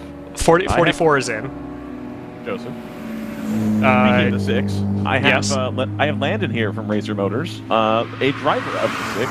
Landon, welcome to the broadcast booth. Thanks for joining us. Thank you for letting me be here. It's fun up here, that's for sure. Different angles, seeing in different ways. Absolutely. So my understanding is that you had a bunch of issues yesterday that caused you guys not to run. Can you kind of give me a rundown on the story of how you came to be able to run the car here today? Yeah, so Friday, it was, I think, third to last session. We had some mechanical troubles that were not looking bright, and parts are hard to find for that car. So immediately started making calls and everything, and the team worked hard all day yesterday. Took the entire day to get the parts in, but we got it all settled, and we're running out there today. We're running hard, doing the best we can. It was a whole team effort. It took a full 24 hours to get that part here. I was here till midnight getting it in and settled, so glad we could even be out there, and that just happened to be chance that part was there. So. Absolutely, 100%. And then you guys were able to lead the race for a little while as well in that car. We sure did. Yeah, we were running real hard. It was a great pace out there, set by Billy at first for sure. There's no doubt, and he really helped me out, set the tone to follow. So okay, excellent. Now we saw at the beginning. Do you know anything about the start? I saw that it seemed like they didn't get going until right past the start-finish line, and everybody else had like ripped off and gone. And that's what was more impressive to me, that you were able to lead the races. Like, if it wasn't for that, you'd have been in the lead way earlier. What happened with that? Honestly, I asked the team because my heart stopped at that moment. We were we were worried. Took the whole car apart yesterday to get it set up, and green flag didn't go. But he said it just bogged down, and right after that, he was all running hard. All run and go. Okay, just a little hiccup, not too bad. Gave everyone a good scare, but yep, absolutely worked out pretty well. Awesome. And you're getting a bunch of track time, I understand. So the Billy's in the car right now, and then you're up here, and that's it. That's all you have for drivers right now, right? Yep, it's just me and him. We'll be switching back and forth.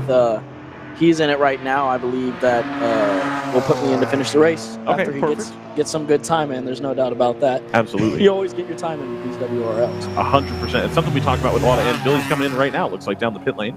So they're going to be making their pit stop here for the Racer Motors in the 6. That's something we talk about a lot, is that WRL especially, you get a lot of value for money as far as track time and seat time.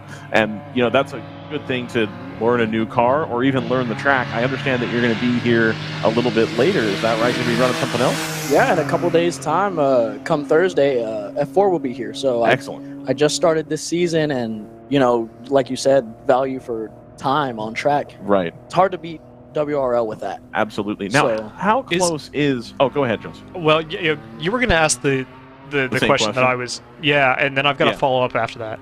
All right, that's fine. Go for it. No, okay, let's hit that one first. How does this car compare to the F4? Ooh, it's actually much trickier, I believe. Okay. I believe the F4 is a lot more easy to handle, especially for a beginner pro series, which I think is why they put these younger kids in it. Because it's just so much, it is a lot easier. Now, considering open wheel, you know, both of these cars are very delicate. Right. So there's no room for error there, no contact. But this car is a blast, of course. Any race car is. Any track time is a good time. So, yeah, it's a difficult car, but once you get up to speed, once you hit your marks, you know, you really start feeling it. And this track time is really what helps you get in tune with the car, because you just have so much of it. Yep, 100%. And then, Joseph, what was your follow-up? There are a couple F4 championships, I think, running around, right? I wanted to double-check which one it was going to be. The F4 US Championship. Okay, great. Is that... Now, that is one that I think, if you could get to the top step of that points table, that will, I think, earn you the shot at racing in Super Formula eventually, right? Yes, so the ladder we're looking at is to do well enough in F4 to have a place in FR, Formula Regionals for America. Got it. And then from FR, if you win that season, then they do send you to Japan for the Super Formula Series. And so FR is, I'm sorry, I'm not up to date on the open wheel ladder. That's like F3-ish, right? Yes, yes. They use the F3 chassis and everything. It's just they don't label it as F3 because it's national. Formula Regional. Formula Regional, right? Because you can't call it F3 anymore because the FIA took it away again. Exactly. Right. Okay, got it. Just want to make sure I was clear on that before we get the wrong thing. Oh yeah. There's no British F3 anymore. It's British Formula Regional or whatever they call it. Yeah. Northern European F3 Championship. Bertrand Baguette, etc. Anyway, so you're doing your season of F4. When did you decide to make the move? I assume that you did karting beforehand. What does this process look like getting you from there to now that you're here and looking at like trying to get into Formula Regional? So it was actually a little bit of a surprise. I didn't do much karting when I was younger, actually. I just, whenever my dad was running for fun on the track for regular HPDE, and they had a go-kart track, I'd go run over there on the rentals, and he would run on his car. All right. And then when I was 18, I was finally like, ooh, I want to taste of the real racetrack out there. Okay. So it was just driving around for fun in the NASA series for the HPDE, and then worked my way up, and I just wanted to be more competitive and started looking for series. Reached out to Jensen, and his response was fantastic. And so that's who I'm with this season, and excellent. That's how it took off. Yeah, it was a bit of. I knew I always wanted to be competitive, but in what throughout my years? Yeah. Right, I gotcha. Yeah, I mean that's got to be kind of a funny spot because, like you say, some of these kids like did start in karting. You know, they're running minis at like 5, and so like you probably have kids that you're racing with that are several years your junior. I mean, what's that experience been like? It's a bit crazy, for real. They've got, national karting championships under their belt, and I'm over here like, you know what? I still want a shot. Everyone gets a shot. It's an even playing field, especially with the Formula Series. That's also why I liked it because at the end of the day, whoever wins, it's the driver, not the car. Right. So, like series with WRL, you got a little bit of lee room here and there to work make with. a couple changes here and there, but it's not huge. Right. Yeah. But yeah, these younger kids, I think I'm actually the oldest in the series right now. Okay. I'm 21, just turned in March. But yeah, there's 16, 17-year-olds running out there at the front, and it's crazy. But that's what I'm here for. Hopefully, to get the track time here, the track knowledge to set me forward to help me for next week's race. Okay. And then how's your F4 season gone so far? What's your best result been? My best result was 17th out of 31. That's pretty good. I mean, if you're starting deep in the field, you got to make some moves. We were watching the MX5 Cup race yesterday, and there's people that started at the back that like moved. Oh they got to the front. So like it's tough, especially when you've got a car that's I imagine that an F4 car to some extent is still a little bit of a momentum car because you don't have 300 horsepower or whatever to blow people away. So it's hard to work traffic in a car when everybody's got the same stuff going on. So that's not bad at all. Oh yeah, it's fantastic all around practice, and just gaining knowledge in that series is almost unbeatable. Right. It's really great having that even playing field, seeing if someone makes a mistake, see if you can force them into a mistake. But yeah. So how difficult do you think? I'm not sure. Ryan, we're going to go green this lap, just so you know. No green. Okay, perfect. How much are you going to have to adjust in terms of braking points when you come here next weekend? So you've got the NPO1. Are you talking 100 feet later? Are you talking 10 feet later as far as braking zones? And what's the adjustment period going to be like? Those brakes stop that F4 car like it's like nothing, hard. like a wall. Okay. Oh yeah. So down at least at another 100, I'd even say. Okay. You can really force that car to its extent. There we go. And so the Astro Autosports car is going to lead to the green, but they're going to be quickly flooded by the Stratus Racing as well as the number 82 Random Vandals BMW. We'll just kind of see if we can catch them on the turn 1 camera here. There we go. And so the Random Vandals car actually gets around the Stratus car. TLM also moving up. Everybody keeping it pretty clean. There's big gaggle of cars here, lots of different speeds. Looks like one of the GP1 cars caught on the outside of the train that contains the GTO leaders. Now, this is going to have bunched the pack back up. The number 99 is going to be directly under fire from the 111 as we go back to green here. We're just able to pick them up again. They are in the big group here towards the back. Now, Landon, I don't know if you've had to deal with the restarts here, but we always talk about the NPO1s taking a little bit of time to fire up their tires. Have you run into that at all this weekend? Tire management's actually been not too bad. It's felt very consistent throughout this whole race. I actually didn't realize that we were on one set of tires for the entire race until I got here, and I was very impressed by that, wondering how that even lasted. Right. But it's been really well. Tire maintenance isn't actually as bad as I thought it would be. Okay. Just trying to pick through and find the leaders here as they work their way through. So that's the 127 that we're seeing just exit the track here on the left, or exit the camera view anyway. And then we've got this huge gaggle with the 99 in it. We're going to go on board the 99. No sound on this one, of course, but they're going to go just up the inside of the 747. 747 gives them some room. The open throttle car getting a little sideways on exit there in the big V8 BMW. Throttle was too open. Trying to hold, exactly. Trying to hold their line, both of them. Very clean, very smooth here for the 99 through the carousel. And they're going to be able to open up the throttle onto the back straightaway here, where we're going to lose a little bit of service. It should pick right back up around the second half of the straight. Yep. I'm going to pull us up to the 701, who they're in a gaggle right now. Yep. And racing nice for... this is not... The 44 that's in front of them, this is not for position. The 44 is almost exactly a lap behind them. So 44 is trying to... down. Yes, it has. It's really worked poorly for them in terms of the class split. 75 in front of us is a class leader as well in GP3. So the 99 comes across. They've put a little bit of a gap on the 111. Not tremendously so, but enough to, keep them safe, keep them at arm's length. 2.3 seconds, not the end of the world. And again, we've still got... And look at who's in the rearview mirror in this camera. Right. Right there, it's the number 6. Now trying to move the inside. I think they're going to be blocked by that Civic there. I have my ear reversed in my head here. That's the right side. I'm going to check the inside here. Were you at any point today, and you don't have to name names or anything like that, do you find that car is very visible? Is the third light on top enough to keep people seeing you, or do you still find yourself like, does he see me? Does he? Yeah. With it.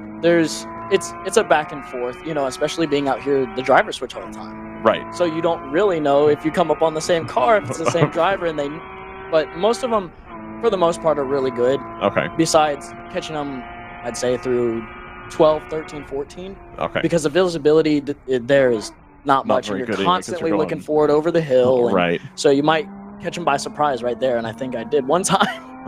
But okay. No harm, no foul, though. I mean, if everybody's still here, we didn't hear about it. So car's still running, kept it on track, everything. So excellent. Good on both sides. It's hard racing. There's no doubt about that. So you've had a taste. Oh, go ahead, Joseph. Oh, I think we might be on the exact same page. The same question. It's almost like we've done a bunch of these races together a bunch of times, and we've done the commentating together for like 100 hours or some nonsense. Well, and also we very much know the game of the racing career ladder. Yes, absolutely. So you've had a taste now of driving, I'd say, an entry-level sports prototype. It's about as entry-level as you can get on a sports prototype. Is that something you can see yourself doing? And obviously, I want you to be successful. And if you want to go to Super Formula, I want you to go all the way. Oh, yeah.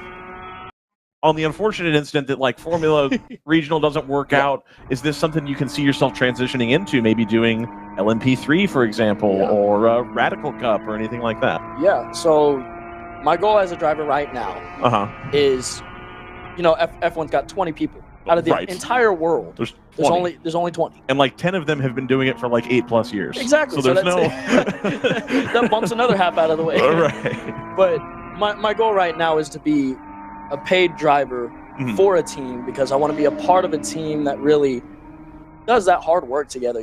Everyone's constantly together working out, trying to figure out things. Like when the car broke on Friday, I'm sitting there watching the entire team. We're all making phone calls. We're all seeing every single option we've got to get this car up and running. Possibly for Saturday, but in hopes at least Sunday. Yep. But that's really what I want to be a part of. Now, this is my first taste of endurance racing, and so far I'm loving it. You're loving it. It's okay, fantastic. Cool. Yeah. So I'm not going to hear your name later here in 3 or 4 years, where it's like, oh well, he took a Super Formula development seat, and an LMP2 team called in Europe and wanted him, and he said, no, I only do open wheel. I'm an open wheel guy. Yeah. I'm not going to hear that, is what you're saying. No, I'm open to all the options. Sweet. If I can get in a race car, that's what I would love to do. Perfect. I would just love to get a race car.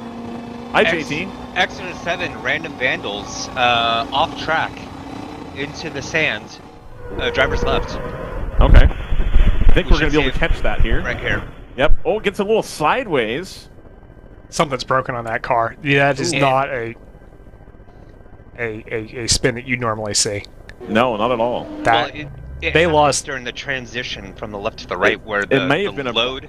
I was thinking like a rear brake thing. Yeah, like you've lost the rear end and couldn't get it. Fortunately, oh, thank you. He's getting out of the wall. Fortunately, oh, we're gonna see it go by. Ah, yeah. Well, this is also big impact. I've missed how exactly this has transpired, but this is a fight for the lead right now. Right.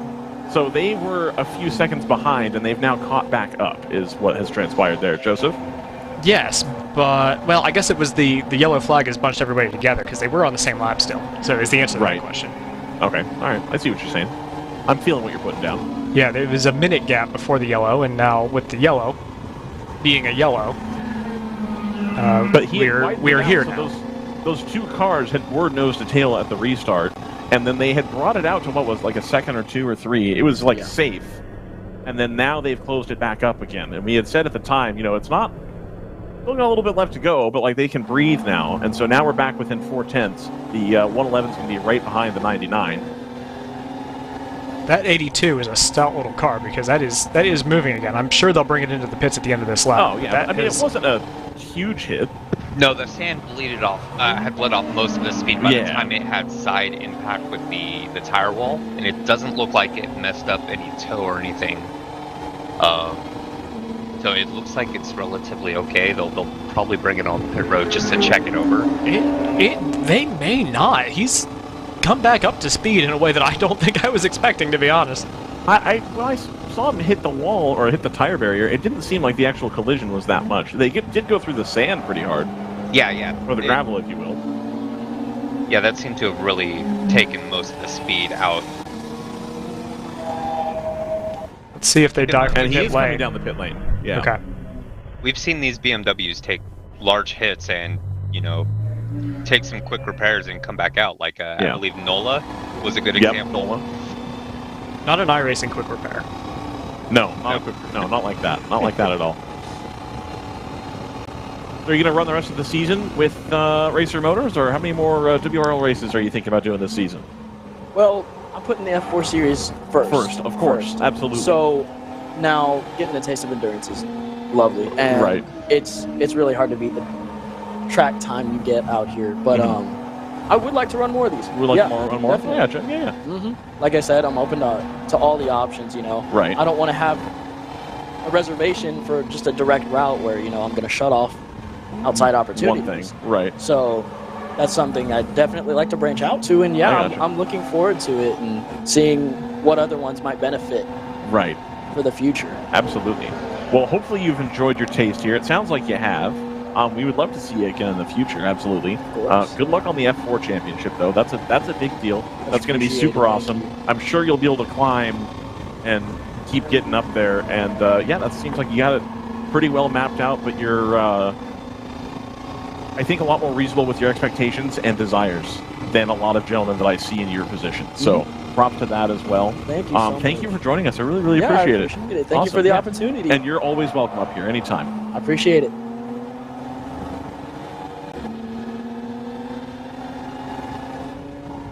That'll be Landon Lim, one of the drivers this weekend in the number 6 for Racer Motors. That car sitting one lap in arrears in GTU.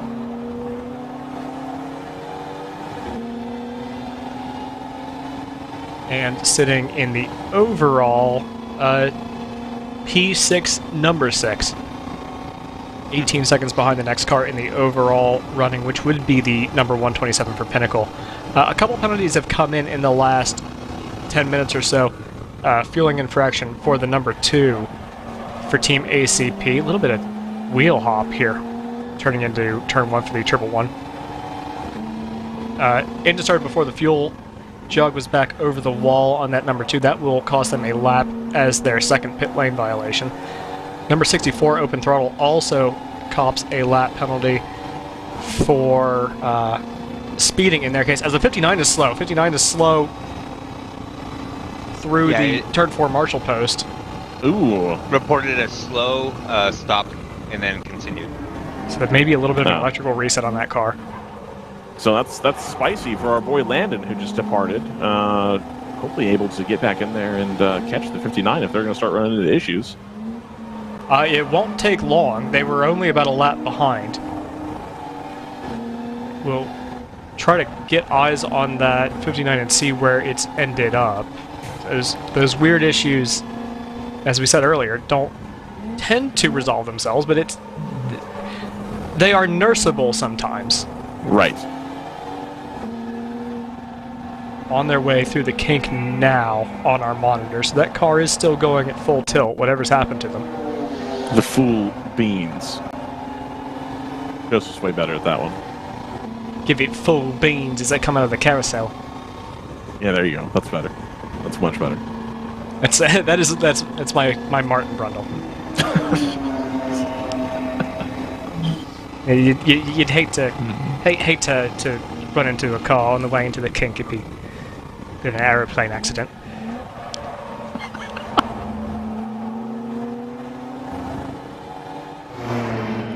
Anyway.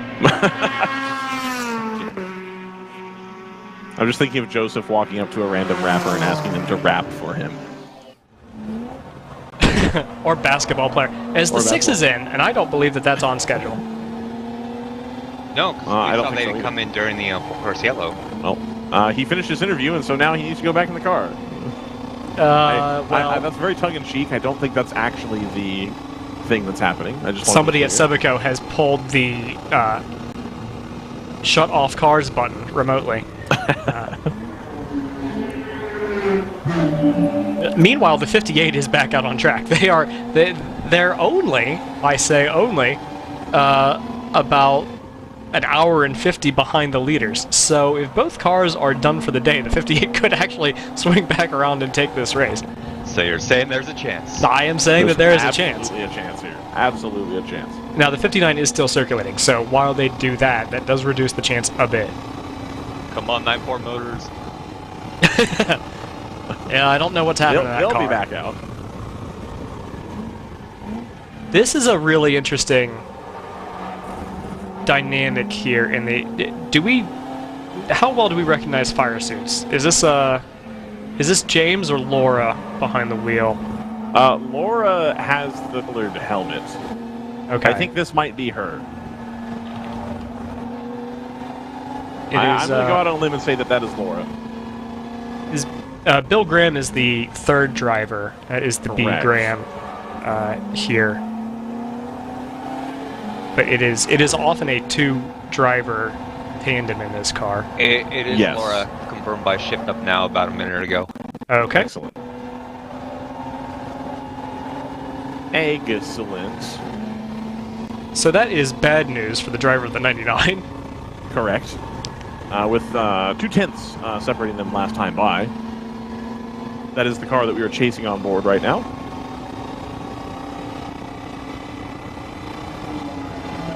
A little bit of a delay on this because we are pulling it from their YouTube feed, which is live for anybody who wants to watch it. So we will not be doing the fun camera switching deal. In real time, Ryan, you'll be seeing them go across your line of sight now. I will in fact be seeing that. That was the 162. That was not it.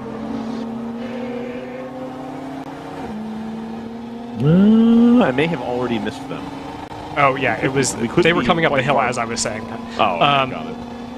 The 6 has potentially made contact with another car. That has been called in by a team. I don't know if it's been called in by the 6 or by the other car involved in that, which at the moment is being noted as the number 87 for Stoic Racing. I think that's also a Supra.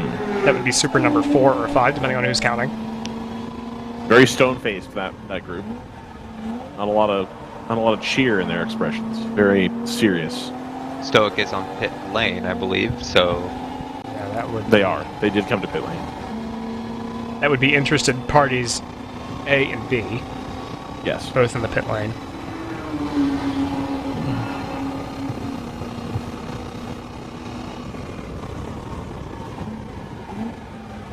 Ooh. The problem with following a driver like Laura Hayes is that she's probably not going to do anything stupid.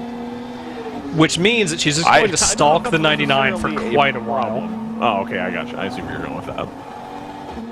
And so we're just gonna sit here, right, as she just kind of inputs data into the Laura Hayes CPU that says where this car in front of me is slower and faster than me and where I'll be able to make a move. Or does it not even matter because I'll be able to overtake them on the overlap on the pit lane rotation? I would actually argue, as the 59 goes around us, is that for the lead overall?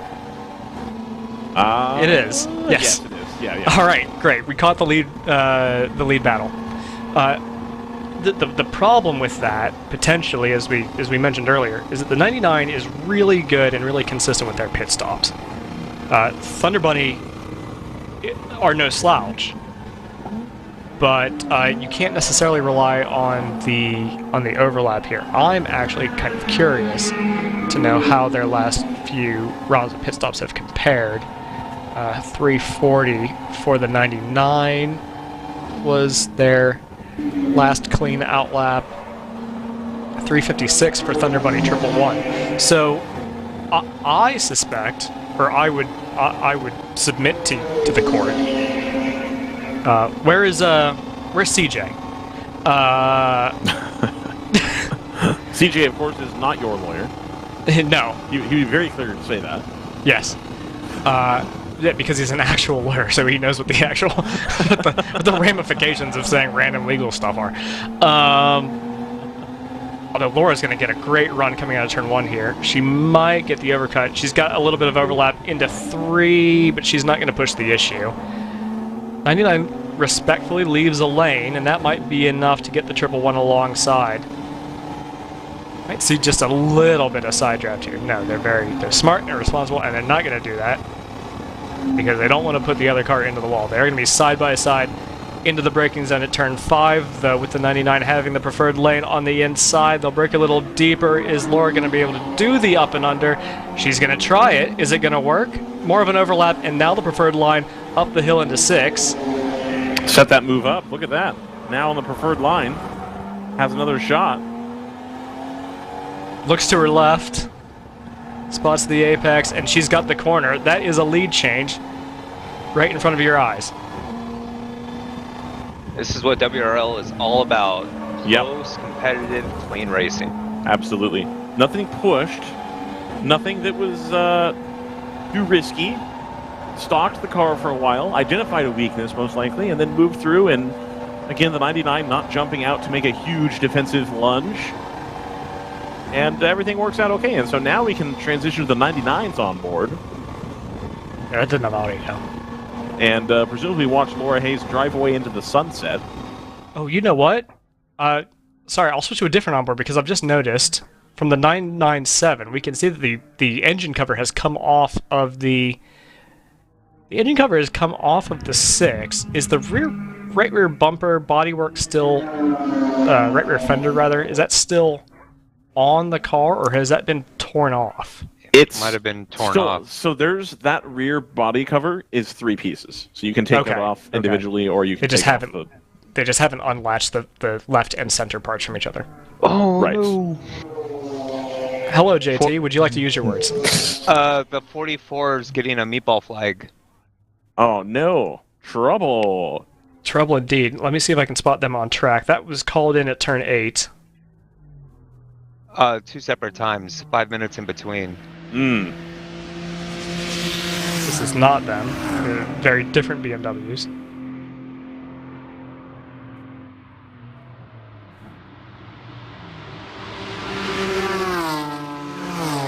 And here they are to serve that. Yep. That is going to open up the lead in a major way for the 701. Yes, it is. 946, rather, will be in the proverbial catbird seat to take P2. Yeah, they've got 100 seconds over point for motorsports. And they'll almost certainly use up the entirety of that here. Yeah, I mean, is there anything that could be that would be a simple fix? I can't, off the top of my head, think of anything. I mean, could be, yes. Is likely, no. Yeah.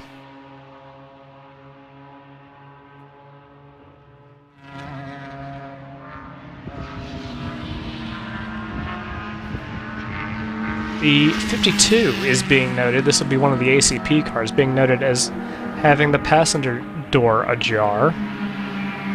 Well, I don't think it's ajar. I think it's a door. Ah, interesting. There could be some confusion there in race control.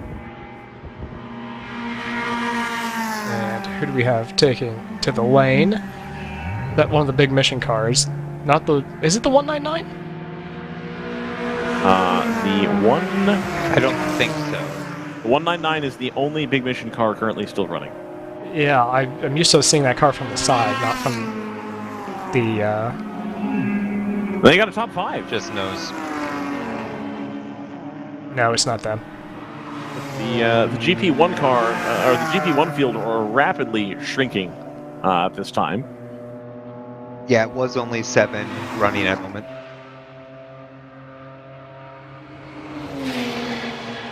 Dexter racing car. Let's compare the lap times for that car versus the 99. I wonder if they have... No, we're pretty stable in terms of lap times across the top 3. The only outlier is one Ella Hayes, who's putting in low 24s now that she is clear of the rest of the field. Quite the noise there into turn 1.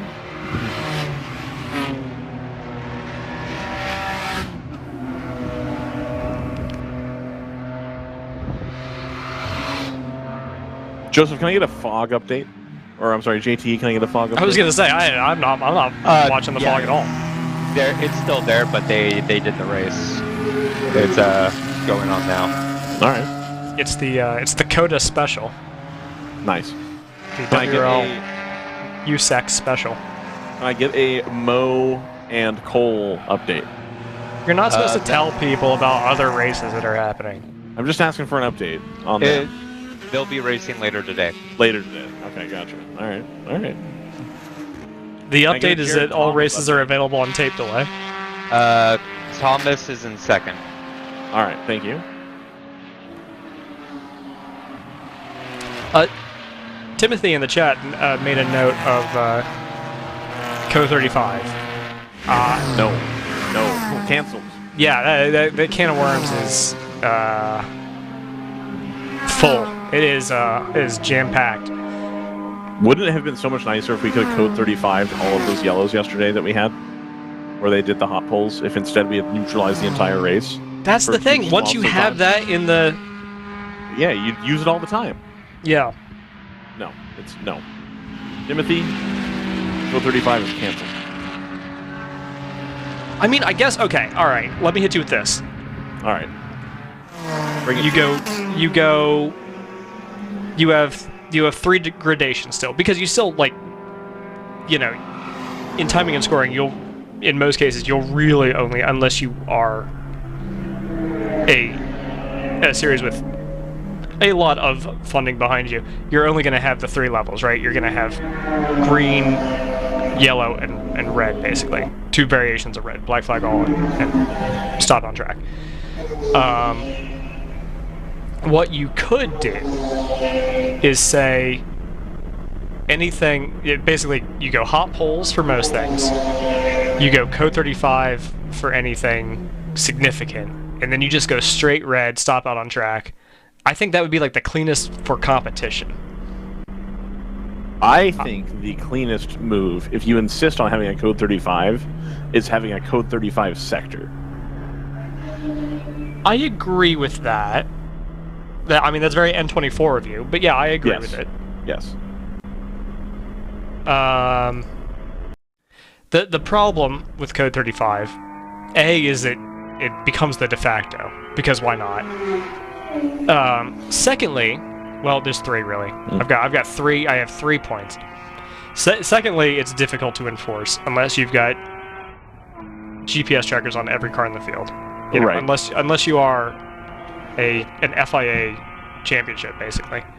Right. Third, I think if you're able to, I really like what they've done with WEC this year, where they've basically made it impossible for it to make sense to pit under code 30, because for one thing, well, under code 60, it's still code 35, isn't it? It's just different units. but you can't pit in the first. I think it's like 2 laps or 2 or 3 laps of a virtual safety car, of a code 60, which I love, because I think the thing that VSC and safety cars do in Formula 1 and IndyCar, right, is that they completely destroy the order of the field because it becomes a strategy element. I like when series do smart things to remove that as a strategy element. See, I think Code 35 should be used as a more firm enforcement of a single yellow sector. Yeah, I don't mind that. In terms of like that way, but I feel strongly that we should either do a safety car or red flag the race. So you could. I don't like safety cars if you can help it, because it does bunch the field up. It's more of a TV thing, right? Right. For me, anyway. Joseph, obviously not originally. I don't want to break this to you, but we work in the broadcast industry, so. Yeah, but we're not exactly. We're not exactly at that level. I mean, we can't make the calls. We are primarily fans first and foremost. No, we can talk about rule sets and what we do and don't like about them. We just don't talk, because every track is doing it differently. It's not even like a WRL pros and cons thing. It's right. Every course has a different way that they choose to protect their workers, which is fair enough. Yes, absolutely.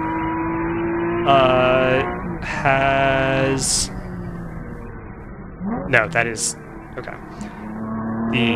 I was distracted by the race control log of the 44, but that we just actually... No, that is a new call. They've been meatballed again. Yeah.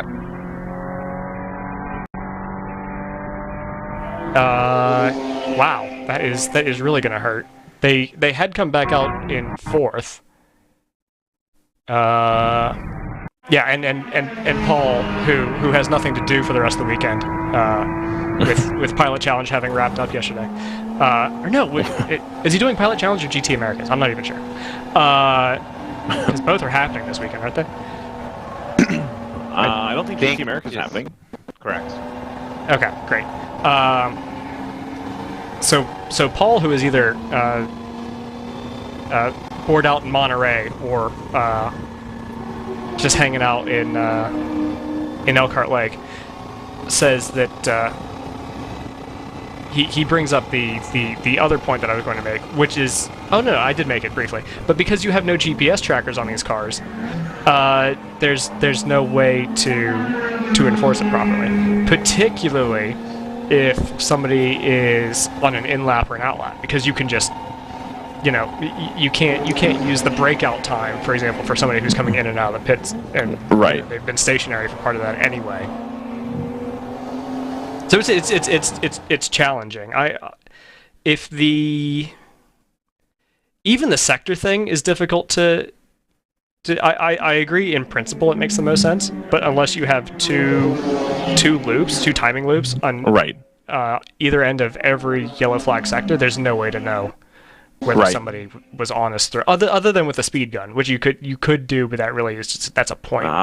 Well, now you're adding manpower for speed guns and stuff. I would think of a purple sector as in like an F1 sector, not a road racing sector. A purple sector means something very different in F1.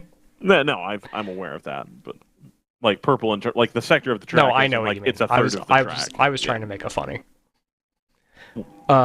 Etc. Yes. But yeah, no, it's always a difficult.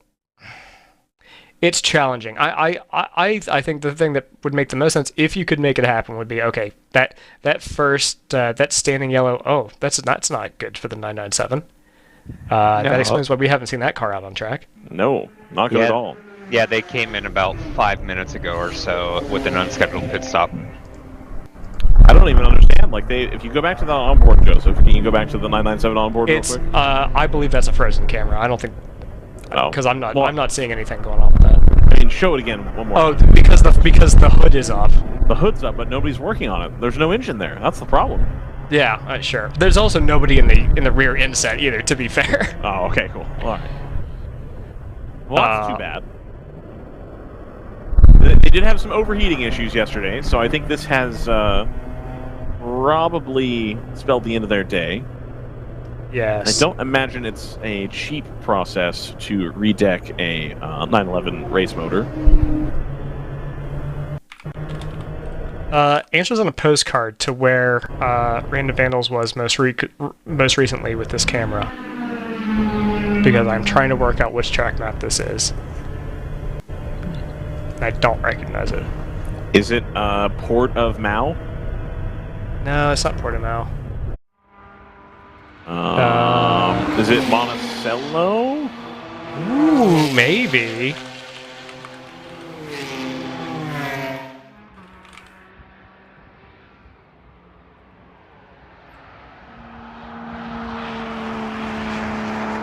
PQR. Is it PBIR? Oh, I think it's a situation of they hit the wrong one on the drop-down menu, and whichever one's next to Road America. Is it Roebling Road? Oh, Roebling Road. Oh, I see. Yeah, we'll have to do some research on that. No, it's not Roebling Road. Roebling Road's a lot more simple. Is it Monticello or PBIR? I don't think Palm Beach is still around. I don't think it is either, but that doesn't mean it's not saved in the system.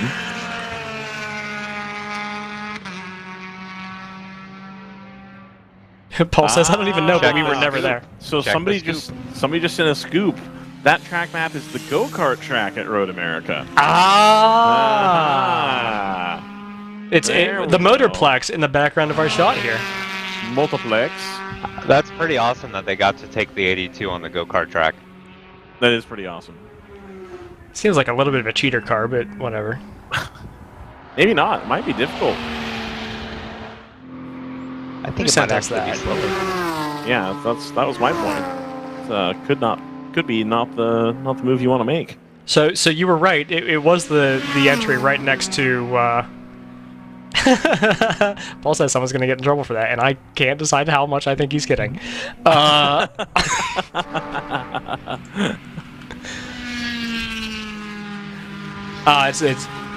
Dwayne. Okay. And he took the opening stint, is my reading. Yeah. Oh, Paul says they're going to get in trouble for driving the car on the on the car. Okay, got it.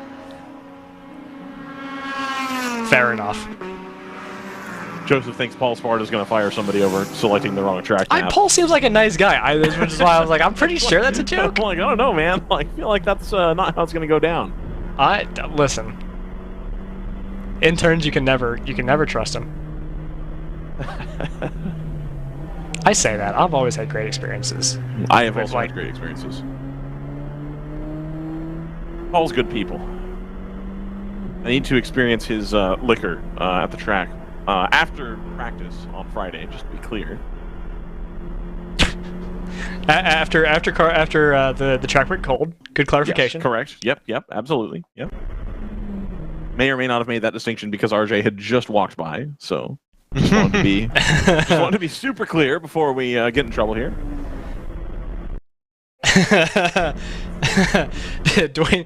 Dwayne says they drove it on the kart track after happy hour, so it didn't count. That's fair enough. Someone has gone off at 11. That's not great. Oh, okay. We'll cut away from that. I don't think that's a major problem, but it definitely is a car stopped on driver's right. Red flag. Oh, red flag. Yeah, instantly. It's a stop car on the racing surface. Yeah, it fortunately is away from the racing line, but that is you can never be too careful with an incident. The kink, as we saw yesterday, everyone got out of their car uninjured in those cases, and will obviously await any news coming out of this incident as well. But this will be a immediate stoppage to check in on the driver of that car. Almost certainly has gone in at the safer barrier, virtually the same point that the 123 will have gone in.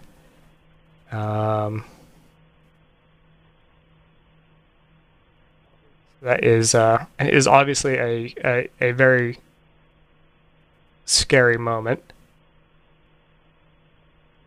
It's one of those things. The character and complexion of a race can change in a moment's notice. So we have confirmation of the car that was involved. It'll be your third place in GP3, the 737 for AutoWorks.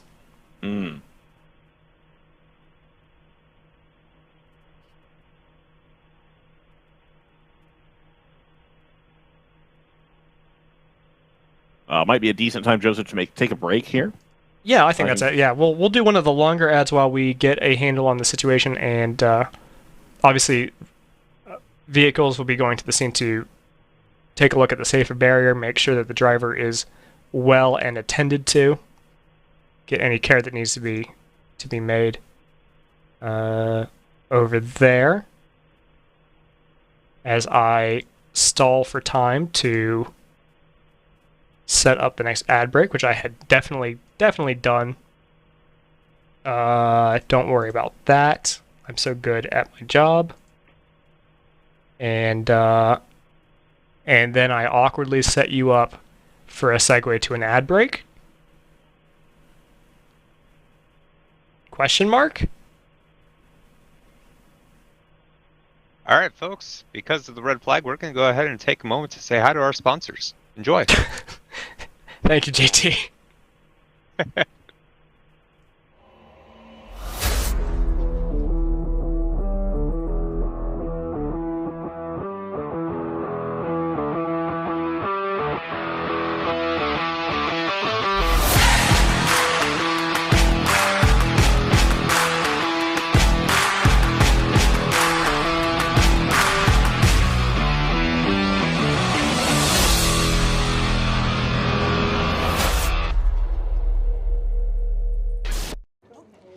Okay, all right. Hard stop at 6 today. We need alignment by then, people. Here's where the rubber meets the road. Have these initiatives moved the needle, like, at all? Well, let's shift gears a minute. We're really kind of at the apex here. Well, we gotta stay agile. I said we fast track the pivot. Can we circle back? Keep everyone in the loop. Focus, guys. We're in a race to the finish, all right? We need to put the pedal to the metal. We need to nail those hairpin turns, cross that finish line, and take that checkered flag. Yes, Josh. Yes! Start your engines! Woo! Ready to hit the track? We've got you covered. With the world's largest motorsports calendar, track day insurance, and more. Hagerty. Let's drive together. Sentinel by Candelaria Racing Products is a comprehensive motorsport video system incorporating live streaming, local recording, picture-in-picture, flag status, leaderboards, data overlays, and more. Perfect for endurance racing, sprint racing, and HPDE. Sentinel includes everything you need to get started. With the ability to control the live feed from the cloud and GPS auto start, you will never miss an on-track moment. What are you waiting for? Get your Sentinel today.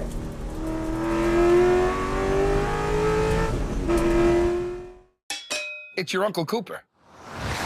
Your SUV is a multi-purpose tool, like a corkscrew fish scaler. And that means your tires should be multi-purpose too. Like these Cooper rugged Treks. They're tough, but also run smooth as butter. And with dual sidewalls, it's like having a multi-tool that can look like a completely different multi-tool. Don't take that idea, by the way. I'm gonna patent it. Go with the Coopers. Cooper! And welcome back to Road America for the World Racing League. This will be round 10 of the season, the combined season. 7-hour race, end of a 16-hour race weekend. We are under a red flag due to an impact up against the safer barrier of the kink. Obviously, Fastall impact. Want to check on the driver. Want to make sure that the safer barrier itself has not been compromised. And we will get back to racing as soon as we can. We had 3 red flags yesterday. All were taken care of within about 15 minutes. So track crew has done an incredible job this weekend, and we are pretty confident that whatever needs to be attended to down there will be attended to as quickly as possible. The anyone who is listening to the stream who is affiliated with the team should be aware, if they're not already, that the rules on red flag conditions are that you are not allowed to work on the car. As soon as the course goes red, you are pencils down, effectively. We don't want anyone taking advantage of a red flag scenario, and failure to heed that will be met with disqualification. That is a hard rule. We saw warnings given out yesterday, but I am confident that everyone will have been warned about that since then. So very, very few excuses available. Everyone is obviously engines off on this front straightaway.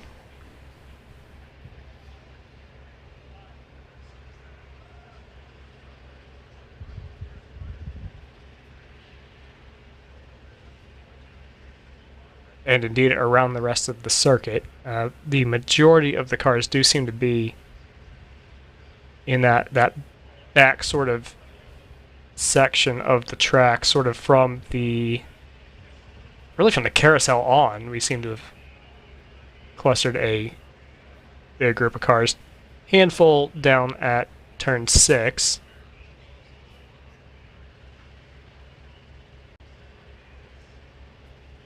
We have seen a medical vehicle come through. We obviously hope that is for observation. It is extremely typical of an impact here. I think we've seen one brought out for every incident so far. Yeah, it's always a good precaution. Yeah, and you truly never know. You know, somebody could be feeling just fine and have taken a knock to the head and not realized it. And you always want to make sure that you've got medical professionals there to check on the driver and do their own tests. And I know so many of us are so stubborn when it comes to, oh no, it'll be fine, it'll come right out. And yeah, especially racers. And if you are fine, absolute worst case scenario is you just got the cheapest ambulance ride in your life.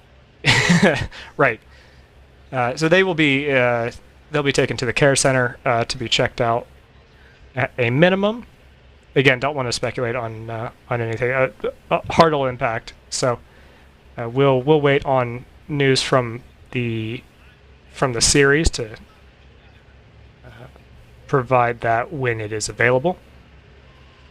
Next order of business will be the repair of the track, I'm sure, if it needs to be repaired.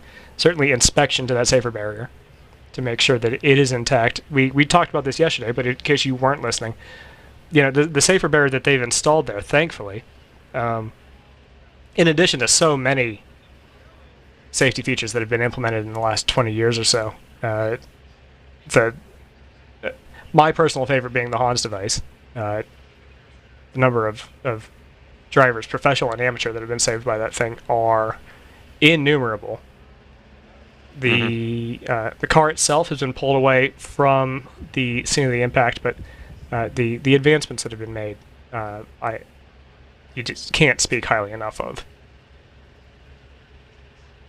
And having a crew like this at Red America, also, I just, you know, I I don't know how many compliments I can throw out, but next thing will be to check on those safer barriers. They are, I believe they're steel reinforced with foam sort of cross members in between them, and so not only can those steel girders be damaged, but so can the foam blocks that reinforce them.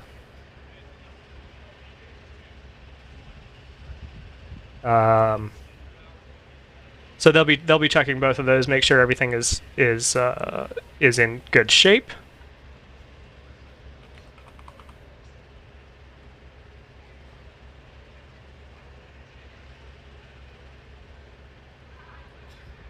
Obviously, you take one big impact in there, you want to make sure that someone else doesn't take the same big impact if damage has been done to that barrier. So yeah, it's not something you want to rush.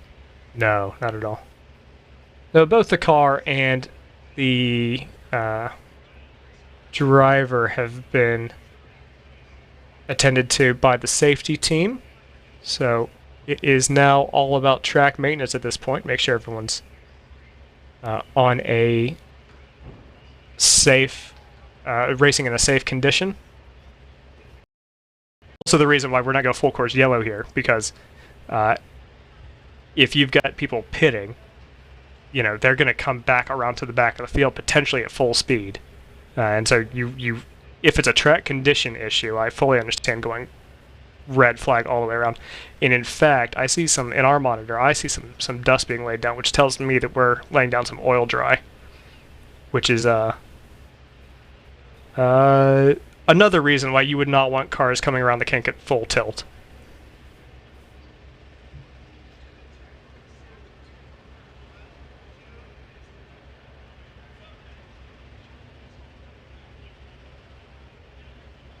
I don't believe we have any onboards that are near the kink, so I wouldn't be able to tell you how many vehicles are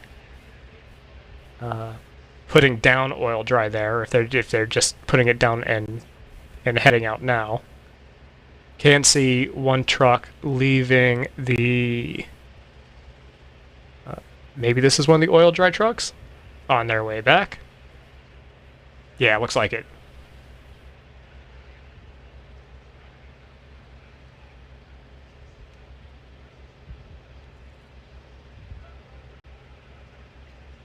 So, and that was also something that was done up at the pit entry. I imagine that we'll go, I'm speculating, but I wouldn't be shocked if we went full course yellow first to give everyone a opportunity to see the oil dry in the kink before we went back to racing speeds. Obviously, one of the red flags that we dealt with yesterday, we actually went basically straight to green, which I didn't mind, but I think in this case we may follow a slightly different procedure just because of the track conditions down at the kink.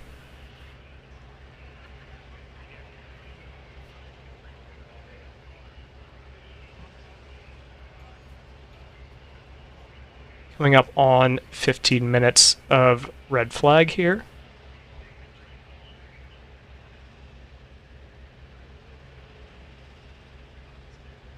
At the time of the red flag, I can give you the running order. Both your GTO and GTU leaders sitting on 107 laps. Stratus leads the overall, and GPU leading the I'm going to say GP every time. Leading the GTU class by about 5 laps now with the trouble that Racer Motors ran into. Leading the overall standings by about 13 seconds over the 111 for Thunder Bunny Racing. Laura Hayes behind the wheel of that car. 7 seconds behind them is the second place in GTO, the car that we saw them overtake, that number 99 for Team GTR. Dexter Racing another 11 seconds behind them. So everybody in the GTO podium places sitting about 18 seconds away from each other.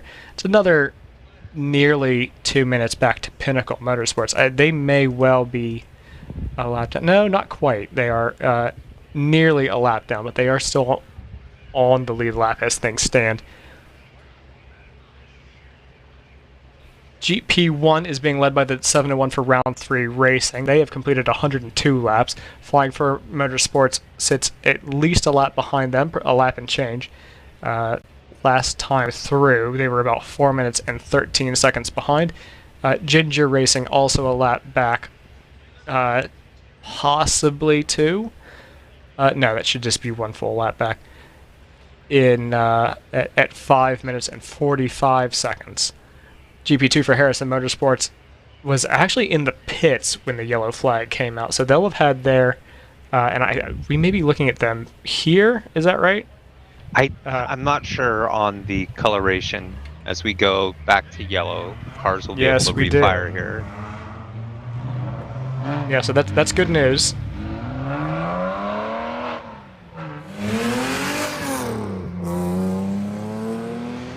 Yeah, so Harrison was leading at the time, and they will be able to resume service on their car. They were leading by about 4 laps or 12 minutes over Overnight Motorsports. Another 7 minutes behind them.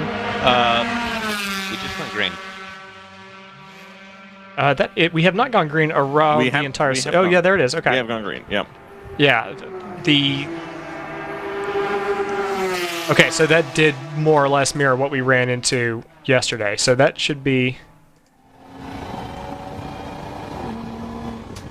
We'll get on board the 111 now and see what the oil dry situation looks like. There, it's all down to driver's right. Well, it's a little bit of a strip across it, so it's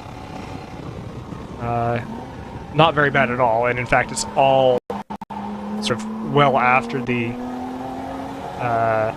hard steering. So there was really no reason to force the teams to come through under safety car. So I think it's a fair decision to send it straight to green. Everyone will be a little nervy, I'm sure.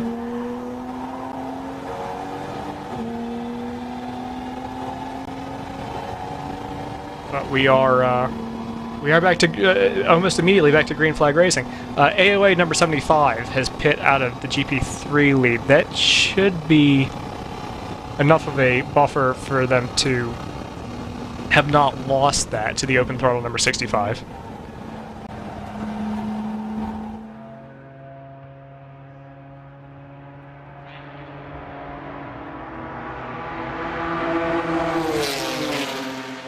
'88, as we see in that shot, is back out on track after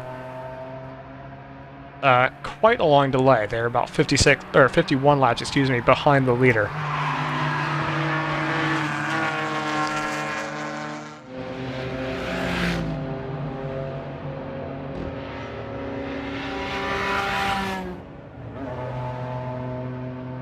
Answer the question in the chat.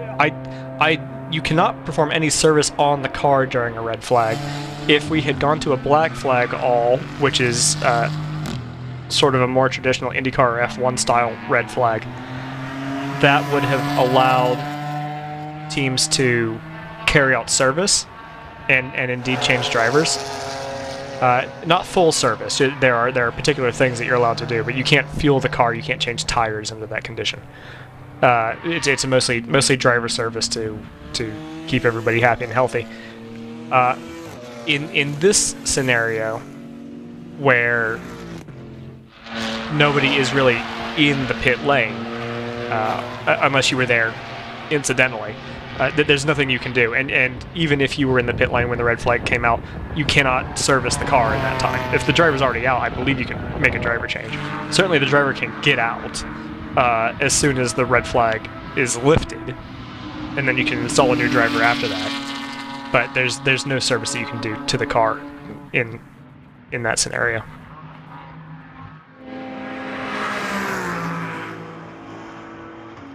And so we'll reset. Not a full reset, because we didn't have to bring everybody down pit lane. But certainly a reset of attitudes and a cooling down of all the bits and pieces, including tires, while we allowed that to be cleaned up.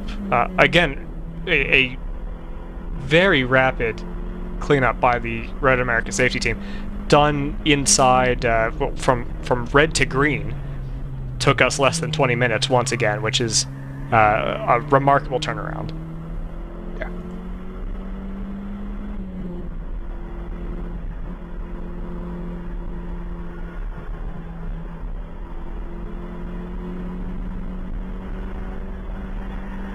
And how many people did take to the pits in that? The 65 ended up pitting, so there was never a chance of a lead change in that case. The 747 pit. 747... They may have already been in, but they were definitely in the pit lane when they went. I'm looking in the wrong class. Yes, okay. Not Flying Fur also pit from second in GP1 after all that. One weird quirk that might pop up here is with 2 hours ago you are butting into what will probably be a driver change point for a lot of these teams that are renting out seats. If you're guaranteed a certain or have paid for a certain amount of time in the car, you may opt to bring your car in specifically to meet your contractual obligations rather than make a strategy call for the race.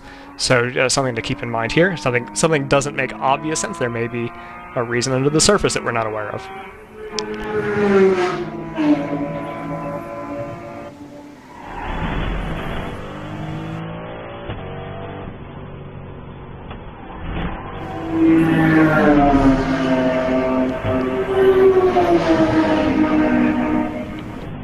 Yeah, this is also going to completely ruin several of our gaps because we will have had an 18-minute stoppage, of course. 702 has gotten around the 12, who I think have just pitted. Have they? Not convinced that they have, actually.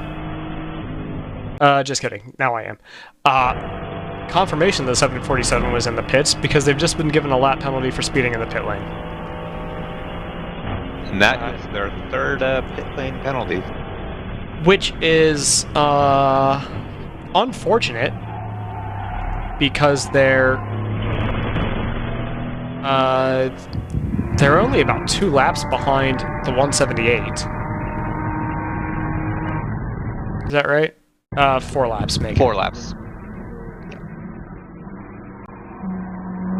178, by the way, is due for a pit stop in pretty short order here.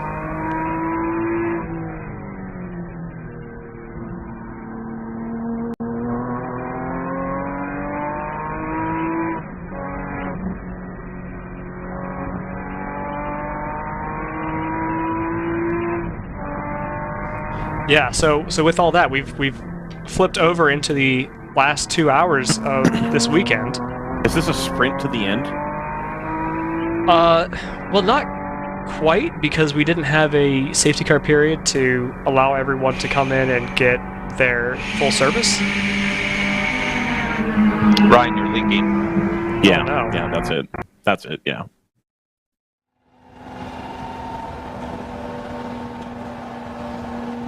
Comment about the harshness of the penalty. It's not just that penalty. It's the accumulation of the penalty. You basically get one flub of a pit stop. Everyone knows the rules here. They've all been doing it for quite a long time.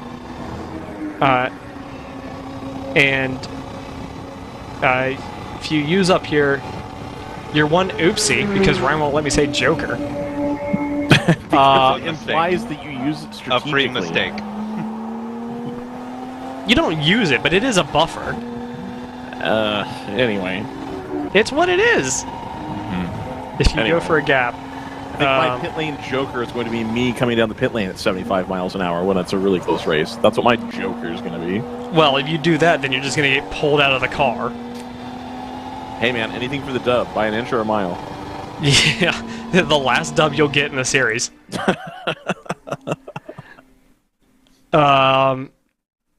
Anyway, yeah, if you get dinged in the pit lane twice in a race, it's an automatic penalty.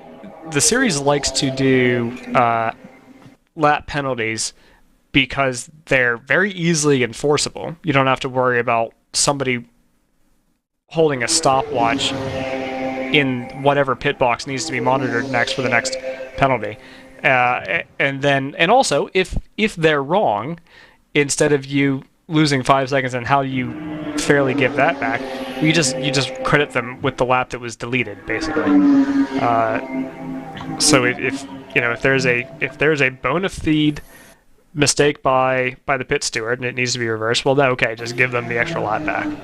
So it's a very straightforward stewarding call, and it also everyone knows that it's a lap penalty for going 6 miles an hour over the pit lane speed limit. So don't do it. Yeah, and I feel the exact opposite here. It's like, oh, 1 lap is a pretty harsh penalty. Yes, it is, and I would argue that it should be harsher. If it was Ryan's WRL, speeding in the pit lane, all these pit lane infractions would be like a 5-lap penalty, and we'd see how fast they clean that up. Well, I think you'd still have visor up issues. For speeding, I don't mind that. You're gonna drive all the way to the track and get hosed because you don't know how to follow directions. Like, that sucks. 85 has spun at turn 12. Apparently that'll be Canada corner. Have continued. No impact with the wall as far as is indicated in race control. So if you look at the way the dot moves on the screen, like, the track represents the actual GPS section. And so you see, if you go back to the 82, it just flies away. Would actually be, which is, I think, quite interesting that that's how they're choosing to overlay that data in whatever system that is. I think it makes sense. You have to, yeah. All right. I personally really enjoy the GPS tracking where it tries to trace the track in real time, and then you end up with these wild skews of the track map. The goofy runoffs and stuff. Yeah. I like those. That seems like artistic, if you will. I don't know what that is, frankly. It's like it's uncorrected GPS data, like that, but it's not GPS. So, it is deep GPS data, but it's, I don't know. I wonder if it's accelerometer data. I don't. No, it's GPS. I doubt it's accelerometer. I doubt it's raw accelerometer data because that would get messy. Right. Extrapolating from basically your second derivative is going to be problematic. Right. Helpful in combination with something else, but yes. So another. Whenever you see the corner PR listed in the race control, no further information. Like, well, this is going to be spicy, isn't it? Someone's getting a penalty, and I can't wait to see who. Or maybe they're just getting ready for that. Like, these people are struggling today with visors. They just have them ready to go. Yeah.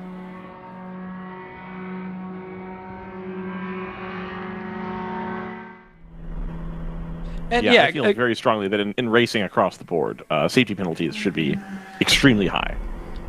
Yeah. Well, Craig makes a good point, right? Like, it is for safety. Like, it's not just arbitrary. The point of every single one of these penalties is to make sure that everybody basically has a safe experience and also the experience that they signed up for, right? If we're going to call it a no contact league and you just kind of wave away every piece of contact that puts another car backwards or breaks a piece of suspension, well, then it's not what you asked for. Yeah, it no longer becomes a no contact league at that point. Right. Yeah. Now there are going to be fender benders. I don't think that's on the same level as some of the stuff that we're referring to. But right. Are you saying there's going to be some RG bargy? Yeah, his car's really been through the wars. Yeah. Yeah. I would love to be able to do a good Calvin Fish impression, but it has never shown up.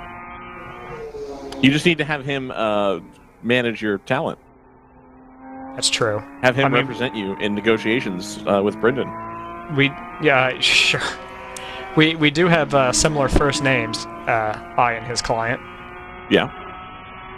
So absolutely. There is that. Have you been to Germany? And I have not. Uninspiring in a DTM car. He was pretty good, in fairness. He was a factory driver. In DTM? Yes. Go check his results and tell me he was pretty good. It's a decent lineup. Go check his results and tell me he was pretty good in DTM. He was not. Listen, I think Jernigan's a good race car driver. He's the pride of Elk Grove, California. But also, he's the fastest racing driver from Elk Grove. And of the two, he's the only one that hasn't been caught saying racist things. So, Well, but is he a Cup champion? No, he is not. He's an ALMS champion, though. That's true. I was at the race where he. I was at the race where he cartwheeled through the kink at Mid Ohio. All right. But I didn't actually physically see it because I was at the Essence. The beauty of watching a road race in person. So I was like, I have no idea what actually happened. But so they just went to yellow flag and then they just like checkered the race, and I was like, I don't know what happened here. Why are we doing this? And then I get home and I'm like, oh, well, isn't that something? Because this was before, like, this was Grand Am. Like, ALMS was doing the whole, like, let's bring video boards to every third corner because we actually want, like, a palatable fan experience. And Grand Am was like, well, we have NASCAR money, so who needs that? Right. I don't know why this camera is frozen, but we're going to go to a different one. So here I am, just kind of sitting on the inside of turn 4 and just taking little pictures on my little point and shoot, and they're just not they're not going around anymore. So I guess that's the end of the race. Cool.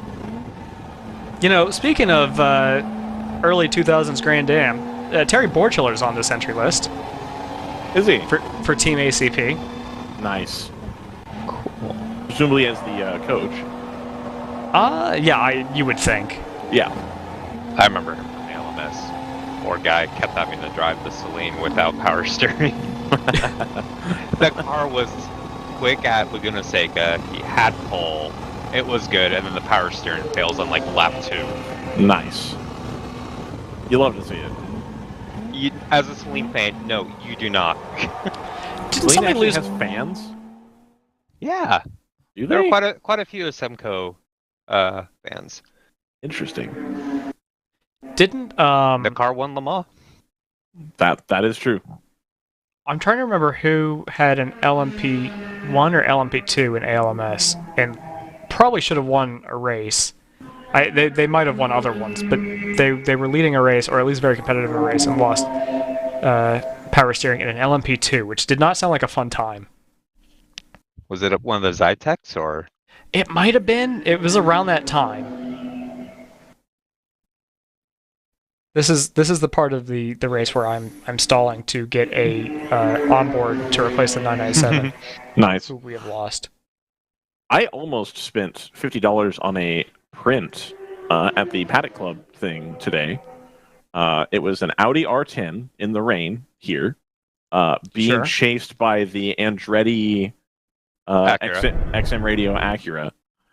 And it's a great picture. And your options to purchase it are like a 4x5 or 4x6 banner, which was like $100 and something, which I'm not going to do. It was a banner, not a poster. Sure. Like, okay, I get it. And like it's high quality and you see it. Or they had it printed on canvas. And because it was in the rain, it was printed on canvas and there was zero sheen whatsoever to the photograph. And it just looked blurry. And I was really disappointed when I picked it up and saw that, because I was like, that will look cool in my house. And because I have the painting of Lewis Hamilton at Monaco in 09 in the rain, going through the chicane after the tunnel. So I have that. And I thought, yeah, no, I'll put this R10 one next to it, because it's like kind of the same colors, and it's racing, and it's in the rain. It was like going to be a whole thing, and then it just wasn't going to work. I was a little disappointed. Should they stop calling it the Nouveau Chicane if it's been there for 70 years? Discuss. No. Okay. There you go. I have answered your question. Yeah, it's usually better if we don't change corner names. I'm looking at you, Daytona Chicane. It's the Le Mans Chicane. Evidently, JT didn't watch the Super GT race from Fuji and see the GR... the GR Supra Turn, or whatever it was called. And like even the commentators were like, yeah, they rename these corners literally every year. Oh, but they used to do that all the time with like European tracks. It'd be like, whatever. I mean, really, literally, whoever sponsored the track that year. Right. This is Shell Oil Corner. Although I think it's still that at Old Park. But it is genuinely like, oh, this is Shell Corner. This is right. This is Continental Corner, whatever. The problem with that, Joseph, and like I understand that, is Toyota owns Fuji. Yeah. Like, I don't know. Like, either sell the advertising space or just name it something and move on. Why do we have to change it every 5 seconds? 118's in the pit lane, or coming back from the paddock. It looks like. They'll be able to rejoin here. Yeah, it will be interesting if Thunder Bunny is able to sweep the weekend across different cars. Yeah, that'll be cool. Big feather in their cap for the Constructors' Championship, for sure.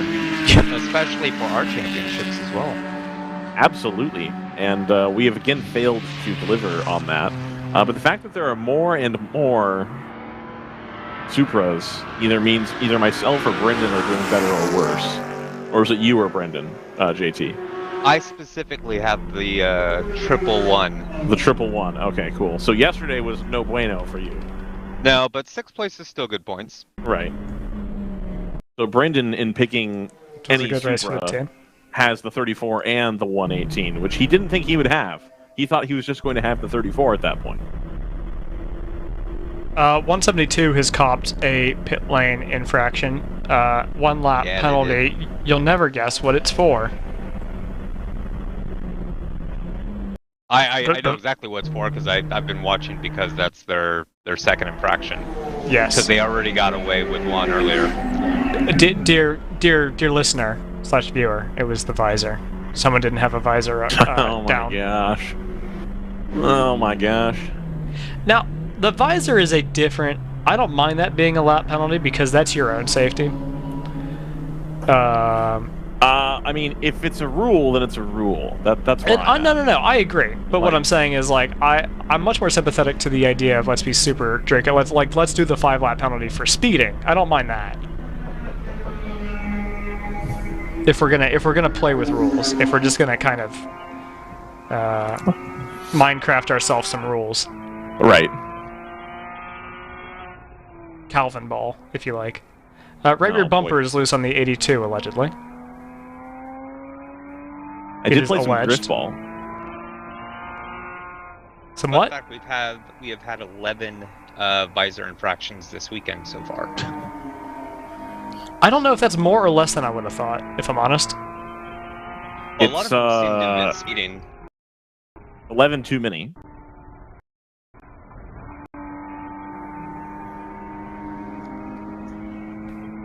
I mean, the ideal number is 0, of course. Right.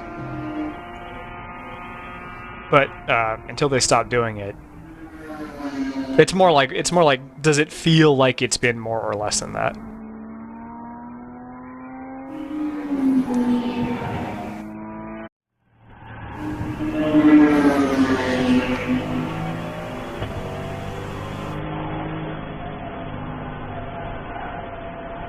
Smooth sequential shift gearboxes are very exciting to me as a human being.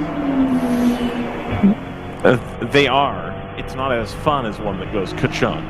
99 yes. in the pit lane. There's the 82. Yeah, 99 in. Rain is still holding the exact same distance to the west that it was when I mentioned it before, and the time before, and the time before that. Yeah, that's weird. Almost like I said at the top when I said it's not going to rain, it'll just stay gray. I was pretty nailed on. Yeah, and then you backtracked. No, you said it might.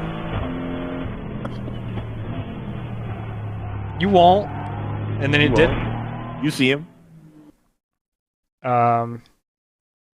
Refresh, he says in a panic. Come on. Does it work?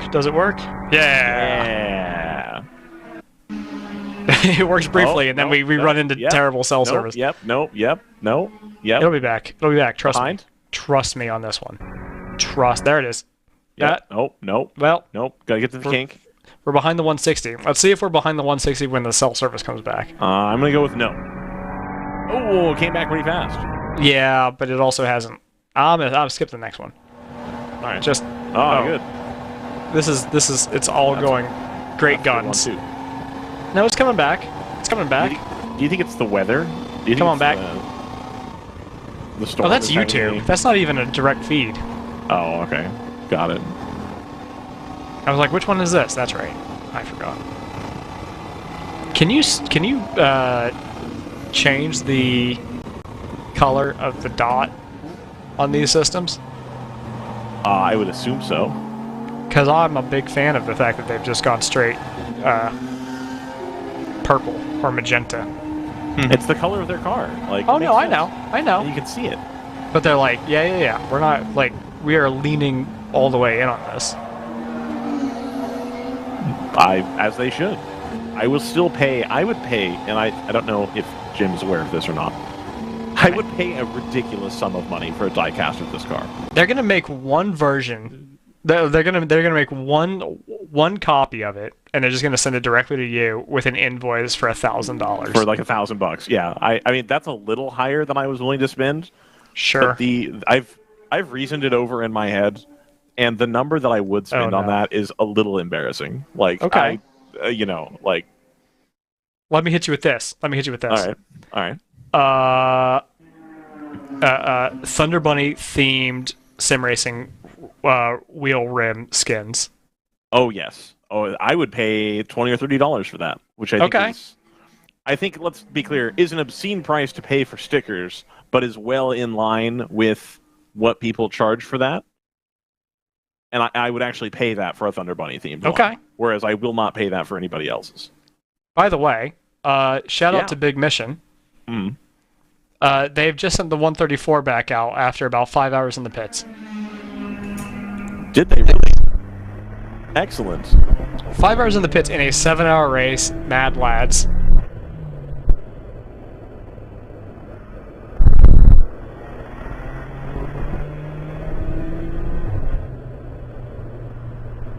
I mean, unironically, that is great to see because they're going to get track time in a car that I don't know if they thought that they were going to get track time today. And as we mentioned before, a lot of those guys are making the haul from the Denver area, from Colorado. So I think we established it was what, a 15-hour haul to get here. 13. 13. Okay.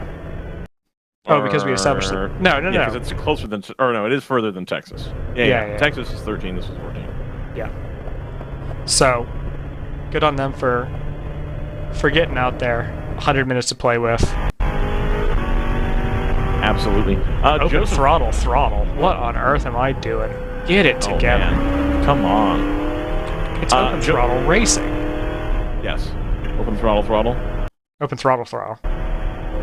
It's the end of the weekend, okay? I am beyond fried. Yeah, no, the jet lag for me has been particularly bad. You're in the same time you drove! I've got a guest here. Do you want an interview from the comprehensive leader of the GP1 class?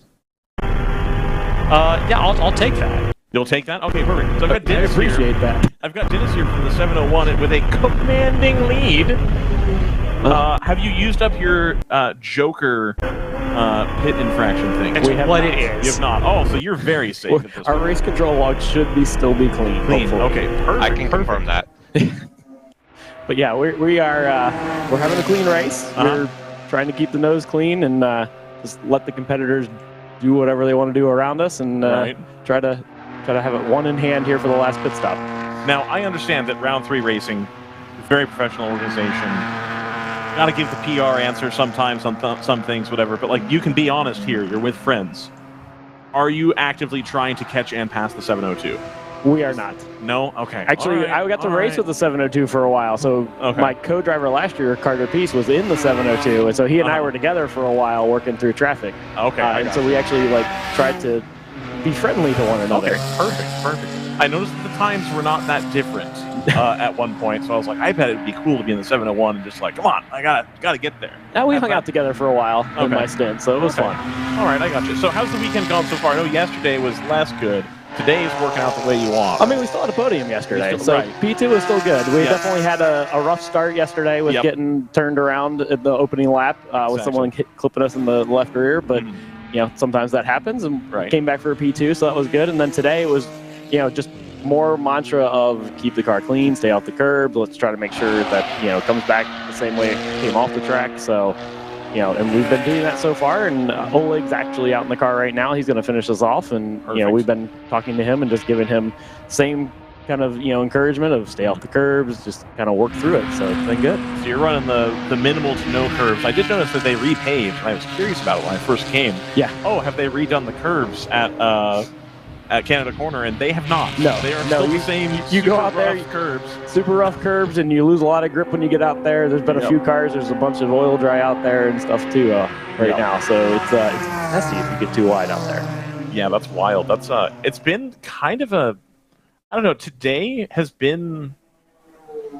We had the yellow flag that reset everything a little bit, so it recompressed the pack up, which I thought was interesting. It wasn't really an opportunity we had yesterday. Props to Road America for having a crew that gets everything turned around. Their crew is amazing. Some of the hot pulls, like we saw someone getting hot pulled down the front straightaway at like 60 miles an hour, and I'm like, oh my gosh, I don't know if I'd want to be the one being pulled that way. Right. But they get out there. It's pretty awesome whether they're able to go get the cars and just, you know, really appreciate what they do and be able to help us out and keep us racing. We've had 4 red flags this weekend. None of them have gone longer than 20 minutes. That's insane. Yeah, they're incredible. I was in the car yesterday with the front row of watching them all work in Canada Corner during the red flag, and like it's amazing how many vehicles they have here and how quickly they can just put things back together. Right. So, and they know exactly what they're doing, and everybody has a job, and they just go and do it. Yep, super coordinated, super easy to work with. I've had to work with race control to be able to go get cameras to and from. They've been very accommodating on that. That's not always the case when we go to these tracks. It's a little hard to get in touch with people. Everybody at Road America has been fantastic this weekend so far. So huge thumbs up from us. Sounds like huge thumbs up from you guys. Yeah. You know, you're leading right now, 2-lap lead. Seems like everything's going all good. Are you excited for Daytona? Are you going to be in the car for Daytona? Yeah, so we'll be in the Daytona. Dylan, myself, and Oleg will be back for Daytona, so it'll be really exciting to keep the consistent driver lineup as well in the 701. So yeah, looking forward to going back to Daytona. So is there a low drag trim available for the Cayman, or are you guys kind of stuck with what you got? That's what you use here, and you use at Daytona. That's pretty much what we've got everywhere. Okay. And so yeah, the BMWs definitely can pull us down the straightaway. It's always nice when we can get in somebody's draft and kind of right. That's our low drag option, is getting someone else's draft and let them punch the hole in the air. So, but yeah, the team does a really good job of trying to make sure that you're buttoning up as best you can on a Cayman. But yeah, it's this is it. This is our super speedway right trim. This is the Le Mans downforce spec. Yeah, exactly. I mean, even on Friday we were playing with things like trimming out the wing and stuff. It doesn't do a ton for us, right? But every little bit helps. Yep. Here and there, and then whatever you take there, you're going to lose in the carousel. Yeah, breaking down into Canada Corner to be a little bit more stable. So it's like, you win some, lose some. Yeah, and then yesterday, it hasn't done it today, which has been great. But yesterday, all those little sprinkles would bring up that oil in this new asphalt just enough, and then you would see people spinning off into different spots. And you're like, yep, just got a little more slippery. Do you feel you have an advantage in the wet conditions with a mid-engine car versus the BMWs? It just all depends, because the BMWs have a lot of the traction control stuff that we don't, and so it's kind of a mix. Got it. I think nobody has an advantage when it was doing that little spitting rain that we had yesterday, because it just makes the track real greasy, and it's just not a lot of fun for anybody. I gotcha. But when it starts pouring, I mean, then I think each car has its own advantage. You just got to make sure you're optimizing it. I gotcha. Round 3 had a rough outing at Road Atlanta last time out, but you guys will be able to go back, having a couple feathers in your cap here, to Road Atlanta in the GP1 field, in the GP only race. How much are you looking forward to that? Yeah, that'll be a different experience being only GP cars out there. So that'll be kind of neat to see, and not the GP1 cars will be the fastest cars there. So we will be we'll be looking out the front a lot more than having to look out the back. So that'll be a very different experience. Here we've got the GTU cars and the GTO cars, and they come up on us and go by us without a problem, especially the leaders, and those Supras keep blowing by us. Yep. But Atlanta's going to be a very different scenario where we'll be the fast guys. So that'll be fun. There you go. The thing I've been, most impressed by, and like it makes sense. Like we all watch racing, and we've all watched racing, for years, 10, 20 years, whatever.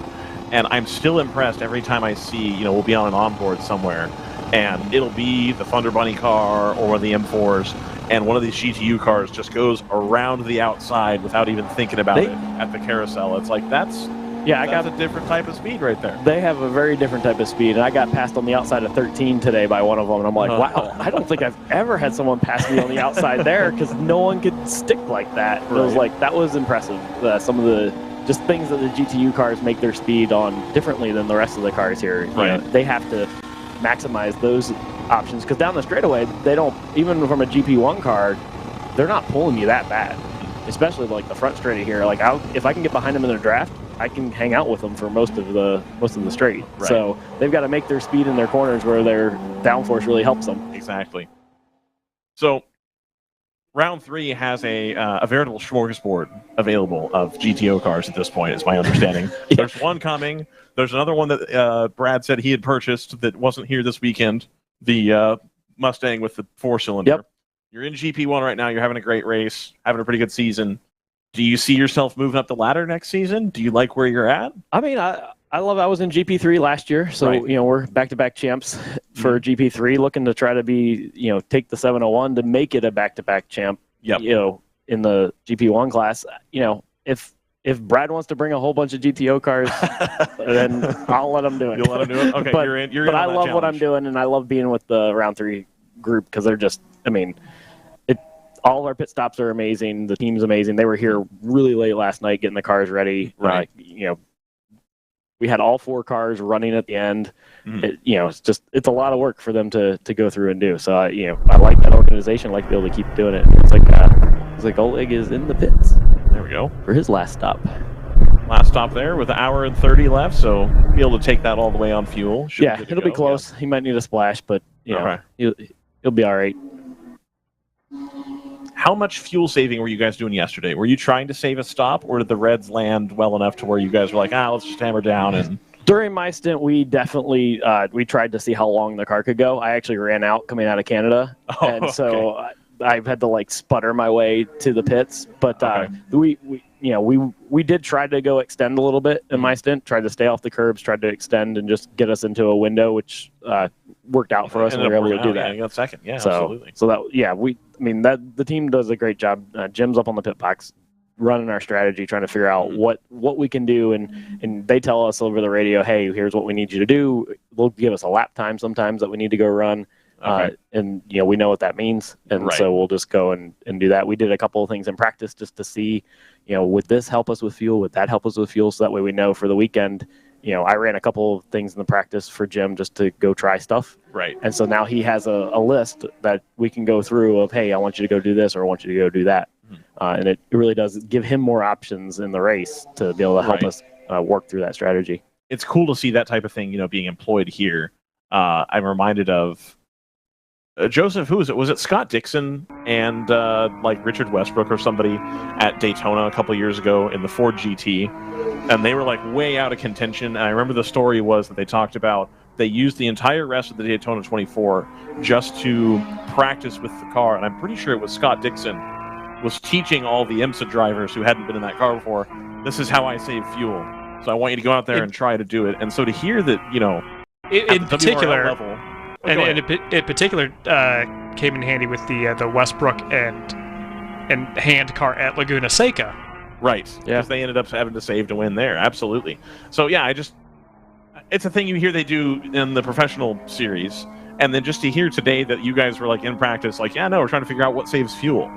Yep, that's fantastic, and that goes to show the organization that you're racing with too, that this is serious. This is serious stuff. We gotta get out here and win. They want to figure out, so we can run scenarios, and they're constantly up on the pit box trying to figure out what do we need to do, and they're doing it with 4 cars. Right. So it's pretty incredible to be able to figure out a strategy across the 4 different cars, and because you also don't know which one will be in the spot at any particular time, so you've got to prepare the same way for every one of the of the teams. Yep. So it's pretty awesome. And you're trying to juggle the math on that too. You got an M4. Yes. You got this Mustang thing. You got the. They all have different fuel economies. They all want to, but they all seem to want to come to the pits at roughly the same time. Okay. Well, yeah. You know. At least sometimes. I mean, we get a caution. And it's like, well, it's in everybody's fuel window. So where is everybody on track? Who's coming first?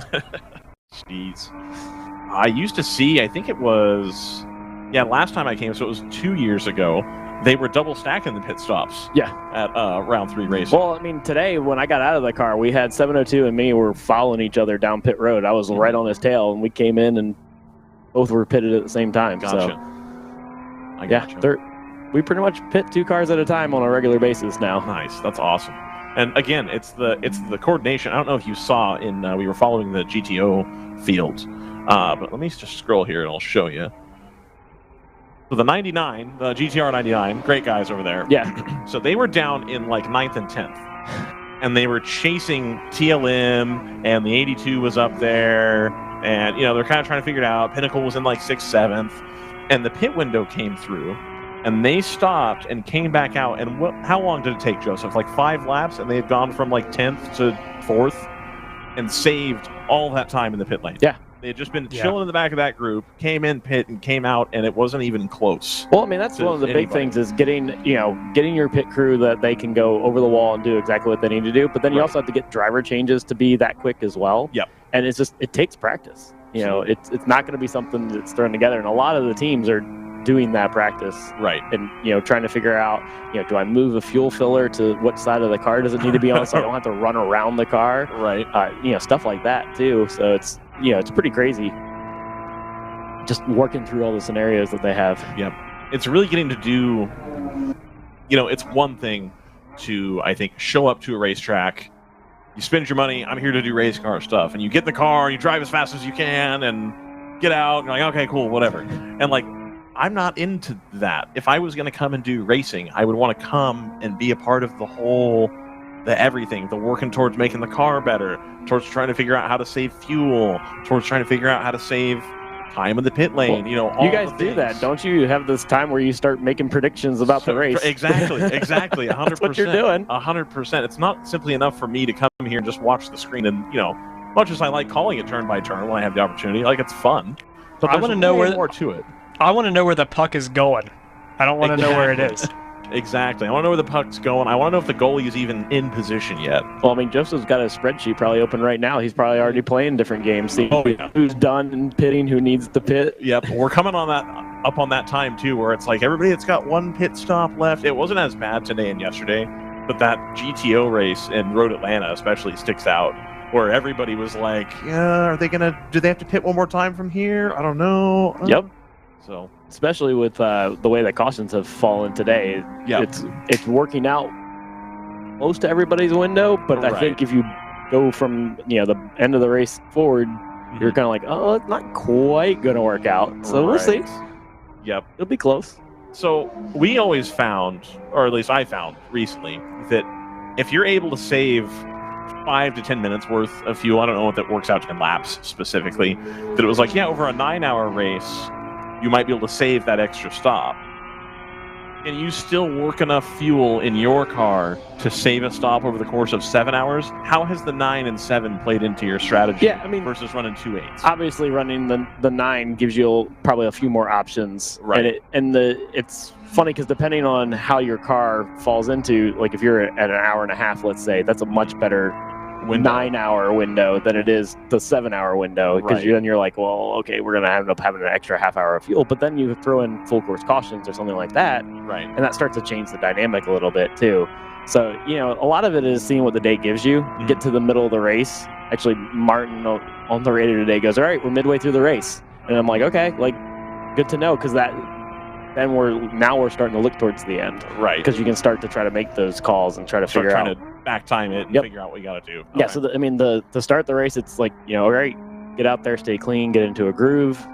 Second stint is more of the same. Driver change, get that driver comfortable in the car, and then start seeing what the race is throwing at you, and then start to try to figure it out from there. I gotcha. So is there a preference you have one way or the other for do you like the 9 and 7, or do you like the 2 8s? And then of the 9 and 7, would you rather run the 9 or would you rather run the 7? You know, I don't. Particularly care. As long as I'm on the track time. As long as I'm on the track, I don't really fair care. Enough. Fair enough then. All right. It's a little easier 8 and 8 to try to like make it even, I guess, across the drivers. But honestly, like it doesn't matter that much. You know, the greatest thing about it is the team of drivers that we have. No one's sitting here and going, "Oh, you've had 5 minutes extra of seat time than I did this weekend.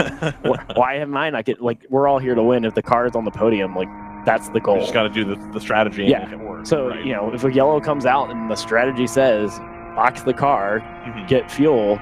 We box the car, get fuel, swap drivers if it's time. Right. And we just do what the right thing is at the moment, so that way the car is going to finish at the right spot. It's not about me, the driver. It's me, the team. Right. Which has been awesome. It's the difference, I think, working in business, where if you're, I find at least in my line of business, you end up buying lunch for your coworkers, and you have the one coworker who's very specific about, oh, well, I spent $37 on lunch for the two of us last week, and you only spent $34. Yep. So you owe me $3, and it's like, whoa, hold on, it's gonna come back around. Like, don't worry about it. Don't worry about it. We'll just go out to lunch again. It'll be no big deal. Exactly. No, that's what I mean. We look at it in racing. If you try to even up track time across a weekend, that's hard. If we try to do it over a season, right? If we see someone that's getting habitually the short end of the straw there and getting some short stints, we'll go and swap, make sure they start the race. Right. But you can't really guarantee any stint time, because if a full course caution comes out and we're in our window, you're coming out. You're coming out. You got to do it. So it's whatever the best strategy is at the time. Right. And if you do that, you will consistently, the car will then ratchet up the ranks. If you try to make a thing of, oh, well, they should have another hour of track time, so we're going to leave them. Right. That's going to mess some things up. Fortunately, we don't have the problem with this style of racing, wherein it was like the early or like the mid to late ALMS races where they'd run at Long Beach for like whatever it was, like an hour and 20 or something. Yeah. And like yellow comes out like 20 minutes in. They're like, cool, you're out. Yep. And it's like, oh, okay, well, I guess I got no time. Don't really have to worry about that so much here. Yeah, you have enough of the race to be able to get some good seat time, especially across the weekend. Like we know, like if something happens to the car and like our third driver didn't get in, we'll have them start the next day. Yeah. Exactly. So that way they get the seat time. So there's things you can do there to try to make it more even. But at the end of the day, if the goal is the podium, and ultimately the win. So that's what you've got to keep in focus the whole time. Absolutely. Well, Dennis, I'll let you get back to your family. They seem like they were waiting patiently out there for you. They're my wife. Happy Mother's Day to her and all the mothers. Exactly. But it's nice. It's a local race for me, so I got to have a lot of family up here. So it's been really fun. Right. It's local-ish for me. So I'm in. Well, you drove here. I heard that. Well, I'm in Minneapolis though. Oh, okay. So it's like local. He is jet like lagged. kind of. I am jet lagged. Yeah, I am jet lagged. He's jet lagged from his drive. Brendan really didn't like that joke when he and I both went to NOLA one year, and I woke up, I was like, the jet lag. He's like, dude, you flew like 2 hours. It's the same time zone. I'm like, It's awesome. So thank you for coming up, Dennis. Yeah, I really no appreciate problem. it. I always love the insight. You guys are always welcome. You always know. Please Absolutely. come see us whenever you have anything to say. Appreciate you guys doing the broadcast too. Yeah, not a problem. Thank you. Dennis Neal aboard the 701 for round 3 this weekend on lap 120 is that car leading GP1 about 3 minutes and 21 seconds ahead of the 946 for flying for motorsports. The car that had been P2 in that class was the Edge Auto Sports 26 early on in this race. Ended up falling away with a mechanical issue. The other cars in that round 3 stable, 702 sitting in P9 in GTO, still a place paying position. The 88 running under the Renegade Racing banner, running in P17, but is back out there. The 997, the Porsche, which is it a 997 or a 996? I feel like we have. Is it a proper 997 every time? Yeah. Okay, because the old number 997, aka Loose Cannon Racing, was a 996. No, it wasn't. Well, you told me it was a 996. Nope. I am 100% sure that I did not. Okay. Or which? It's a 997.1. The Loose Cannon Racing. The Loose Cannon car was a 997. It was a road car and not a cup car. All right. That was the difference. Okay. The all loose right. cannon car was a 997 Carrera that they had modified. This is the Cup car from the Carrera Cup. I am whatever. confident that I was like, oh, this is the second 997. And you're like, no, it's not. That was a 996. Like it was 997.2. And like, no, it's not. It's the first one. No, I don't know those differences, so I definitely didn't say that. Well, remember the big hubbub when they switched to the wide-body GT2 car?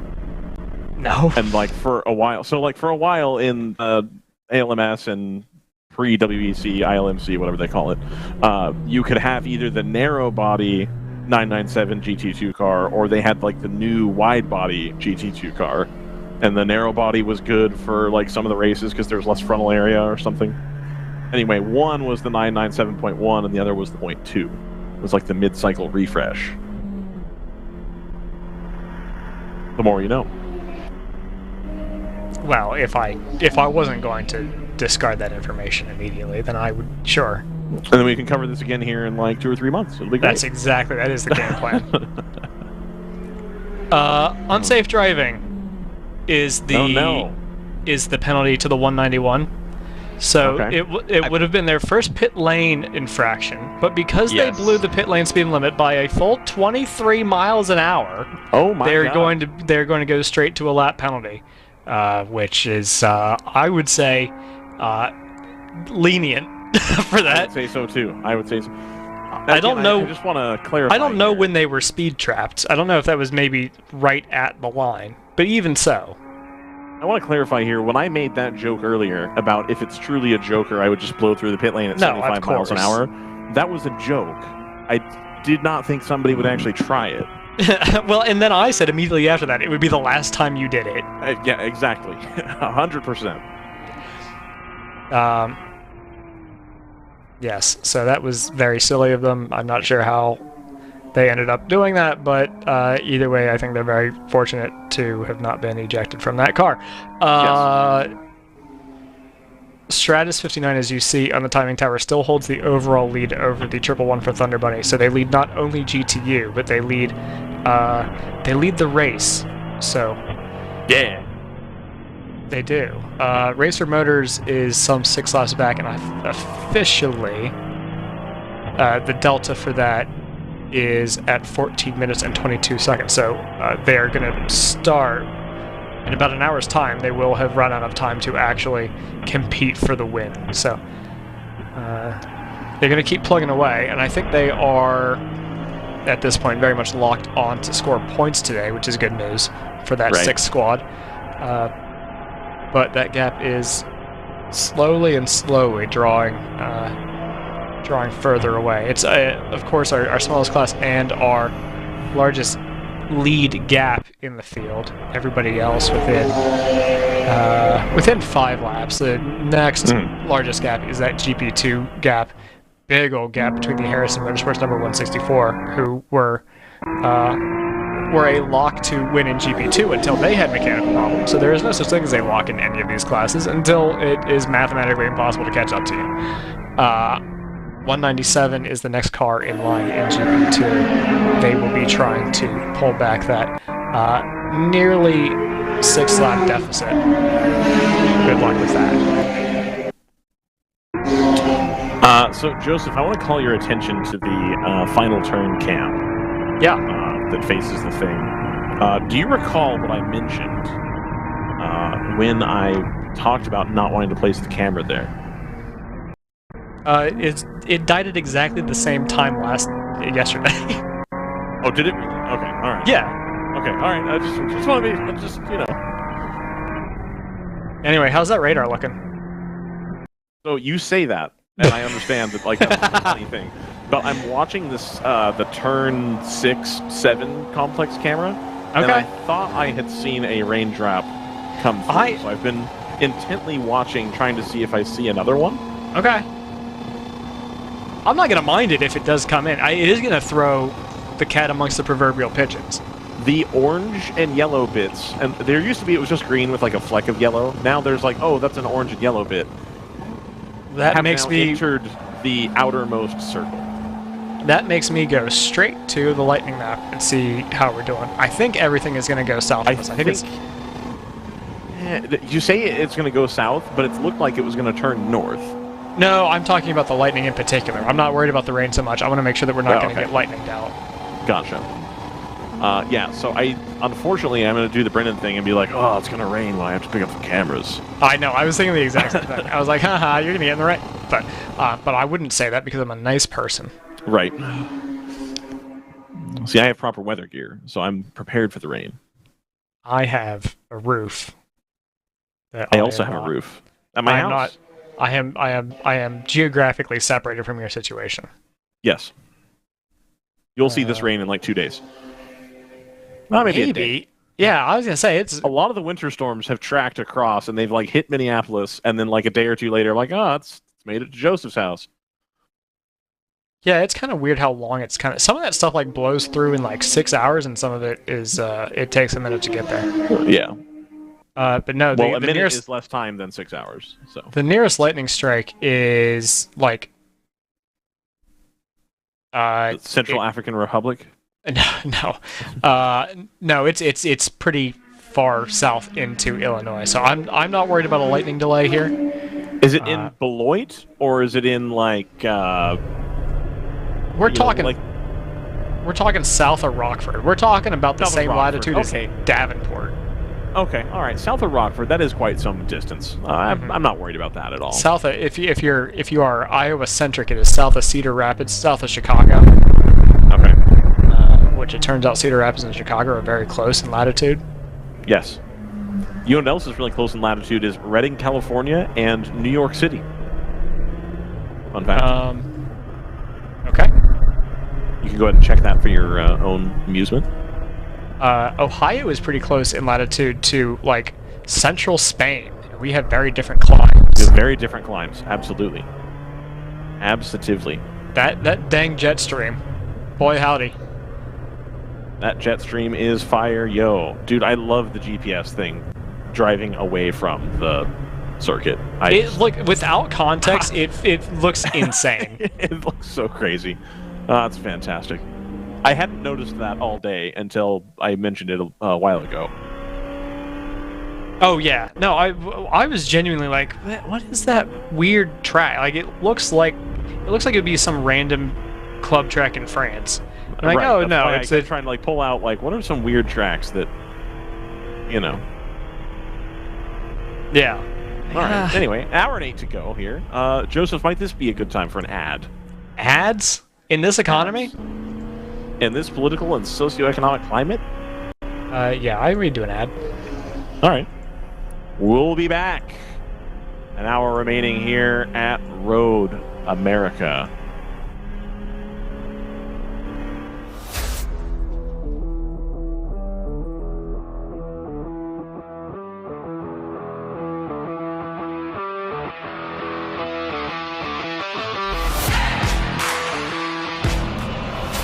Focus, guys. We're in a race to the finish, okay? Here's where the rubber meets the road. These initiatives move the needle, like, at all? Well, let's shift gears a minute. We're really kind of at the apex here. We need to put the pedal to the metal. We need to nail those hairpin turns, cross that finish line, and take that checkered flag. Woo! Hit the track with the world's largest motorsports calendar, track day insurance, and more. Hagerty. Let's drive together. Sentinel by Candelaria Racing Products is a comprehensive motorsport video system incorporating live streaming, local recording, picture-in-picture, flag status, leaderboards, data overlays, and more. Perfect for endurance racing, sprint racing, and HPDE. Sentinel includes everything you need to get started. With the ability to control the live feed from the cloud and GPS auto start, you will never miss an on-track moment. What are you waiting for? Get your Sentinel today.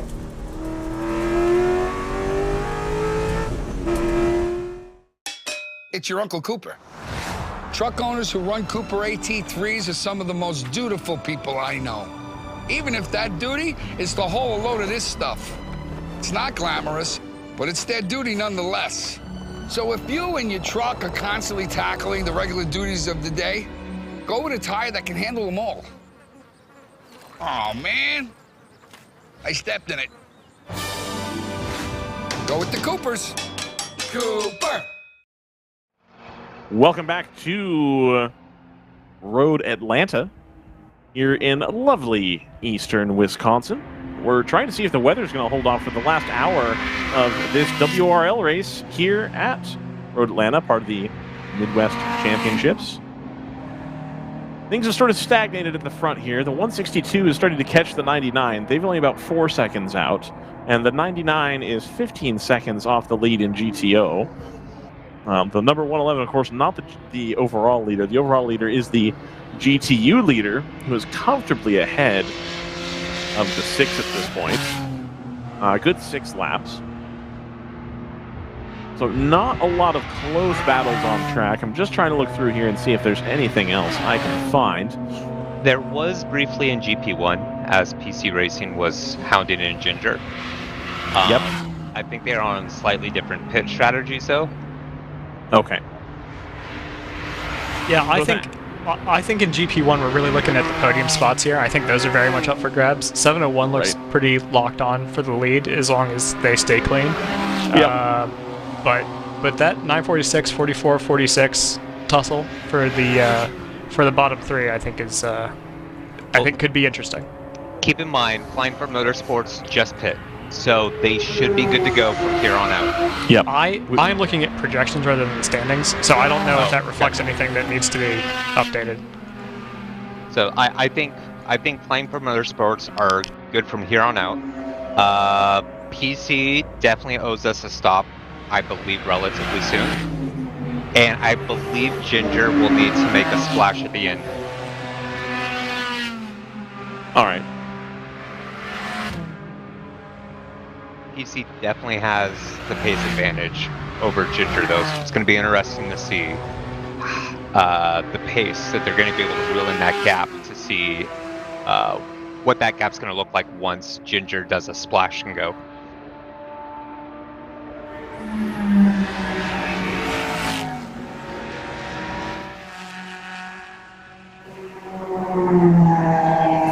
I reran the thing. The thing? Yeah. Before I do that, let's see who's coming up due for pit stops. So 111 is in the middle of a stint, so they're not going to need. They're going to need one more. Same for 99. Yeah. Same for Dexter. I think a lot of these people will have pit. Well, yeah. Everyone's kind of ended up in lockstep. 127 only has one to go. 172 is going to be more marginal, but I think they'll also be fine. 2 in the same boat, 52 in the same boat. So like everybody in GTO needs one more stop, except for the 453 and the 702, which are probably taking their last stops now. GP1, I think 701 might be close to being done on fuel.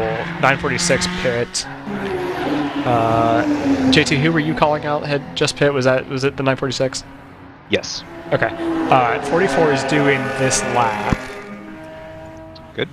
Ginger probably owes us another stop unless they... Yeah, I'm thinking they need a splash. Okay.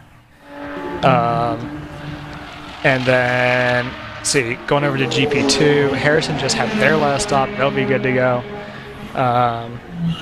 And then Overnight Motorsports, they're about a third of the way through their stint. That could be marginal for them. They're racing no lift for second place. That Moorhead 160, after that long pit stop, still competitive for a podium spot, so good on them for pushing through. Not that we'd expect anything different. But, in GP3, AOA is doing in 5 laps. That will definitely be their last stop. Open throttle, and then 65 owes us 1.8, so they still need one as well. And Astro Autosport is probably good to go, but they are also 5 laps behind the 65 of open throttle. GTU, we expect the 59 in 5 laps. That'll be their last stop. Number 6 is due in a bit later. Also, one more stop to the finish. If we run the projections out, it kind of likes the 111, the 162, and the 99 equally for all 3 of the podium spots, so that could be a tussle. I trust that a little less because we kind of know what drivers are in. Yep. Or yeah. So we know that Laura is quick in the 111, and she will have split half of her time with James. No disrespect to James, but there's a reason why Laura drives most of the race. 701 still looks good for. As there's no difference from what we discussed last. 701 looks good for the win, but three-way fight for the podium spots. GP2 is locked on, but 160 has a shot at catching the 178, which is crazy given that they had a 12-minute pit stop, 12 or 13-minute pit stop. And GP3, don't expect any changes there, but the 142 has a no, I don't believe that. That's got to be chances of retirement for the 65. So I think that's basically everybody's looking for somebody else to have an issue, which it does consider, by the way. There is a when I give percentages, that does have a sort of baked-in probability of somebody retiring on any given lap. So that's kind of where things stand. Does anything there feel like surprise? I guess it doesn't necessarily to me.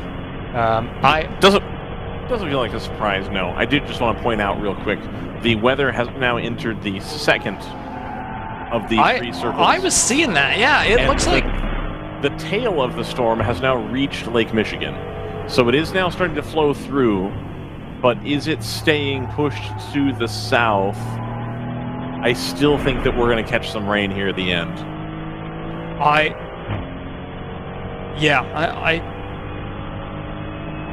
Do we have any...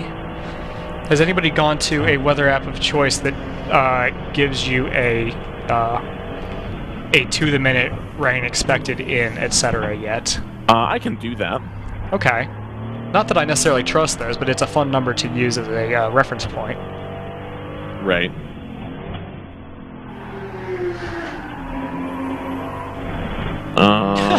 Just holding yaw in the 453. Great stuff. Absolutely. Let's go back to that, actually, because while we refresh this camera.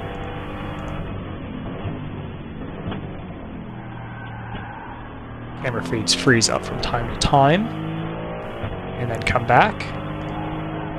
And so my weather app still says 0 precipitation for this location. Interesting. So they're like convinced that there is just a microclimate bubble. Yeah. Which your boy in the chat is speaking about as well. Yeah, I believe that's Chris. Yes, that was my assumption. Unless there's another Bicola out there. Oh yeah, that's true. Yeah, I assume that it's kind of like, yeah, they just gave him like a unique identifier when he was born. They literally broke the mold. There you go. Chris is a local native here, having raced his Spec Racer Ford here. Wow. I haven't been keeping up on Chris's Spec Wrecker endeavors. I don't know if that's what they're called. He did also wreck a Spec Wrecker, so it held up, but it is Chris, I'm told. But I understood that there was a revival on the way, and I haven't kept up on whether or not that's happened yet. It will. It will. Okay. Yeah. So not yet, right. but soon. Hashtag JT's soon. actually personally invested. The 59 is being looked at for not having the mandatory roof light, the beacon, basically, to make those cars visible as the 111 dives in for its last stop. So every GTU car, particularly the NPO ones, run with a sort of periscope roof light to make them sort of as visible as you'd expect a sedan to be, basically. Chris says he was wrecked, which is an interesting use of the passive voice. Do you remember? He was bumped off track hard. Do you remember the glory days, Joseph, of like 2014, when you would show up to an endurance race and the LED light bar had like recently become a thing? Yes. And you would just drill those haphazardly into the hood of your BMW? That was my favorite thing and also Thunderhill was such a pioneer in that because it wasn't until like 5 years later that they started showing up on GT3 cars at Daytona. Right. Or the lights, the like interior day glow LEDs and stuff for like identification and everything. Yeah, you're like, is this Need for Speed Pro Street? Did I accidentally? Yes. You install on the bottom of the car, right? No. You literally, JT, and I do mean literally, pick any position on the hood of your E46 and just be like, yep, right there. We need lights right there. And just drill it in.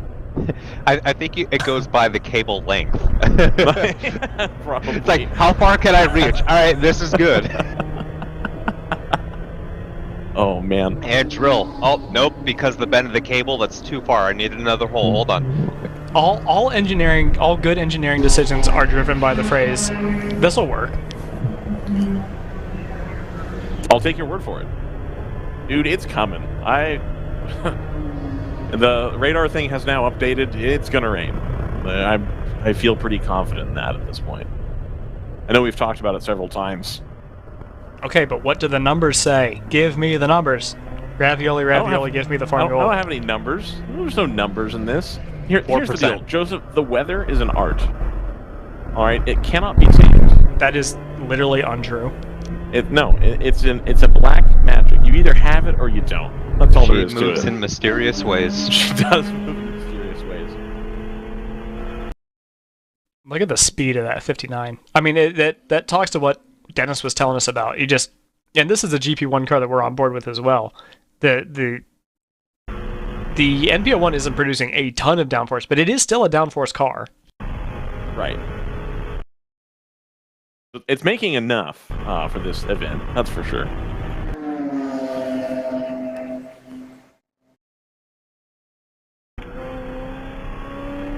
See.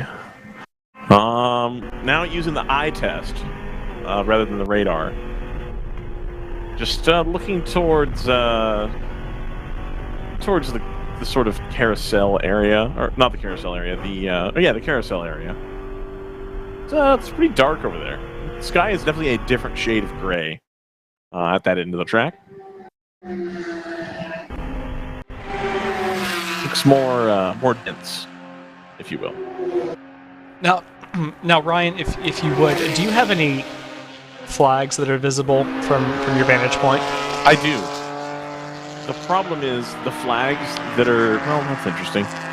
Some of the banners are going quite hard, but the American flag at the sort of podium ceremony celebration deck pavilion is only just now starting to move. Of course, when I started talking, I made this into a long thing. It hadn't moved at all. Now it's pretty firmly 50% unfurled in the wind. So where that top corner keeps kind of collapsing back in on itself, but like the bottom part of the flag is pretty firmly out. You know what I'm saying? Anyway. It's kind of like a vortex generator at this point. Yes, correct. And now it has gone limp again. Yeah, 127's in the pit lane. The Pinnacle Porsche. The Cayman GT4. That is roughly on track for that car. 162. That Dexter Racing car. I'm going to try to track this trackside because they've just put in their fastest lap of the race. They're now a second behind the GTR 99 team.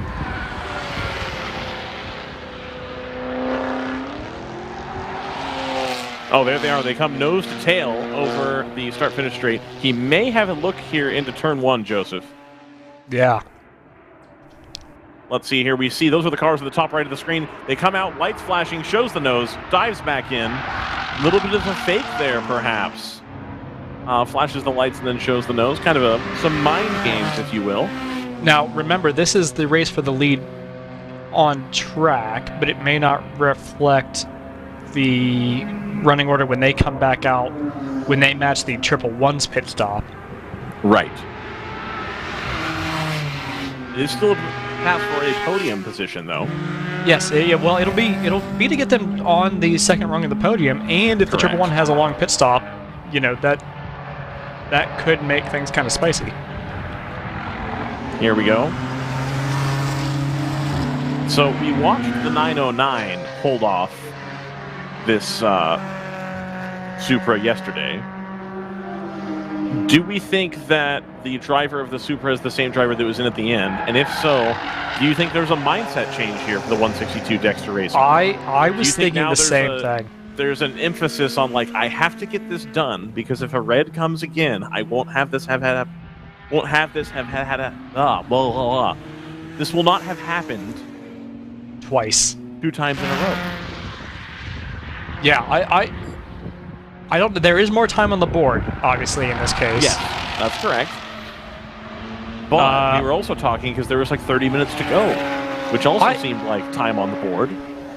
Well, I am not totally convinced that they could have done anything unless the 909 had made an error, to be honest with you. We're in the same boat that we were before. 99 is going to take a defensive line. They're, of course, going to have... The 99 is going to have the inside line going through Canada Corner, which will be a great defensive move if they can just straighten out that exit. Yep, and they stay ahead. I definitely would say the 162 has a better shot at successfully passing the 99. The cars seem to be a little bit more similar in terms of pace and how the pace is made. Yeah, so I feel like the 162 must be getting a crackerjack run through the kink because that is where it's made up a ton of time on both this car and the 909. Absolutely. But for whatever reason, I don't know if it's just if it's just trimmed for high downforce. It does not seem to be able to actually get alongside somebody into a braking zone. We'll see him here come through turn 4, or I'm sorry, turn 3. A little bit of a gap this time. We're going to draw in a little closer. Be close. Time we come down into turn 5, they're going to be right on top of each other. Yep.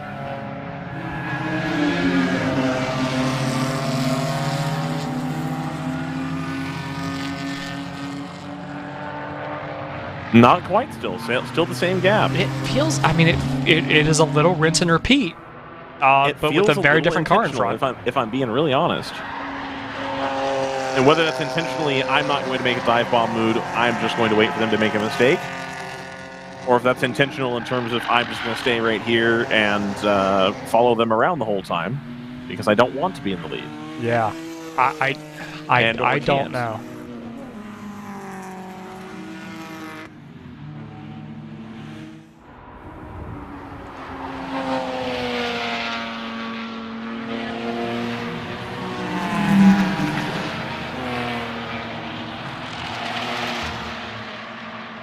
We're still looking, Joseph. This is going to be interesting because they're going to run up against the against lap traffic, really right at the kink. Yep. Now, here they go. I will go out on a limb here and say that the 162 and the 111, it may not matter at this point.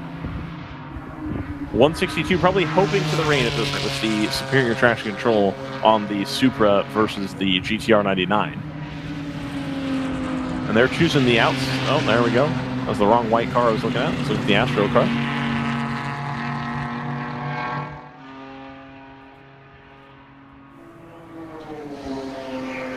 Yeah, I don't know how to call this one because I got the sense that I don't know if it would have mattered if we had gone green to the end. I don't know that the 162 would have been able to make a clean move on the 909 at all. As long as you don't give up the inside at Canada Corner, there's nowhere really for this car to pass you. I think the thing yesterday, Joseph, I genuinely believe this to be the case, was that the 909 was 100% saved by the fuel situation and having the yellow at the end. I think the 909 might have had to slow down a little bit more if they hit the end of the fuel effectively, because they had to have been really close. Whereas that might not necessarily be the case with the 99 here today.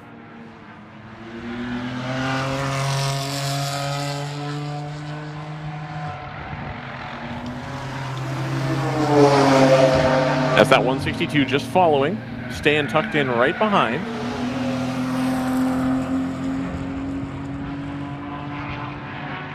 And both of these cars still have to stop, right? Yeah, they absolutely do. Yeah. Interesting. So it's going to come down to it. I mean, it may well be a situation of this car gets around the 99. The 99 puts in a faster pit stop, and then the 162 still ends up 15 seconds behind. Right. That's what I was kind of leaning towards as well. Which, yeah, then kind of begs: do they need to make the pass now, make hay, and then be able to try to reduce the risk of overlap? Right. Just do an undercut.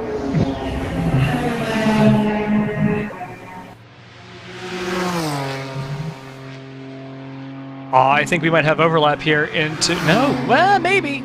Little parallax. How do they look coming out of Canada? Still the 99 in front. Still nose to tail.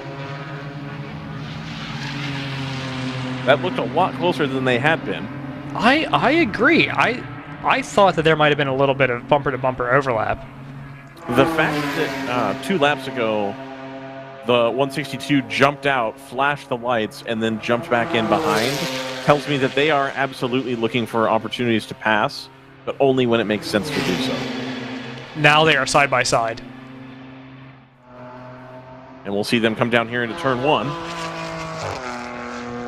He's lined up the mood. He's going to go. The 99 has to go the long way around the outside, giving him plenty of room. They're going to stay ahead. As long as they don't compromise their exit here. Yeah, this is deja vu with the fight with the 111. Is the 99 going to give up too much space and provide an opportunity for the 162? Not yet. 162 has to jump back in behind. Notice how they come immediately right back in. I think that car has too much trim. I think that is 100% the correct call, Joseph. It's unlucky to get a place like Road America. If you're that close, I want to drag race you all the way down the straight and then try to outbrake you there and not, I want to be in your mirror on that left side. I almost wonder if the game for this car is to actually leave the right gap into the kink so that you can time up your run into Canada corner. Yep. They are going to come up on some traffic here. They're even closer now. Yeah, 88 has been holding a fairly stable gap in front, so they'll hit it first, and they'll end up kind of as the breaker. That's the 199 directly in front of the 88. 88 is that GT4. Oh, he's right on top of him. But again, I think you need to leave a little bit of a gap because you're not going to be able to take advantage of where your car is faster through this kink. You almost have to treat it like it's a different class car. You have to back it out. Right. 99 is going to go straight to the inside here because the Supra is right alongside. We'll see how they come out of Canada corner here. The Supra is going to have to try to make it stick around the outside end. No, 99. Oh, 99 picks the correct line that time too. Supra's even closer though, coming up the hill. I wonder. I mean, they both have to make a pit stop. I wonder if you pull the Dexter car in early. Yeah, absolutely. I think so. Because 100%. At this point, your lap times are being impeded because of the BMW ahead. The 162 is actually doing this lap anyway. Interesting. 99 will still keep going for another 3 laps. They're side by side going down the pit straight. 99 still holding that inside line. They're going to come up on slower traffic here. It's the 160 for Moorhead. They're going to take that corner 2 abreast.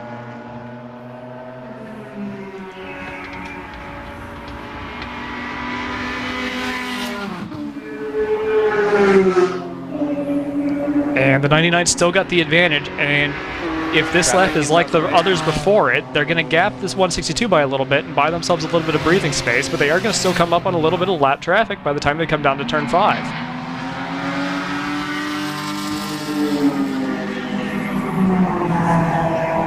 We've got the 44 for PC Racing, not exactly a slow car, and then it's the 88 for Renegade Racing.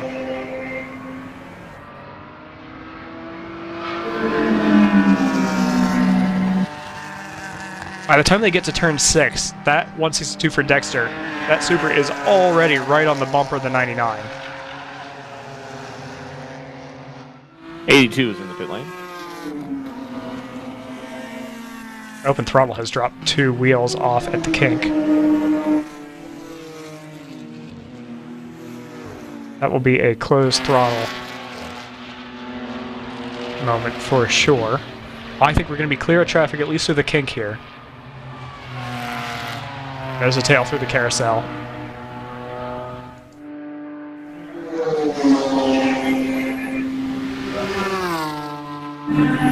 Here's the 88. There's the 99. There's the 162. 162 has ducked to the inside. They're going to have the ideal line. I'm confident there's overlap now.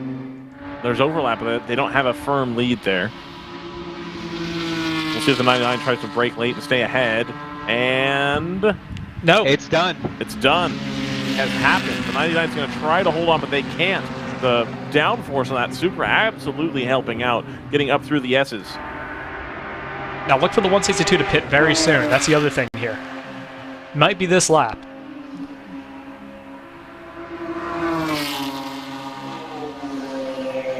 Or will we see the 99 come into the pit lane here?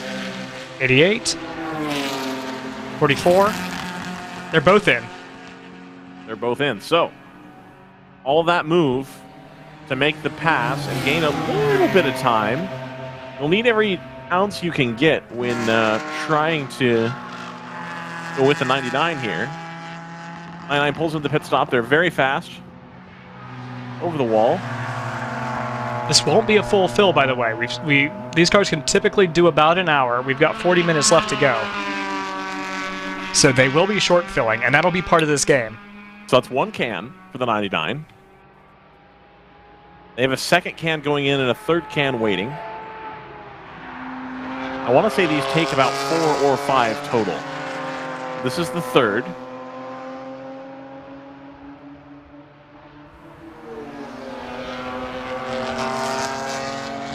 Stratus 59 will unofficially all right, 99 assume the overall lead. So we're going to watch this. Hold on. I'm sorry, Joseph. We're going to watch this coming down the thing. And the 99 is going to beat the 162 out of the pit lane. Still waiting on 162 to get going. 199 is almost at the end of the pit lane. 162 finally departs the pit stall. So they're going to be about 5 to 10 seconds behind. So they'll have all that work to do again. Yeah, I mean, it's an exact through line from what we were talking about at the very beginning of this race. The very first pit stop of this race, we talked about the same thing. They jumped 3 positions on the first stop. They've gotten themselves, at least temporarily, back up into the silver medal position for this 7-hour. So now JT's supposition was correct. They really should have taken the opportunity to pit when they were caught behind.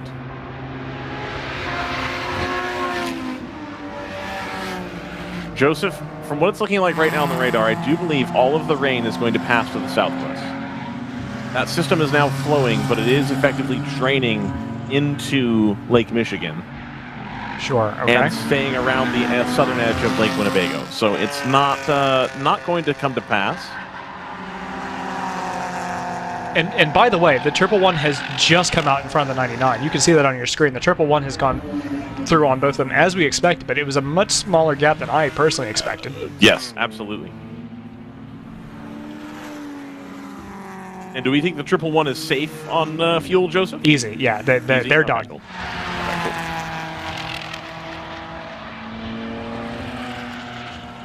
20 laps to go until their next pit stop. We will not be doing 20 more laps.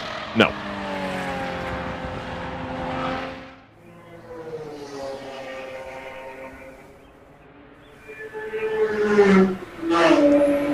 Still waiting. Stratus 59 officially resumes the lead of the race in the overall classification. It will be the first time in some time that a GTU has taken the win if they are indeed able to manage it. Yep. Much closer than it's been in the past as well between the GTU and GTO cars. Yes. And, well done to Racer Motors for not only getting that car out there today after having to miss Saturday, but at least thus far being able to run competitively for at least 6 hours here. Yep. Absolutely.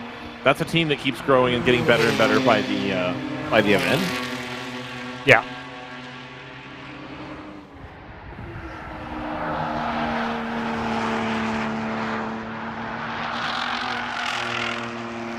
Now, the 99 still wants to try to put the pressure on the 111, even if they don't feel like they've got the pace. They don't want to make it easy on that lead car with Laura Hayes behind the wheel.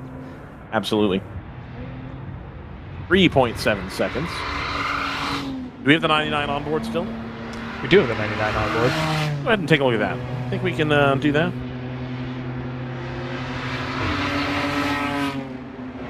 Racer Motors number 6 in the pit lane as we speak with them. Presumably for their last stop here. Yeah, but time loss of 113 for GTR 99. Time loss of 118 for Dexter 162. What was it for the 111, you ask? 126. So the slowest stop of anybody in this top 3, which is why this gap has drawn together. It's now 10 seconds covering the podium positions now at the approaching the 6.5 hour mark.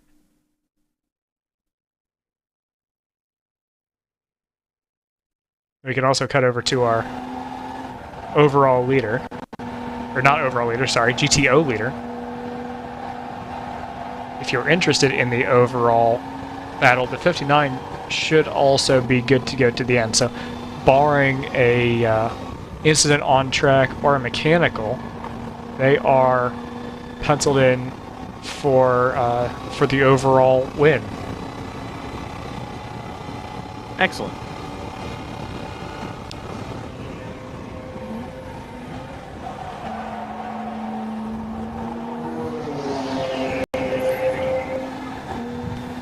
In case you're wondering out there why we're not covering the other class battles, it's because that they are separated by at least a lap in every case. GP3 by a full lap, GP1 by 2, and GP2 by 4 full laps. 197 for overnight, doing a good job to claw back a big part of that gap. It must be said. It's now sub 12 minutes. I don't think it'll be enough to haul that gap back, especially because they do owe us another pit stop. Right.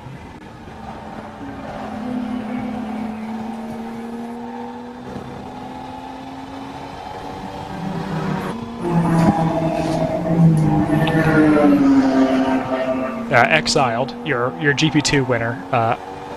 Fortunes flipped today. They are still running. That entire class, everybody who started in GP2 is still running, but they sit 18 laps ahead of their nearest competitors in the 747.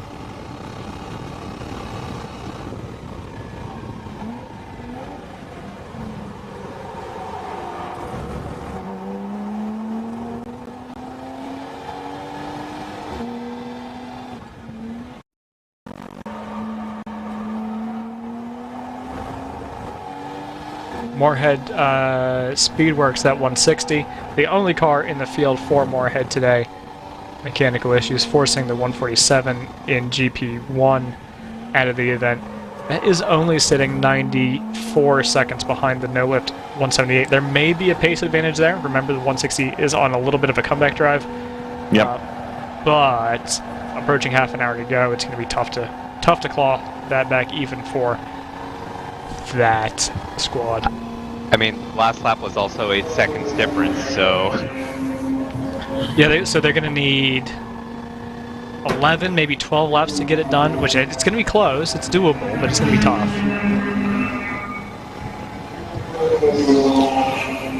Comes across the line doing a 36. 178 is, I think, going to be... I think they're going to be good to finish this race. Oh, they're going to be awfully close. They're going to be pushing it a little bit without another stop. 160 definitely owes us one, so that will change things a bit. Will be a splash, but they will still have to take that long drive down pit lane. Right.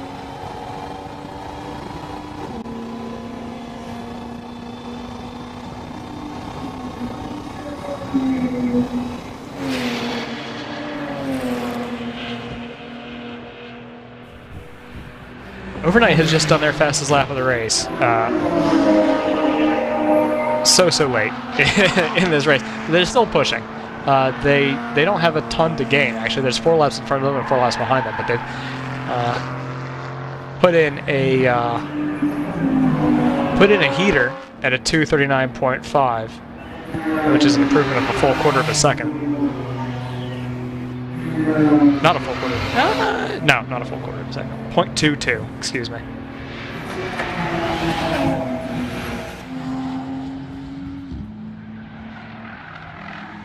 So there's your number 99. Yep. And there's your number 162. I expect that this will converge again, but we're going to go the scenic route until that happens. It's going to be tough because I think the 162, in order to make that way good lap time that they were able to do, needs the advantage of being able to tail the 99 down the straights. I think without somebody to draft, they're going to have a lot harder time catching up.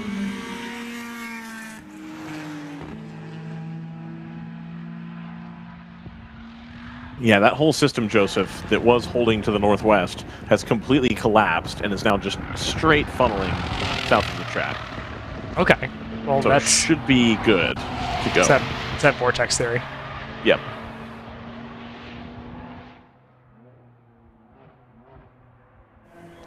I keep refreshing the pit lane camera, just just to see. Yeah.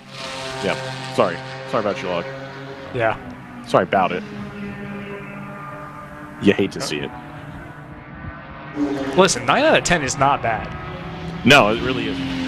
I know we had to fix the one, so like 8.5 out of 10. Right. It was in a fixable location, and it was something that I anticipated would happen. Sure. I've also been pleased that the carousel camera has stayed going. Yes, I agree. Yeah, that has fallen behind a little bit, but it has been completely serviceable. Excellent. You know, I listened to the people, Joseph. The people wanted carousel camera, and I provided. Absolutely. Absolutely. Thunder Bunny and Laura Hayes are walking this one just a bit. I know that's crazy to say with a 7-second gap, but that gap keeps drawing out. And the longer that draws out and the more time ticks off the clock, the harder that's going to be to overcome. Right. And with no pit stops remaining for mistakes to be made, it really limits the opportunity for a lot of these cars, too, that were a lap down. You know, Pinnacle is still holding on to fourth here, the number 127. Do we have an answer on that as to what happened? What transpired? Has anything occurred? That is a great question. They are 2 laps down. Yes, the contact between the 6 and the 87, while I'm scrolling up, that is still under investigation. That was reported, I believe, by the 6, because they were the team that I had to take to the pits for it. Although so did the 87, to be fair. So that is still under investigation. The contact between... Oh, that's interesting. I don't... Okay. Okay, Nico. They've given a 2-lap penalty to the 118 in that. Really? Yeah. Huh. And that has catapulted them down the order down to 15th. And they're currently showing us salmon, so presumably they've been salmon for a while though. Yeah. Okay. All right. I'd be happy to hear more about that post race. That's not what I expected to come out of that. No. But here we are. Here indeed. Gap between the 99 and the 162 is down to 4 seconds and change. Improvement of an improvement if you're the 162. It's a problem, a growing problem. If you are the 99 squad, but that gap has gone from 5 seconds on the previous lap to 4.2. So a clawing of about 0.8 seconds. Okay.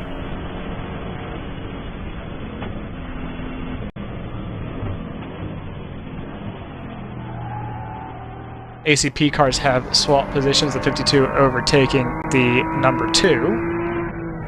I believe that is on track. I don't think that's happened with a pit lane trip. No, it's just a very long lap for the number 2. Potential for a burgeoning problem on that car, but for the moment they are circulating.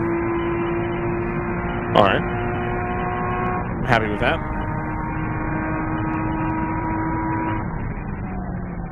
Aboard the 702 for round 3, still sitting P2 in GTO.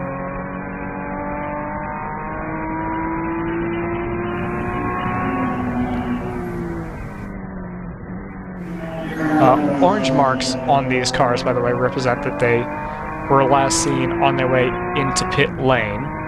Red marks mean that they didn't even make it into pit lane. That is most helpful when somebody goes missing on track randomly, and we're trying to figure out who it is. But in this point, it's more of an off the out situation. Or near enough. Two class leaders right next to each other. Please don't hit. Indeed. As they melt. Okay.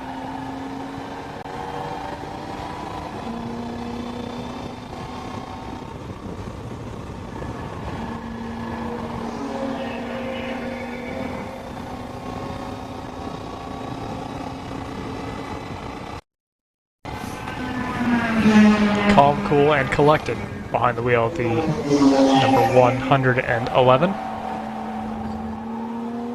Gap now between the 99 and the 162 drops down below 3.5 seconds. Dexter Racing back on the prowl as we approach probably 12 laps to go for GTO.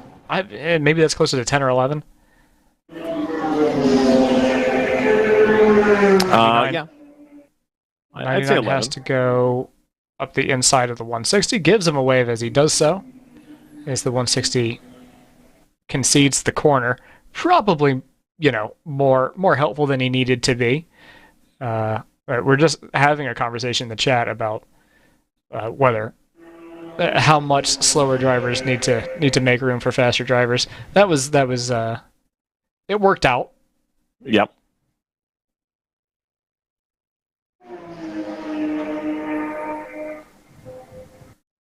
.199 in front of us now. This is every piece of slower traffic that the 99 comes up against is going to be a little nervy, because anytime that they don't make a corner, or rather that they spend behind every corner that they spend behind a slower car, helps bring that 162 closer and closer and closer, and brings that battle up in the up further and further away from the checkered flag, which is, that's what they want to do.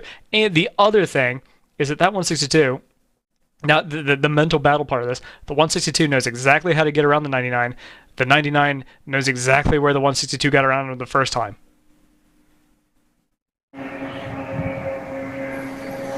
It's chess at some miles an hour. Yes. It's the black number in the circle on your screen. It's that many miles an hour.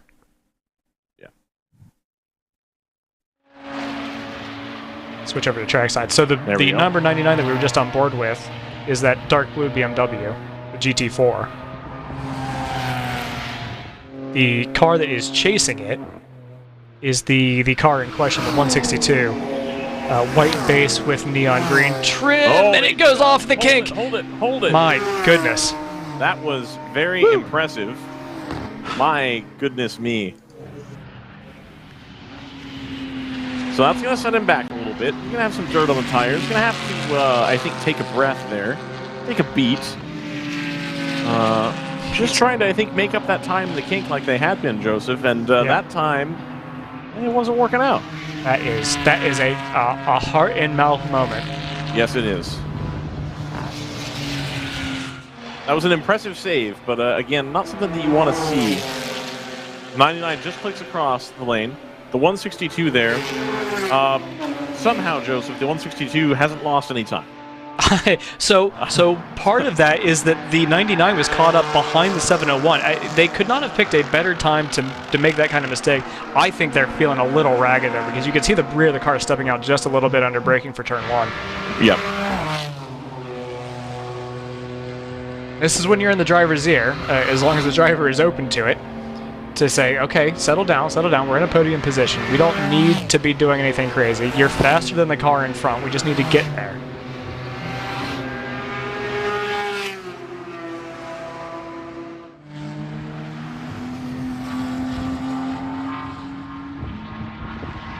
the triple one is up the road. That's although to be fair, that gap has come down a little bit between the 161 and the triple one, Dexter Racing and Thunder Bunny Racing. So the fight for the lead is not over, but you have to say Laura's probably keeping a little bit in reserve here, just managing the gap.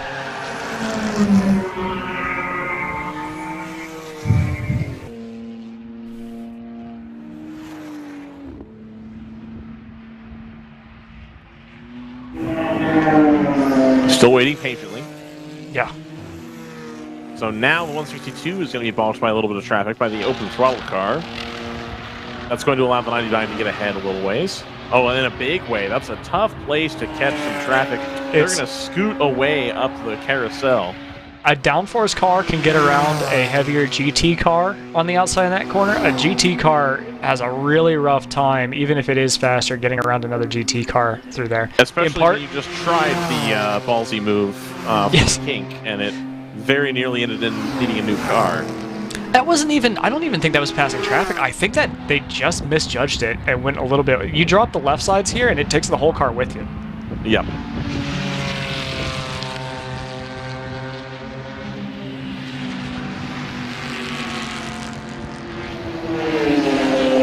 But yeah, I mean, you run wide there. It is not billiard table smooth when you run off into the grass. Not at all.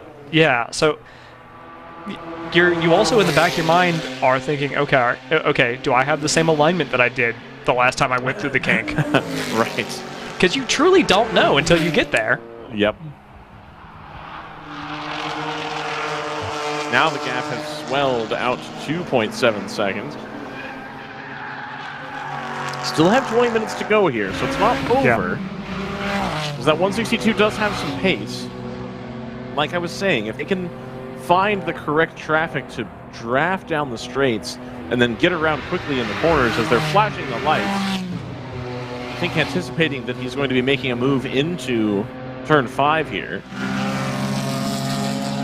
Seems a little optimistic, but flashing the lights anyways. Do I want to play the game of who do I think is in the 162 based on the entry list?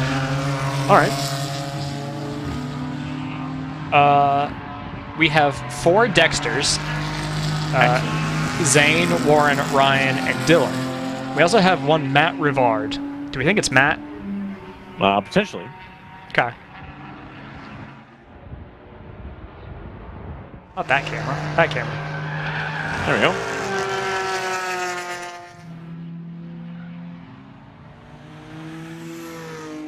There we are.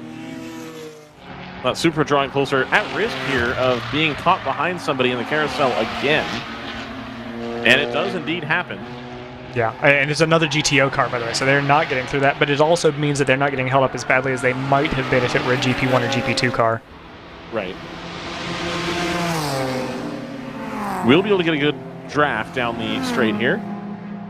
Still not through on them, actually. Flash the lights. Flashes away. And they should have them here into Canada. 111 for Thunder Bunny being held up by, I believe that's a 52. I say being held up. That's a relative term. The 52 is running 6th in the GTO classification. Right.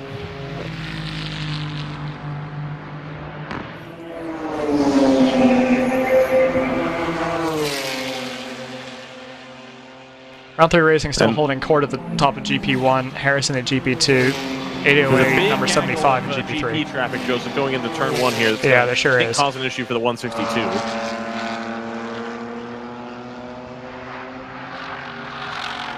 That is. They have the J&R car ahead of that as well. Yes, J&R still holding. Well, it's no lift racing today, to be clear. Sorry. But it is the Jonathan Newcomb R. Yes, the Civic. The Chivich. Chivich. If we're gonna commit, we're gonna commit.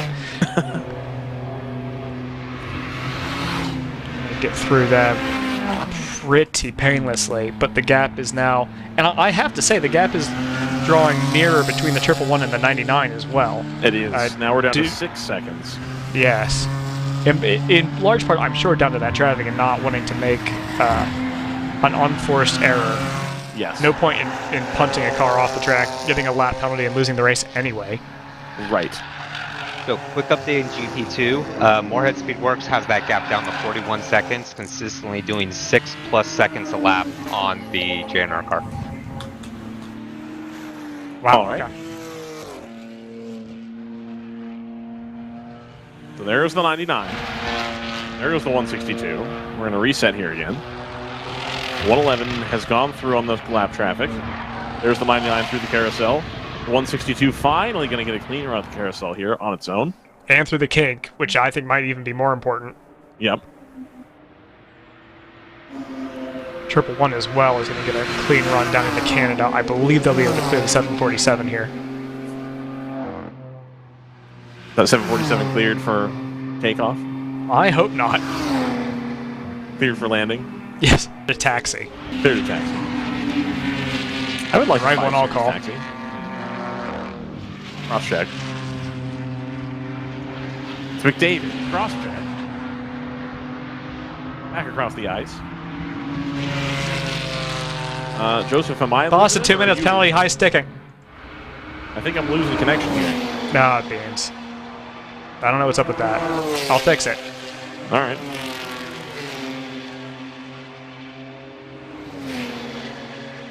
I don't know why that is. Is that OneDrive? I blame OneDrive. How much hate has Microsoft endured because of OneDrive? Pause thinking for 2 hours. Let's try that. Let's see how that goes. I'm going to pause the stream temporarily. Oh, there it's back. Okay. No, there we go. That's better. For a second, it got worse. I was going to say, yeah. I was like, oh no. Thanks, OneDrive. Appreciate it. Too bad you can't turn that off permanently. I actually do use it for some things. Oh, gosh. I know. Moorhead now at 32 seconds back. You would think it would look and be like, oh, you're currently doing something with your upload, aren't you? You're currently maxing out your upload. Maybe I shouldn't jump in here. Maybe it's not me this time. Your upload's a lot, and also you've got a lot of CPU usage, I see. Maybe this isn't the best time. Maybe slow your roll, OneDrive. We're good. We fixed it. Of course, if you're having difficulty training your employees like Joseph to use their Microsoft integrations, my wife is actually available for trainings. She can get you a training plan set up. Unbelievable. And also do some organizational development if you need some of that too. Uh-huh. So, you've got a network if you're at the track, right? Network adjacent, something. Uh-huh. 15 minutes remaining here. 14 minutes even. Cap is drawing nearer and nearer.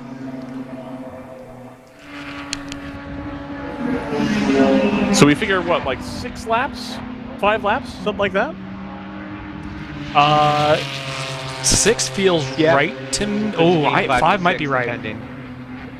It's going to depend where the leader is.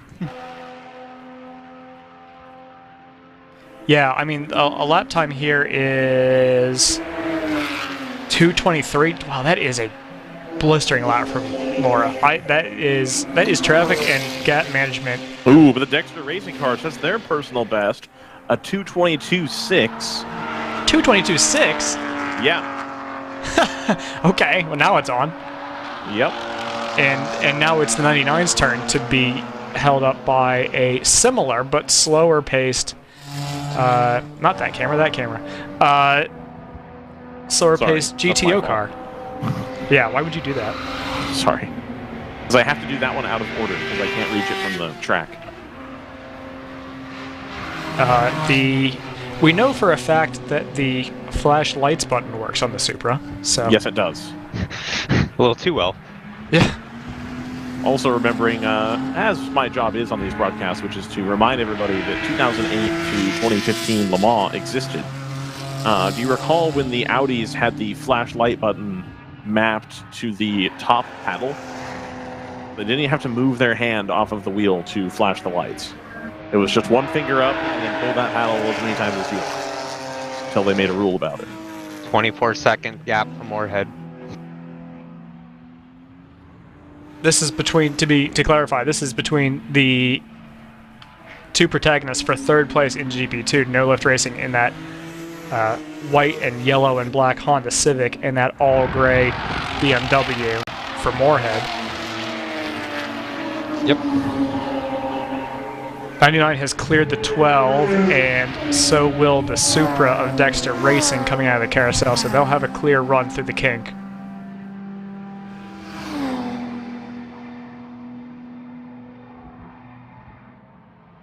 And now the fight is back on. You'll recall, it was with about 10 minutes left that our race-ending red flag came out. And so it will be a little bit of deja vu all over again, not just for this race, but for yesterday's. Indeed it will.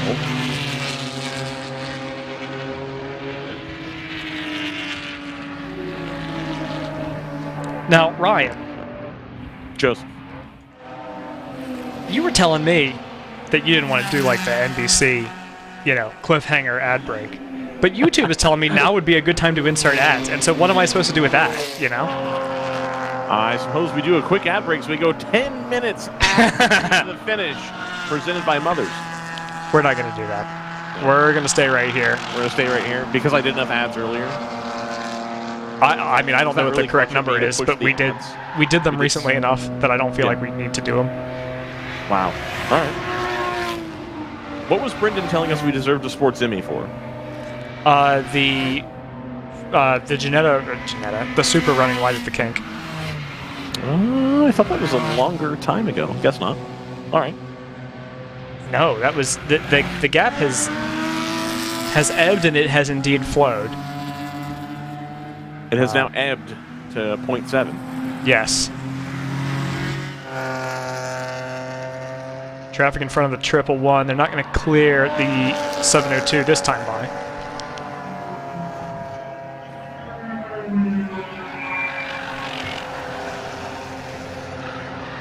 Number 99 is going to be desperate to get around this car in front of them as the 111 clears the 702. Now, fortunately, that is going to be an NC Miata, so they should be able to get around that easily. Easily enough, anyway. Dexter will also be able to round up this car coming into the carousel, I believe. Yeah, and they do. Yep.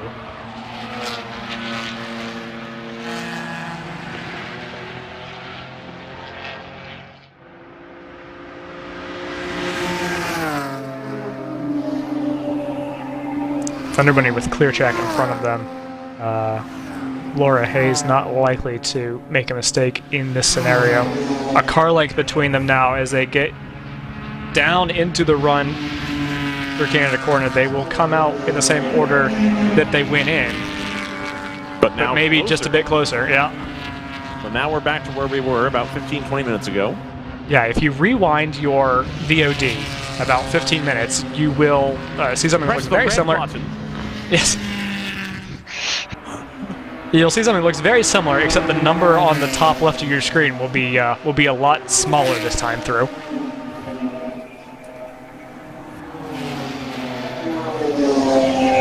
'99 has picked through the traffic perfectly there. Top speed difference is enough that the 162 clears both cars equally as easily. Yep. I think this podium fight in GP2 is going to come down to the final lap. So 2 final lap battles we have here after 7 hours of racing.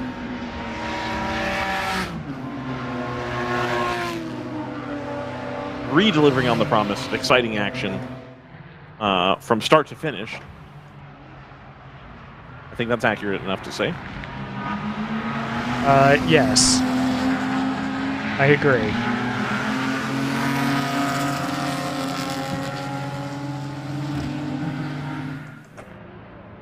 The 160, if we're keeping track, is on their way into Canada Corner right now, which probably puts J&R coming around turn 14 about now. So you should see them cross start-finish line soon, Ryan. All right. I believe that.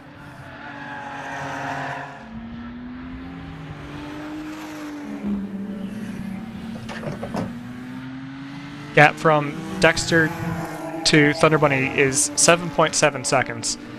Closer, as close as it's been all race, but not near enough that I think there's a threat here.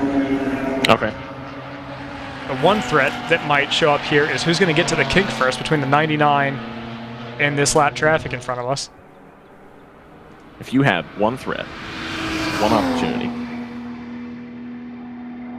As they come out of the kink, it's a 99. This is going to be single lane. They're not going to have an opportunity, will Dexter here. 111 goes through. 7 seconds after that, we should see nose to tail. It's the 99 followed by the 162. Feel like I've seen this movie before. Yep. We've got a couple laps to go here. 2 or 3 laps to go.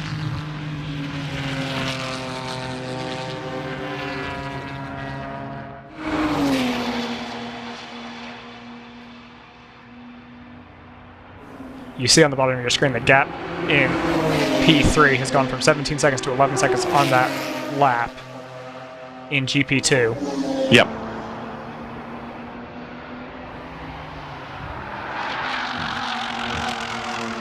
You can hear how much they are putting the tires through in the late stages of this race. Inside the last 5 minutes. They've paid for the whole tire. They're only using the outside shoulder.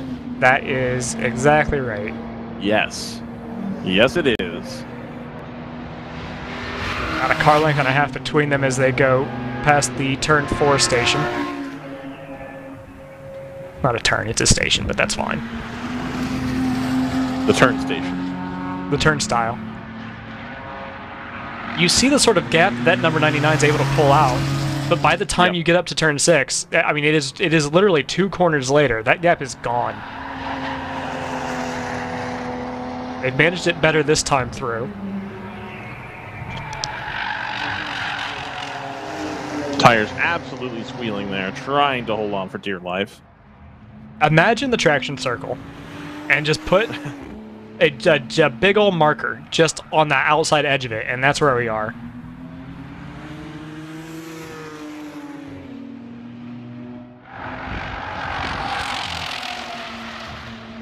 That has got to be the 99. I think so too. It will not be, if they lose this position, it will not be for lack of trying. No, it will absolutely not. And that car, that Supra was closed up incredibly tight through the carousel there. This is about the same sort of delta that they had. 99 is going to drop wheels, they do. Oh, they're going to try it on the outside. The 99, of course, is going to be on the inside of the right-hander coming up the S's, so we'll see if they stay side by side or if they manage to get back in. They hold it for now. They stay. 3 minutes, 10 seconds left, so we should have 2 laps. 2 to go. 2 to go here.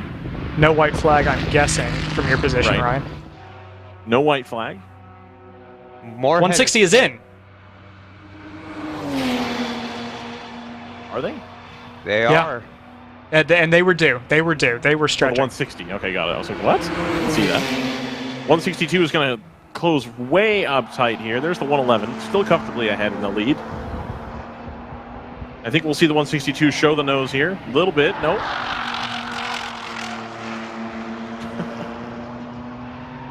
It's like watching a Skip Barber race. It is. Is this Moto 3?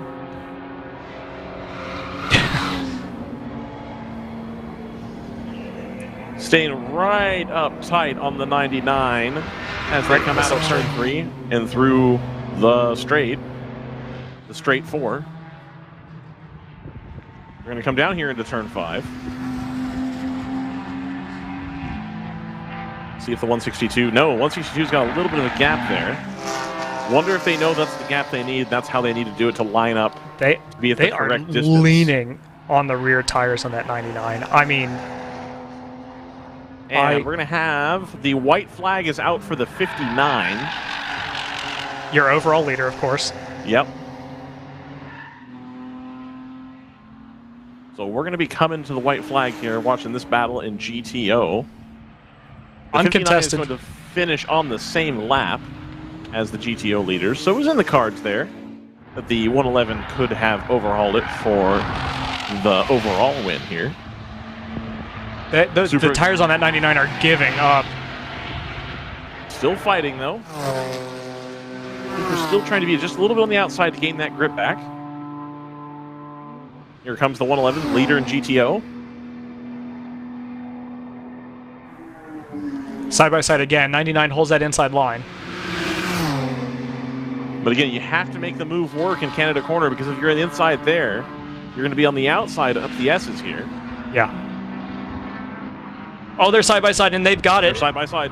Yep. And the 162 is going to just barely eke ahead. I think the 99 gave him a little bit of room there. We'll watch this. 111's going to take the white flag. We'll watch this without audio. I think the 99 goes off here. Yep, can't get to the apex, ends up in the grass. I think that's going to do it for the 99. I think so too. I think that's going to about wrap it up here. That is, I mean, that's an incredible effort. One lap from the end, held on, fought the battle, had to do it again. And now our overall leader comes through the king.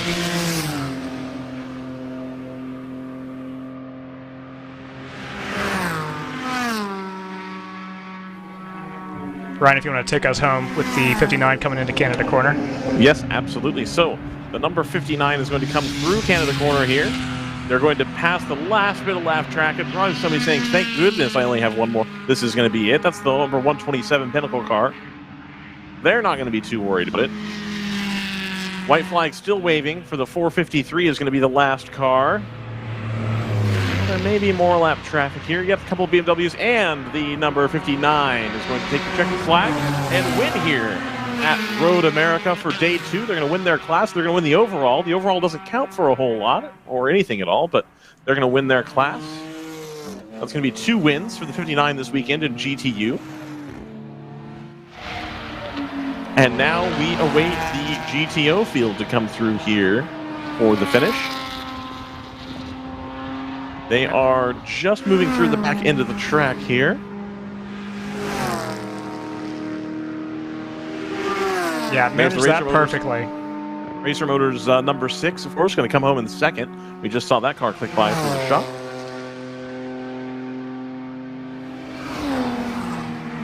There they go.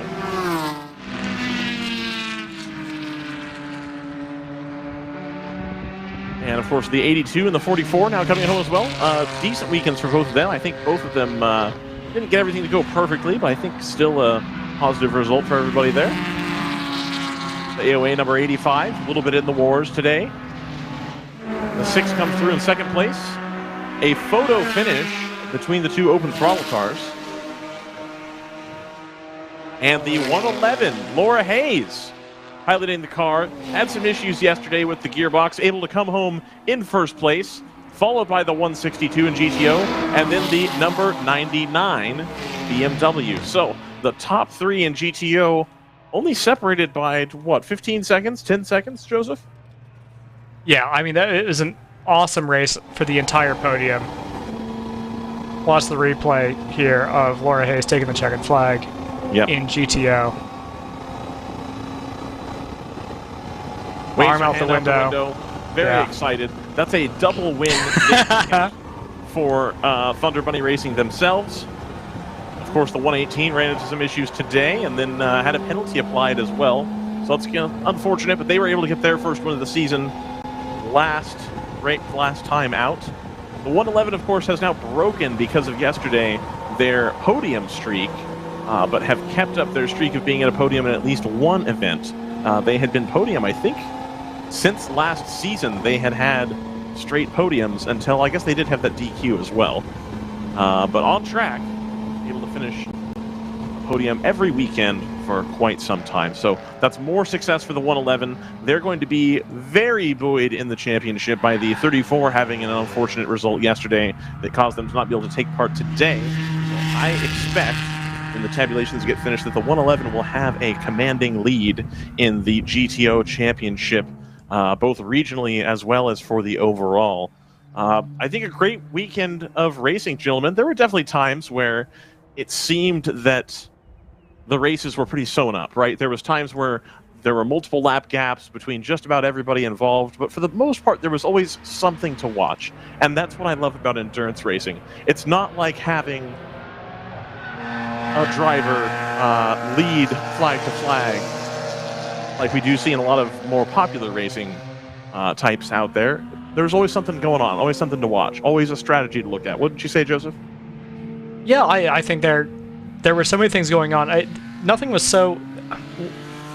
It's not so opaque that you can't figure out what's happening, right? It helps to track it long term, but it's complex, but it's not completely... It's not impenetrable, which is the cool thing about it. You can kind of guess this is the ballpark of where things are going to work out, but we don't know for sure. There was a part of me that thought the Dexter racing car, they were going to be shut out of P2 2 races in a row, and they learned obviously a different car in that they were tracking down this time, but a lot of the setup is very similar, and they made the pass not once but twice, so a really cool race to watch for the end of GTO. Dexter Racing puts in their fastest lap of the race at the very, very end for good measure, the 2:22.5, which is just a remarkable lap time around this track. Some of it's the pavement, some of it is these cars, but they keep getting faster and faster, and the series keeps raising their game. Pretty remarkable stuff.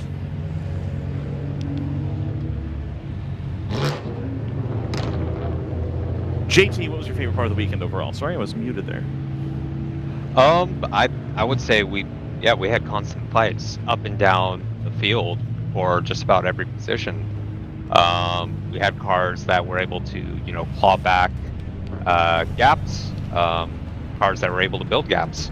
For the most part, it was very clean. The safety crew here at Road America are absolutely phenomenal. And, I mean, this is just another great WRL weekend for us to share with everybody. And I'm looking forward to the next one. Safety crew here, absolutely unmatched at Road America. A huge thank you to them and everybody at the venue here. Huge thank you to WRL for having us out yet again. Another fantastic race to take a look at. The results will be posted. They are provisional right now, as always, but usually posted by the end of the day, assuming everybody here will have figured out their issues as far as new cars and trying to figure out how the vagaries of the barometric pressure systems and all, those sorts of things. So we hope for a nice, clean result here at the finish. I want to thank everybody for tuning in. I really appreciated spending this time with everybody. Everybody in the chat, everybody who came up to say hi, big thank you. Big thank you to all the mothers out there. Everything's been fantastic. For Ryan, Joseph, and JT, we will see you soon at Daytona, right, gentlemen? I believe so, yeah. Excellent. So we will see everybody at Daytona. Bye for now.